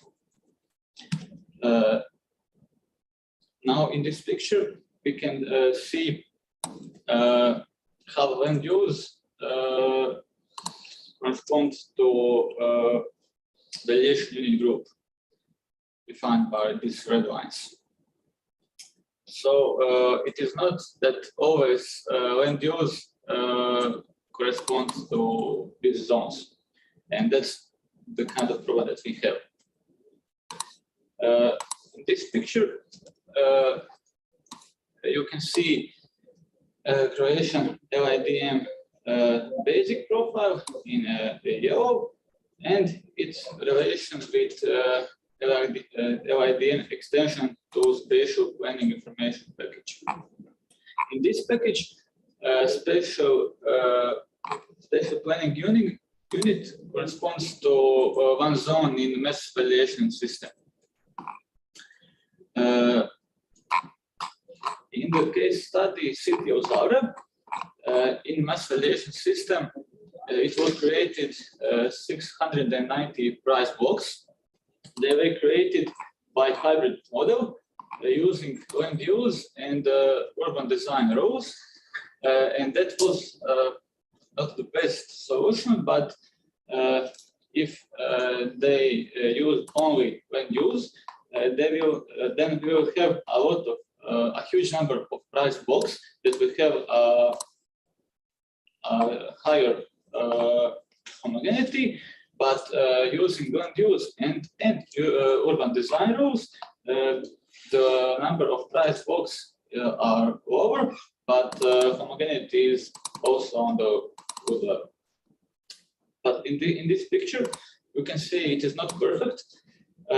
Price block is defined by this black line, and the land use is defined by this red line. So by using land use and urban design rules. And now we have some situations when areas that are in the same land use block aren't in the same price block in the valuation system. So our idea of this research was to create a planning support system that will enable value-based spatial planning, because in Croatia, spatial planning traditionally used only cadastral and land book data, and data that are stored in e-property system by individual evaluation of property. No organization use it. They are always stored there, and no one uses it. So our idea was to create a model that will predict change on property values market that spatial plan can create by updating or creating new plan. So that was our idea. We have some limitations about ability of data, and for now it was it. We now wait for some data that we hope we will get from Ministry of Construction and Spatial Planning. But that are our expectations from research. Thank you for your attention.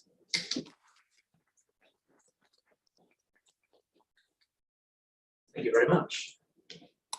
Do we have any questions in the room? Okay, do we have any questions online?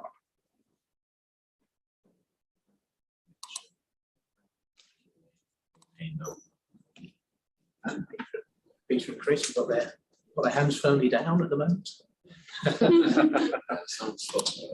Recording. Sorry. Okay. Small question for Joseph. Oh, stop staring. Sorry for the slow response. It's nice that you mentioned both the valuation information and the spatial planning information. Did you consider to use also the new part 5 for that, for the spatial planning information? I don't hear you. Can you repeat, please? He asks if you have considered LADM part 5 for the spatial planning information. Right, Peter? So yeah, that was the question. The second edition of LADM will have a specific module, the module part 5, fully devoted to the spatial planning information. Yes, did you already consider it, or this is for future work? For future work. Future work. Okay, thanks. That was the question. Yeah. Thank you, Peter. I think I had a similar question actually. I kind of wrote down and circled that the spatial planning zone had a one-to-one relationship with the property zone for mass valuation. Is that, did I understand that correctly? No, we have in a spatial planning zone, it's not one-on-one. That's the problem. Sometimes it's one-to-one, sometimes it is one-to-many. That's some problem now. Ah, I see. Okay, thank you. Well, actually, I guess that kind of sort of drives my next question about how you identified the level of homogeneity that you needed within the properties in order to be able to sensibly value them as sort of all together. In some blocks, homogeneity is really high. In some else, it's not so high. Right. Yeah, it seems to be a kind of a classic problem within this space is finding assets that you can value that are similar enough to make valuing them together sensible. Yeah. Karim, do you have a question? Yeah, maybe an observation in addition to Peter's question. It is of course about the cadastre, the land registry, spatial planning, and the valuation, which are basically, let's say, 4 parts of the second edition of the LADM. And all this comes together in part 6, how to implement. So I really think we have some discussions in front of us to find out what is the most optimal way of implementing with all the many options that are available in that environment. So this is just an observation. Thank you. Okay, thank you very much, Chris. Okay, Josip, thank you very much. This brings us to the end of this session and to the end of day one. So firstly, I'd like to say thank you very much for being here, both for this session and of course during the day today. And if I could find my program, I could tell you what time we start tomorrow. There it is, 9 o'clock. There we go. All I had to do was ask you. So we will see you tomorrow here at 9 o'clock, of course. And tonight there is the gala dinner starting at 8. Is there anything else in the middle that I've missed? No? That's good. Pool, sauna. Swimming pool, sauna. Beautiful weather outside. That's a pity. Okay, in that case, we'll call it closed for today. Oh, maybe, yeah. Probably Peter. Okay, Peter, do you want to close for the day? Yeah, well, thank you very much. I think we had between 30, with the room included 40 and 60 to 70 participants all over the day. So I think the sessions have been very interesting and full of energy, even with this handicap that some of us have to contribute from remote. There were some technical issues this morning with Ron Bennett, but altogether I think it functioned very well. And maybe we are developing a new kind of approach for sessions in conferences. I think this is the first post-COVID event in FIG environment that is organized in a hybrid way, and I think we can learn a lot from this. Yeah, the difficulty for me is, of course, that you are the happy guys who can join this evening, and unfortunately, I cannot be there with all those other colleagues that participate remote. But I wish you a pleasant evening. I thank you for all your support and questions and energy and so on.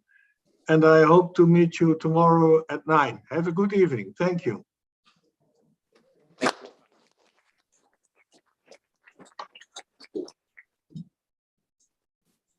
Yeah, no words to attach to that, but if I remember 4 years ago the gala dinner, then I think you are in for a great night this evening.